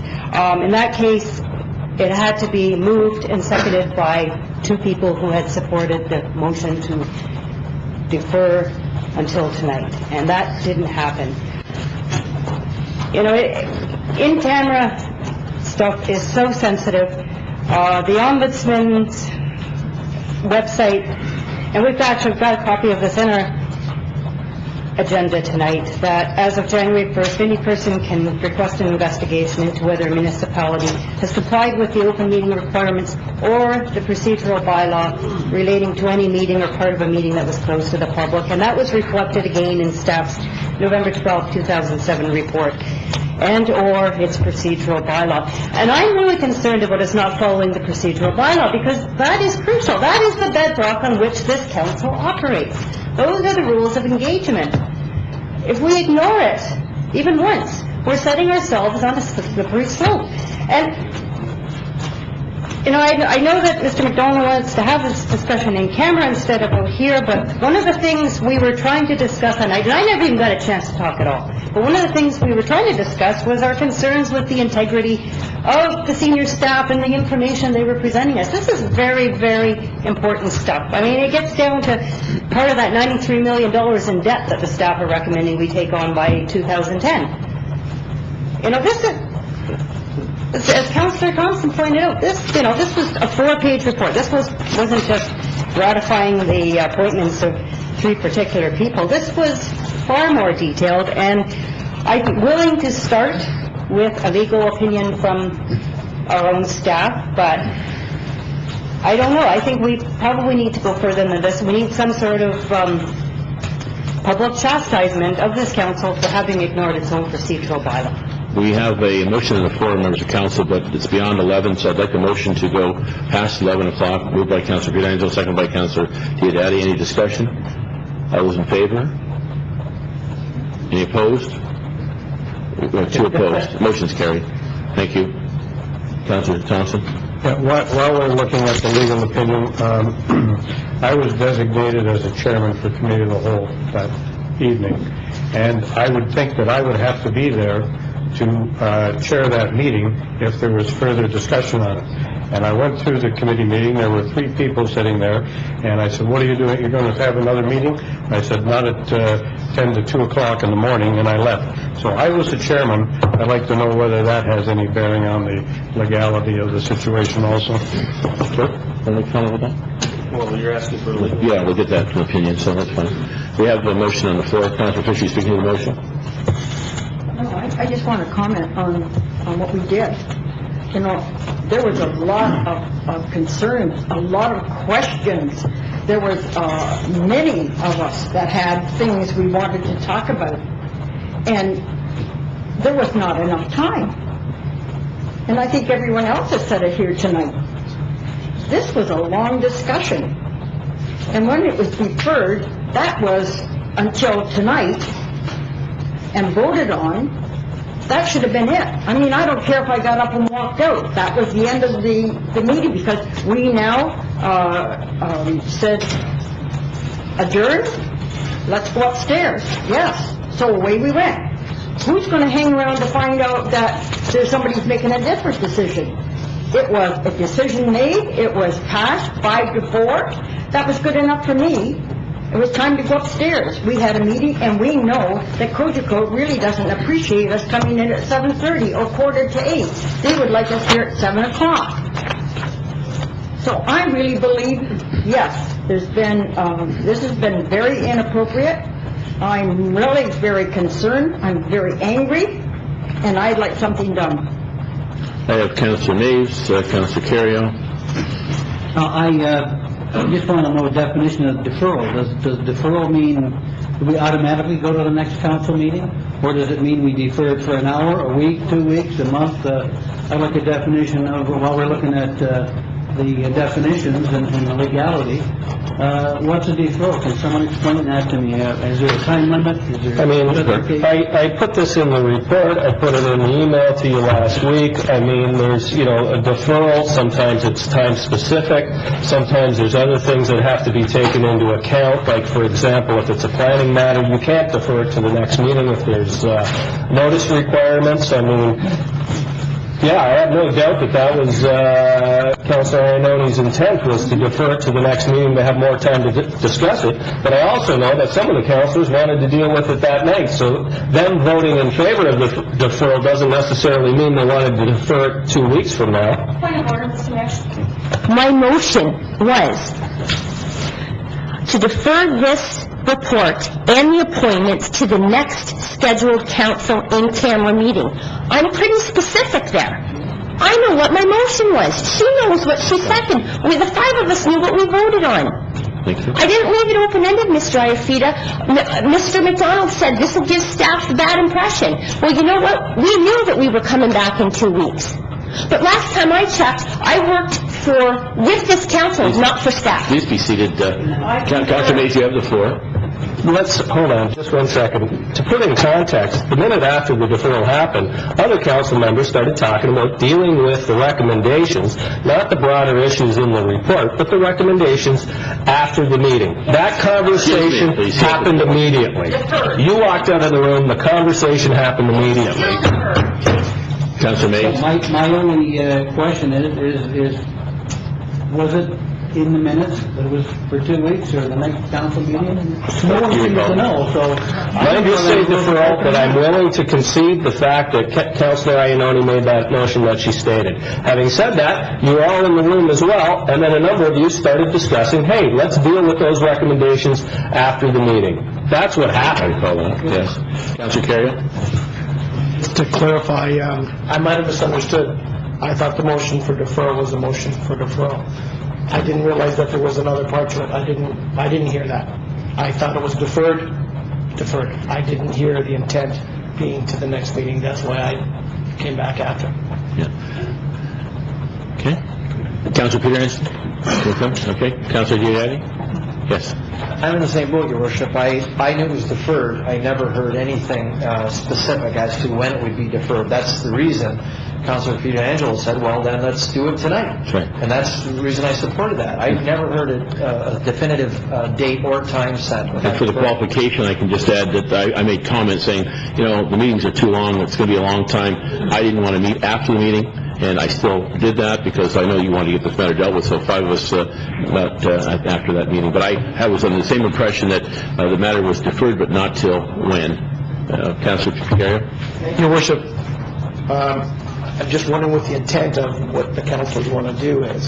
If they want to sit down and discuss this again and have a do-over, that's fine by me. I made my comments in the newspaper that I was sorry that the others weren't there for the discussion. But when we went back and sat in that meeting afterwards, 5 of us were in the meeting and 4 went home or whatever. I think that some of us didn't know until we sat down how many people were going to come and how many people weren't going to come. But I certainly would not want to make it so that my fellow councilors did not have an opportunity to voice their opinion. Everyone's vote at this table is important to me, and I'm sure to many of the others and all the other councilors. If it's the will of the council to sit down and discuss this again, that's fine with me. And to qualify the matter as well, there was dialogue conducted at that meeting. There was discussion. It wasn't, as you recall, those who attended. So it wasn't without dialogue. I heard that earlier. I don't think that was quite accurate. So we have a motion on the floor to have a legal opinion given. Any other comments? Councilor Iannone? And to that motion, Mr. Mayor, that you set an in-camera session for this be the only item that council discusses, and that's this staff report. I'm sorry, I missed your point. An in-camera session Yes. with the members of council so that we can candidly discuss this Yes, we can do report. that. Okay. And if we need We're to talking make... two different things, but I want to just... No, I'd like you to add that to the motion so that it gets done ASAP. Well, does the seconder concur? Okay. All right. Councilor Pietrangelo speaking to that? Just a clarification then, Your Worship. When she talks about dealing with the report, is she talking about dealing with the actual appointments? I'm not certain. Councilor Iannone? Intent? Mr. Mayor, there were a number of us who had discussions in regards to the appointments, too. I think we should at least have the opportunity to be heard by the fellow members of council. Yeah, I think we're willing to do that. Councilor Carrion? Another question, if we're getting a legal opinion, is it coming back to council, or is it coming back in camera? Because if it's a legal opinion, is it not then going to become a legal matter that should be discussed in camera? Good point, Mr. Clerk. And the clerk advises as well with regard to the minutes that were ratified this evening. Well, you've ratified on the matter about the appointments. I mean, you've ratified the minutes that approve those appointments. I think, everybody's discussing the report, and there are broader issues in the report. Councilor Thompson eloquently went through the various issues, and I don't think anybody has any difficulty from staff discussing some of those broader issues. And in fact, Mr. McDonald made that comment that night, that he'd be more than happy to discuss those broader issues. But, in my opinion, you've passed the minutes that approved those appointments from 2 weeks ago. As far as the legal opinion and where we would deal with it, I mean, I think most of this has been brought out in the public, and I don't think staff, I don't have any concerns about, the legal opinion, I guess, a report coming back. I mean, my report tonight is pretty open and transparent. Yeah, Councilor Wing, Councilor Maves, and Councilor Thompson. When we voted tonight to ratify the minutes, we voted to say, yes, those minutes are an accurate reflection of what took place. However, if part of what took place was illegal, you have to wonder about whether or not the substance of that actually stands. Yeah, the clerk wishes to make a comment with regard. Well, I think the minutes, very good point, and I don't disagree with Councilor Wing on that, but also the minutes reflect that a majority of your council was in attendance for that resumed in-camera session and approved those appointments. Okay. Councilor Maves? Yes, Your Worship, I'm concerned about this legal opinion. Is that going to be done in-house, or are we going to hire a lawyer? Is that going to cost us money to go over this little, what I think is more or less a misunderstanding, and we're supposed to save the taxpayers money, and I don't want to spend money on a legal opinion, but I think that we could probably settle downstairs amongst ourselves, and I think that I'm willing to discuss that again. I don't think it'll change the vote, but I'd be willing to discuss it again. But I honestly don't think we need to spend money on a legal opinion outside. Appreciate that. Mr. Bina? Council. Members of council, if I understand that one of the issues is my own appointment that's in that minutes, which I never really, the report that I haven't seen. That being the case, the opinion would have to come from someone other than me. So we would have to retain outside counsel to provide it. If I just might make an observation, if you're going to reconsider the matters in any event, which it sounds to me like if the vote was taken right now, you'd be prepared to, it seems to me that the legal opinion is somewhat redundant, because you're going to be rehearing the matters anyway. That's an observation. Okay. Councilor Thompson, Councilor Diodati. Yeah. Well, first of all, to make sure that we do get, I made the motion. I want a legal opinion from our city solicitor, and we can easily handle that by dealing with the appointment separately and then dealing with the balance of it, the legal opinion. And if you had if the report comes back saying the manner in which it was handled was illegal, then the minutes that you approved tonight to look after the personnel matters is still illegal, and it doesn't matter anyway. So anyway, my opinion is we have our solicitor give a legal opinion, and if we want to deal with the appointments prior to that, that's fine with me. Hey, Councilor Diodati. Talking about the process. Yes, Your Worship, I think we're creating a mountain out of a molehill. I don't think the real word should be legal or illegal. I don't think anybody did anything illegal. There were some procedural questions. I would like to chalk this up to an experience. I know I've learned something from this. Maybe we need to be a little more specific and a little more detailed. I know now all of a sudden we're paying attention to little details in the end of motions and whatnot. Maybe we should be doing that. I think we're spending a lot of time and effort trying to decide who's right. And I think if it's a procedural thing, we've learned our lesson.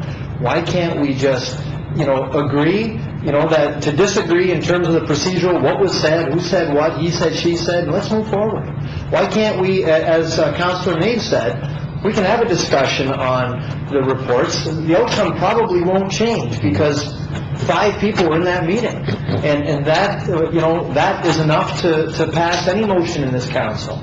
And I'm questioning where we're going with this, what the outcome is going to be. I think the outcome we've already achieved. We learned something through this process, and I'd like to see us move forward. Let's put it behind us, and let's move forward, because I think we're dividing each other. We're working against each other. We're on the same council. We're on the same team, and none of us want to belittle anyone else's opinions or anyone else's votes. And we learned a lesson here today. And like I said, I would be more inclined to just move forward and deal with the next issue rather than, perseverating around an issue that I think we've already dealt with.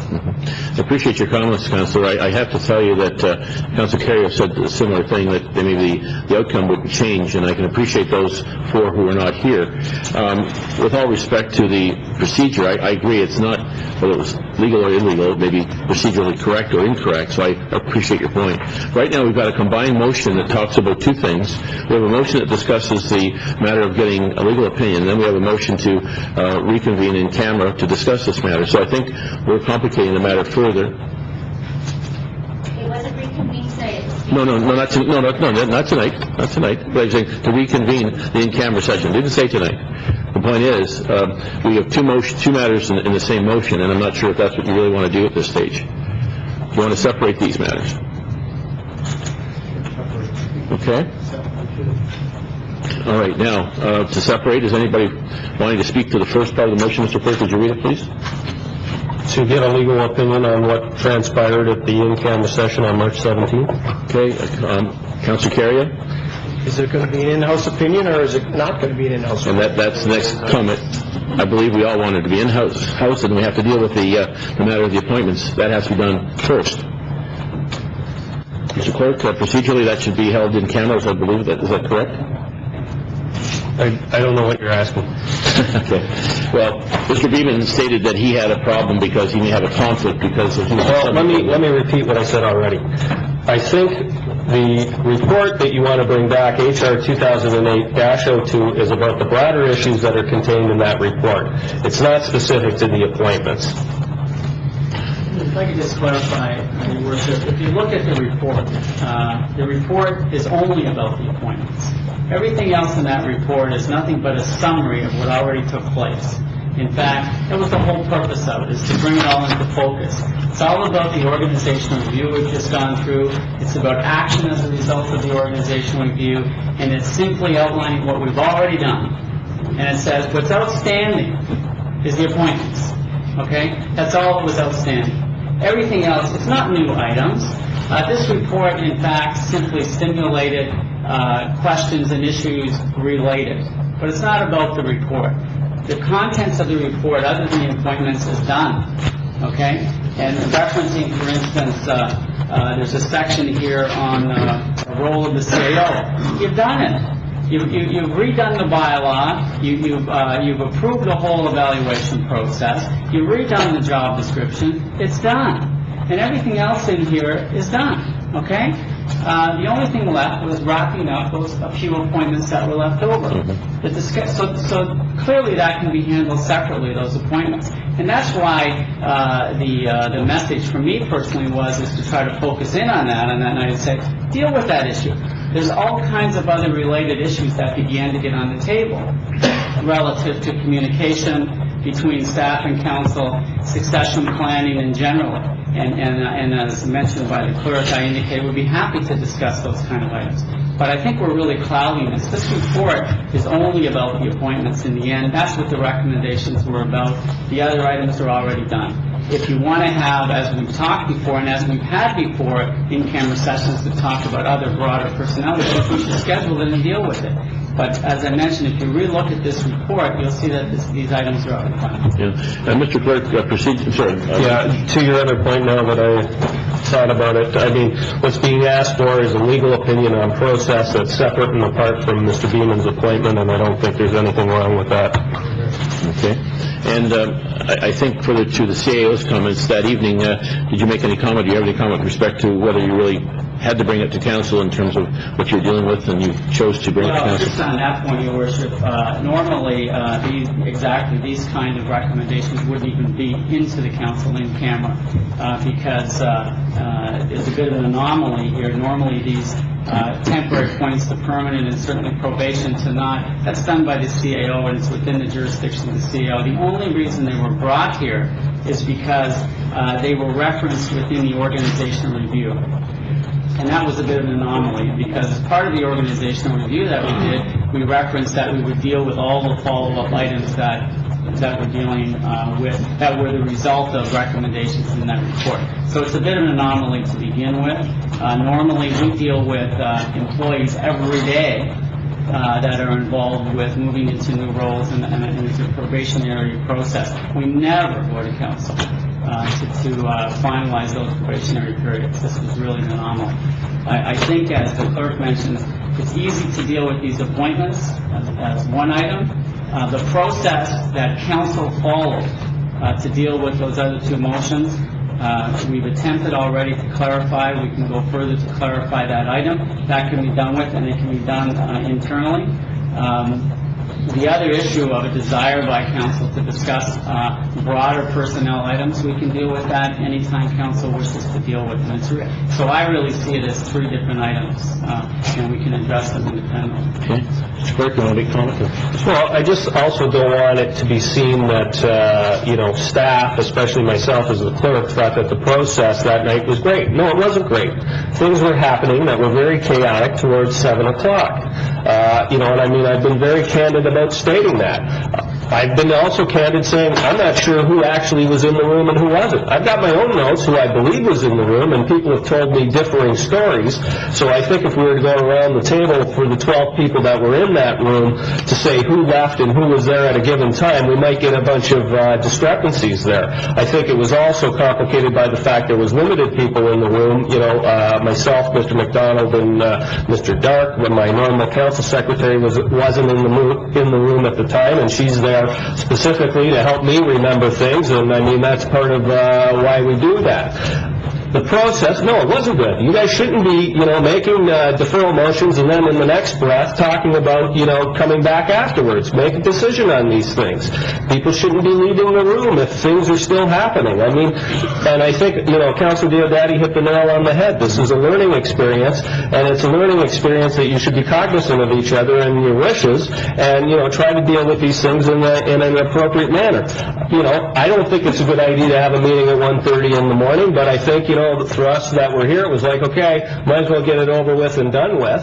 I fully appreciate any of the people who left because they felt it was late. I mean, Councilor Wing has been very eloquent in the past saying, I can't think that well that late at night. And I mean, I made that same comment to all of you who were still in the room, and I'm not sure who that was at 6:58, but, I said, are you guys serious? Are you really serious? You want to deal with this? We're going to have a long meeting, and you actually want to deal with it? I didn't even think about the procedural issues at that point in time, and at no point in time did anybody say, hey, maybe, should we reconsider or not? To me, a reconsideration was not necessary. I've indicated it in the report. I feel that the second motion was providing context to the deferral, and I mean, half of you have said it was very specific, that we were to come back when we had enough time, which would be presumed to be the next meeting. I totally agree with Councilors Fisher and Iannone on that, but clearly some of the rest of you have said, hey, all I heard was deferral, and then the next motion was explicitly stating when we were going to deal with it, because there hadn't been anything specific as far as when the matter was coming back. That's what happened. That's exactly what happened. There's no other spin on it. That's exactly what happened that night. No, it wasn't the best way to deal with things, and I think it's been a learning experience for everybody involved. Councilor Wayne? I can add one more thing to your list of what shouldn't be going on. The CAO shouldn't be continuing to talk about a matter that has just been deferred. That's what got us into this pickle. And I'm not finished. There's a discrepancy between Mr. McDonald's understanding of the situation and mine, and I never got to speak about it, so he has no idea where I'm coming from. But I would suggest that those broader personnel issues that he was talking about a few minutes ago were very much related to the appointments before us that night. And I'd also suggest that had the discussion we should have had actually taken place, some of the outcomes might have been different. Thank you. So I'm not looking to have a big debate here, but the CAO has every right to speak in camera. That's exactly what he's paid to do. The CAO doesn't vote, the CAO doesn't make motions, and the motions you're talking about were made by council, not the CAO. Fair to say, that's correct. So, Mr. Clerk? Once again, the motion that's on the floor is for a legal opinion on process for what happened on March 17th. Yeah, in-house. Okay. I'll call the vote. All those in favor? 1, 2, 3, 4, 5, 6, 7, 8. It's unanimous. Thank you. Motion's carried. Well, and then there was the split of the motion, which was that an in-camera session be convened, I guess, at the next available opportunity to discuss some of the issues contained in that HR 2008-02. Okay, you've heard that motion. Members of council, any further discussion? I haven't seen none. I'll call the vote. All those in favor? 1, 2, 3. Sorry, hold your hands up, please. 1, 2, 3, 4, 5. Opposed? 3. Okay, the motion is carried. Councilor Iannone? Thank you, Mr. Mayor. I'd like to also make a motion that we reconsider using LAS to be the investigator for the city. I think we clearly found out we're not infallible, and I think we clearly found out that, we could just as quickly be in the position where we have to pay $1,200 a day to have an investigator come in and tell us whether our procedures are correct or not. So I'd like to make a motion that we reconsider using LAS and go to the option of using the ombudsman, which would not cost the residents 1 cent. We have a motion on the floor, seconded by Councilor Wing. And to speak to the motion, Councilor Diodati. Mr. Worship, I don't have a problem with going to the ombudsman. My question is, are we contractually bound to LAS right now? And do we have that option? I think the clerk has a comment about that. Well, I've got a couple of comments. Number one, I think it's set out in the report that you're bound by the contract you have right now, but you can get out of it in 90 days. And that's contained in the report. When we talk about procedure and following our own procedure, if you actually look at the reconsideration rule under our procedures, it says if the motion for reconsideration be not made until the next meeting, and I take that to mean future meetings, the question shall not be reconsidered unless the majority of the whole of council votes therefor. No question shall be considered more than once, nor shall a vote to reconsider be reconsidered. Councilor Iannone was not present on November 12, 2007, when we first dealt with the item. When she came back at the next meeting, she, in essence, asked for a reconsideration. She didn't even get a seconder at that time. Following this rule, Rule 28 of your procedures, I question whether a reconsideration can actually happen. However, as always, I'm willing to listen to the will of the majority of council. That's the whole point we're trying to make. So if the majority of council tonight wants to reconsider LAS, they can do that, in my opinion, if that's the will of the council, although I apprise you of Rule 28. Okay. Councilor Thompson? How did Rule 28 apply to the previous meeting that we had? The deferral meeting? You've got my report. I'm not going to go through it, but I was very clear in that report. And if I could just... Well, that's not an explanation. How does that's one of the rules I was referring to. How does that apply to what happened with the deferral? Can you introduce another deferral motion? As I stated in my correspondences, my report and the other thing, the idea comes down to, was the deferral reconsidered? It's not my opinion that the deferral was reconsidered. In fact, it's my opinion it wasn't to defer or not to defer that second motion was. The second motion was to provide context as to when the matter would be deferred to.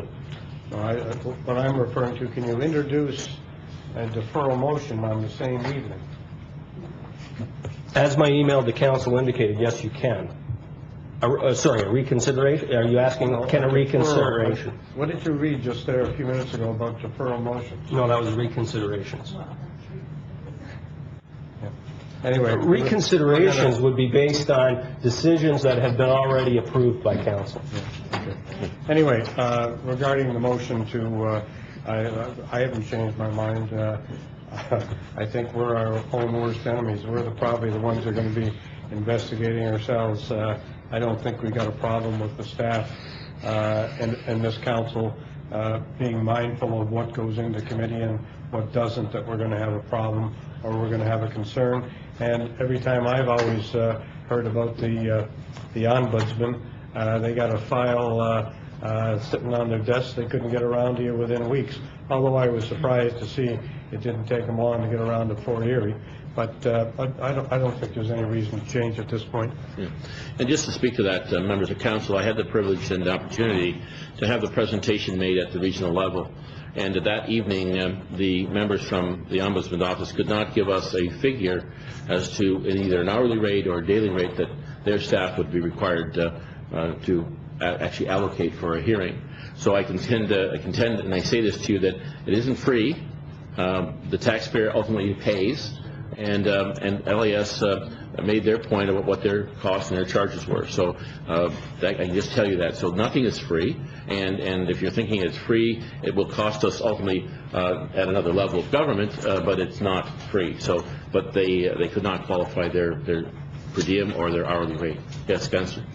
Mr. Worship, as well, I understand there was a labor problem within the Ombudsman office. Has that been rectified? Well, they contended at the time that they had a complete staff just fully trained, ready to go on these matters, and they said they had adequate staff. We didn't, and they hadn't hired any more people, so we didn't know how they would accomplish that. I remember reading something, I don't know if it was a strike or something, they had some other issue going on there, and I didn't know if it was rectified. It was about 3 weeks ago. Mr. Clerk, are you aware of that? Yeah, there was a, I don't know if they actually had a strike. There was a possibility of a strike, but I know that's been resolved. Okay. Councillor Wayne. I'm seconding the motion and I'm supporting it because my confidence in this council's infallibility has been really shaken here.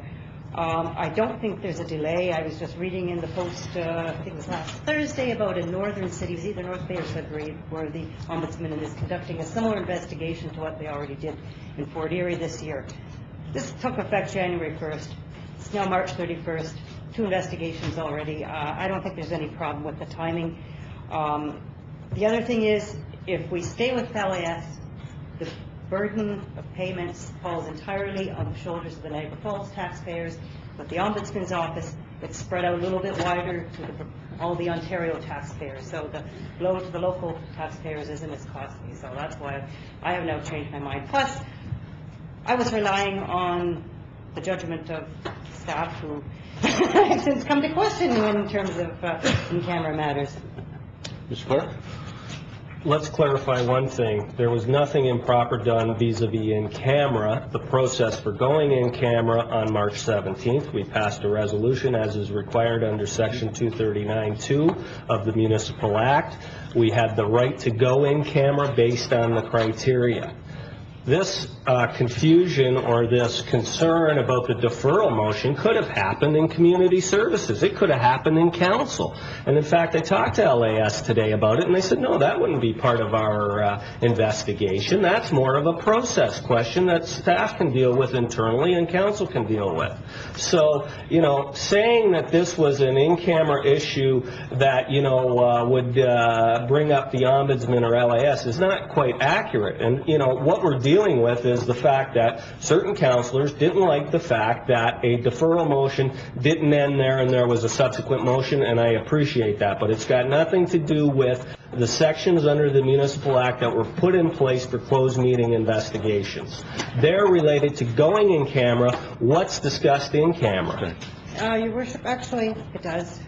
If you look at the minutes we approved earlier tonight, at the end on page 20, page 21, there's in camera. There's no motion to go in camera or a statement of why the meeting is going into closed session. That's a requirement, I understand. Every time the meeting goes into closed session, there's supposed to be a statement over why, and that didn't take place. So there is some question about judgment regarding in camera. Mr. Clerk? Well, I would argue that your original resolution that you went into in camera with at 5:30 or 6:45, whatever that was, that would still apply because it was still the same subject matter.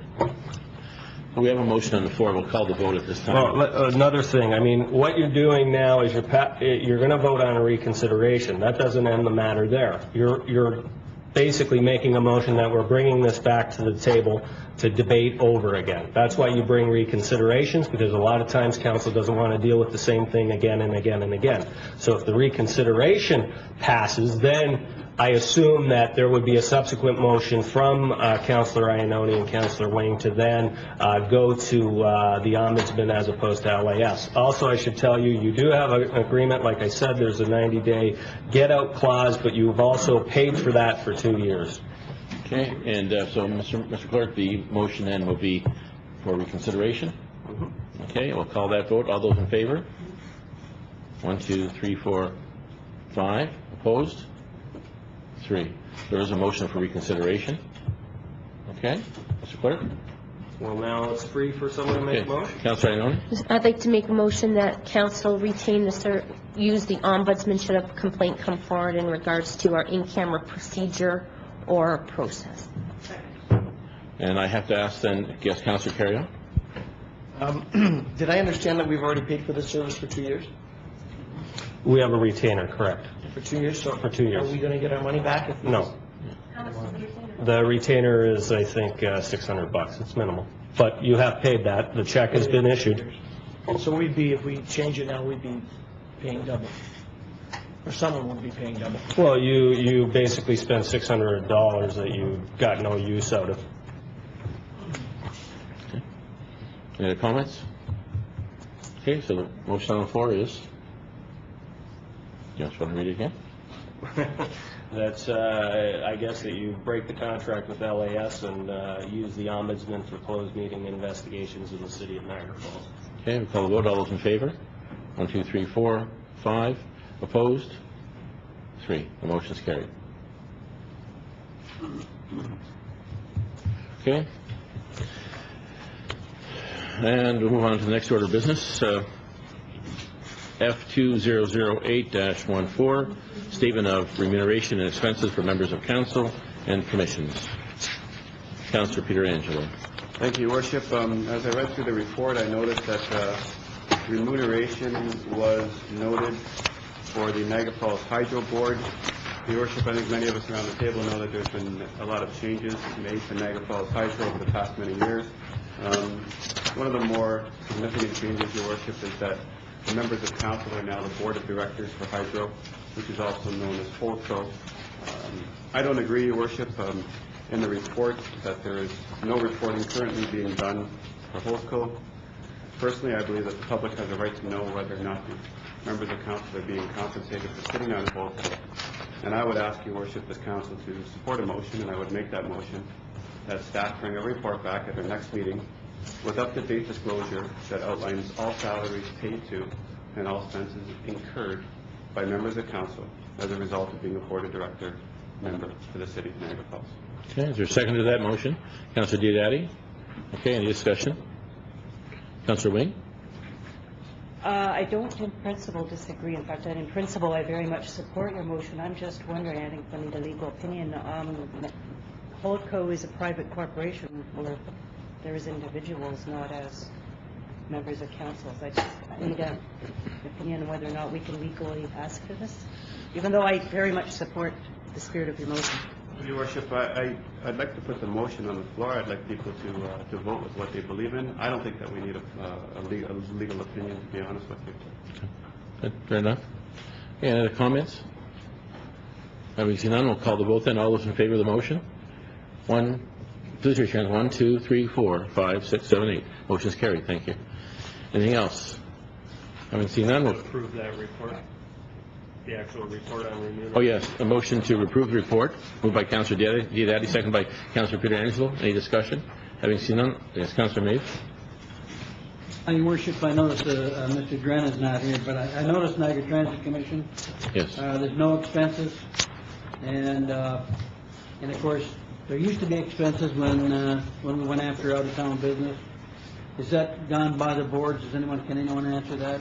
We're no longer... Mr. Dulovic. We're no longer trying to promote the transit for out-of-town busing? Okay. Your Worship, the expenses were just for the few months that were left in the Niagara Transit Commission as a commission. That's why it's just really reported as that. Part of the business plan will be we'll be looking at how Niagara Transit promotes itself and the business that will go after. So just because there's nothing reported, we'll have to confirm, but I mean that's something that we will be addressing as part of the business plan. Well, I think that's been a moneymaker, Your Worship, for many, many years, and not that I want to spend any money, but I think sometimes expenses are necessary to promote business, to make money. Just my comments now. Thank you very much. Appreciate it. Thank you. We'll call the vote then. All those in favor? Any opposed? The motion is carried. Thank you. Move on to bylaws. Can I have a motion to introduce the bylaws? Bylaws be given a first reading? Right? I'm sorry, before that, is there additional bylaws? Yes, there is, right? Yeah, one additional bylaw that you already actually sort of approved the intent of it, which is to appoint Diodati as acting mayor during your absence, so that will be bylaw 2008-56, and the confirmatory bylaw will be 57. Okay, we'll add that. Thank you. So can I have a motion to introduce the bylaws? Bylaws be given a first reading, moved by Councillor Pietrangelo, second by Councillor Diodati. Again, Councillors heard the motion. Any questions or comments? Having seen none, all those in favor? Motion's carried. Thank you. Bylaws 2008-45 to 2008-57 read a first time. I have a motion to give the bylaws a second and third reading. At this point, Councillor Pietrangelo, moved by Councillor Diodati. Again, Councillors heard the motion. Any further questions or comments? Having seen none, all those in favor? Motion's carried. Thank you. Bylaws 2008-45 to 2008-57 read a second, third time, passed. Thank you. Any new business? Councillor Ioannoni and Councillor Diodati. Thank you, Mr. Mayor. Last week in the paper, we all read the petition from the doctors asking the province to come in and have the Minister of Health relook at the NHS, and I'd like to make a council motion that we throw our support behind the doctors and MPP Creator at GNGH and ask the Minister of Health to come in and review the NHS. Okay, second by Councillor Wing. Any discussion of the motion? Having seen none, all those in favor? The motion's carried. Thank you. I have Councillor Diodati. Mr. Worship, I just want to really quickly touch on Earth Hour, which was this Saturday, and I'm happy to report that the community seems to wholeheartedly get behind the program, and it was kind of neat, actually, the kind of stories and reports we had. As a matter of fact, we had 62 submissions on the city's website that day, and it was exponentially growing. People were registering what they were going to do that night, and I thought it was really quite exciting, especially some of the comments that, like Councillor Thompson was going to be playing Twister for that hour. I thought that was an interesting comment to put on the website. But anyway, Your Worship, I was happy to report Change your story. the hydro consumption. It was difficult to gauge in such a short period, and what do you compare it to? But comparing the same time the week before, it looked like our hydro consumption in Niagara dropped by approximately 6%, which was approximately keeping within the average around the province. And we're really happy to report that went without incident, didn't seem to be any issues. And the nice thing was a lot of people reported unexpectedly enjoying their experience in ways they didn't expect. A lot of people said, it's not often we turn the TV off and the computer off and actually sit and talk. And I thought it was a nice reflective time, and happy to report that it was a success, and also to acknowledge Councillor Wing for registering on the city's website as well. It was nice to see the participation around the community. Okay, thank you. Appreciate it. Councillor Thompson?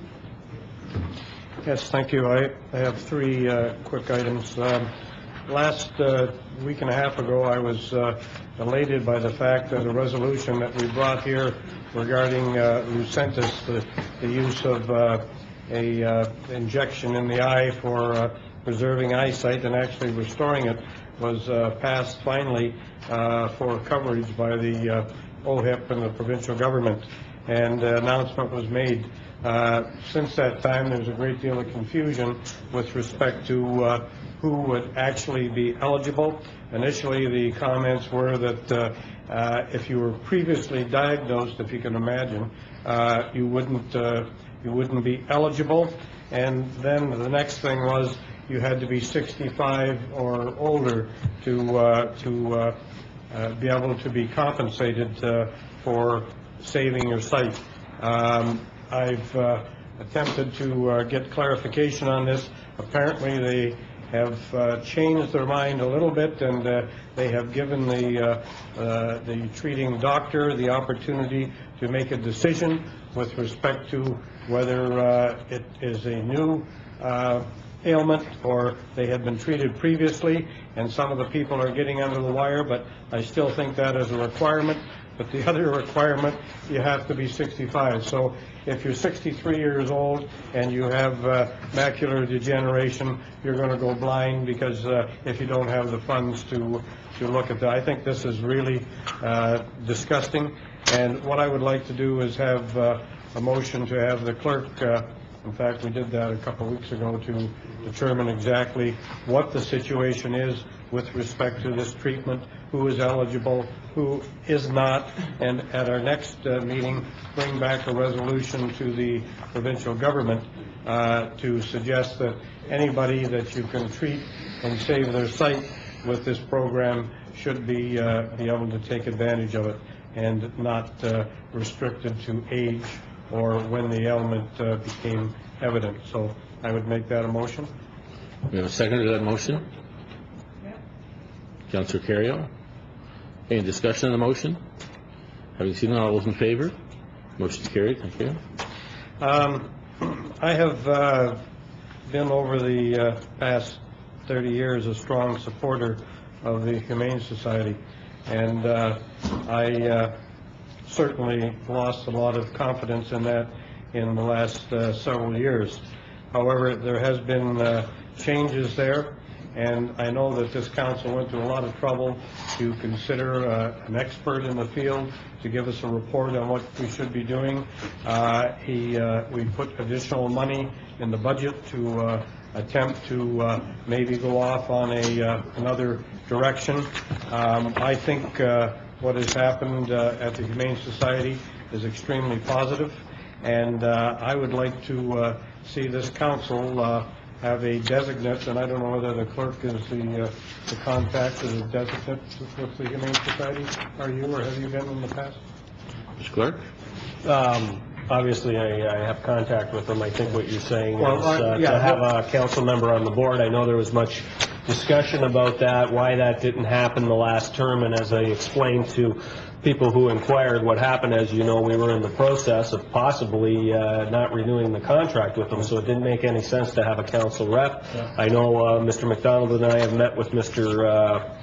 DeLello and Mr. Boone, and we've started dialogue, so we're waiting to get something back from them as far as what they're willing to do, and hopefully we'll be able to work something out. And I think part of that would be to, if we do continue with their services in some fashion, that a council rep be on the board. So whether you want to actually appoint somebody now or wait till that process plays out. No, I think this is a real opportunity and a positive situation, and what I would like to do is to have a committee of council to work with the staff person and the Humane Society to come back with a very concrete and positive, constructive path that we're going to take in the future using the Humane Society, because I think there was a minor blip there where we were at odds with what was happening, and I'd like to see us get on board. It's going to save us money. It's going to be good for the Humane Society, and I look forward to some very positive things happening there. And I would like to suggest that as a motion, that we, and I would be very pleased to sit on a committee of council to work on that. And I would move that we do that. We have a second to that motion. Councillor Carrier. We establish a committee of council to deal with the animal control in Niagara Falls and work with the Humane Society. We'll put that motion forward. Okay, all those in favor? Motion is carried unanimously. Thank you. No. And then the selection of the people. Would you like to volunteer? Who would like to volunteer? Councillor Thompson? Anyone else? Councillor Thompson, you're right. Councillor Thompson, you're right. Okay, thank you. Committee of one? Okay, that's it.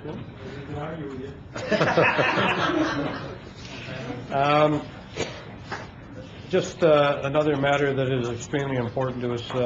Are we going to have, or can we have a report back to council with respect to the policing and the police facilities? I don't want to read in the paper that we lost out or whatever. I think the council should be directly involved in making sure that we're aware of what is being suggested, and certainly having the opportunity for having input into that. So all I'm looking, if it's in camera or whatever, I have no problem, but I'd like to be kept informed and not find out at the last minute we got problems. I think that's appropriate. I think it should be in camera, Councillor Thompson. With regard to what's happening, staff has been working on this, and our CEO would like to address it. We've had actually a couple of brief meetings. We have another meeting actually first thing tomorrow morning might be a little later than first thing at this schedule, but the idea is to put a response together to the RFP that's in the paper, and we'd be happy to bring that forward. All they're really looking for at this point is really sites, but we were hoping to go a little further than that, but we can bring it back for the next council meeting for discussion. Okay, so that'll come forward. Councillor Mays? Yes, Your Worship, just wanted to, I was out of the room when the reports were passed. I just want to reaffirm my conflict. Right. Okay? And the other thing is, too, a suggestion came around, a little note came around here earlier. Perhaps with the number of speakers we have on these planning issues, we have the 10-minute limit. Where's that can't be reduced? Maybe that's something for discussion later on. I mean, last week we had 16 speakers on one issue, and if you take 16 times 10 minutes, that's not a long time. We had 17 I'm last wondering if we can't shorten that up. Well, that's their opportunity. Councillor Thompson?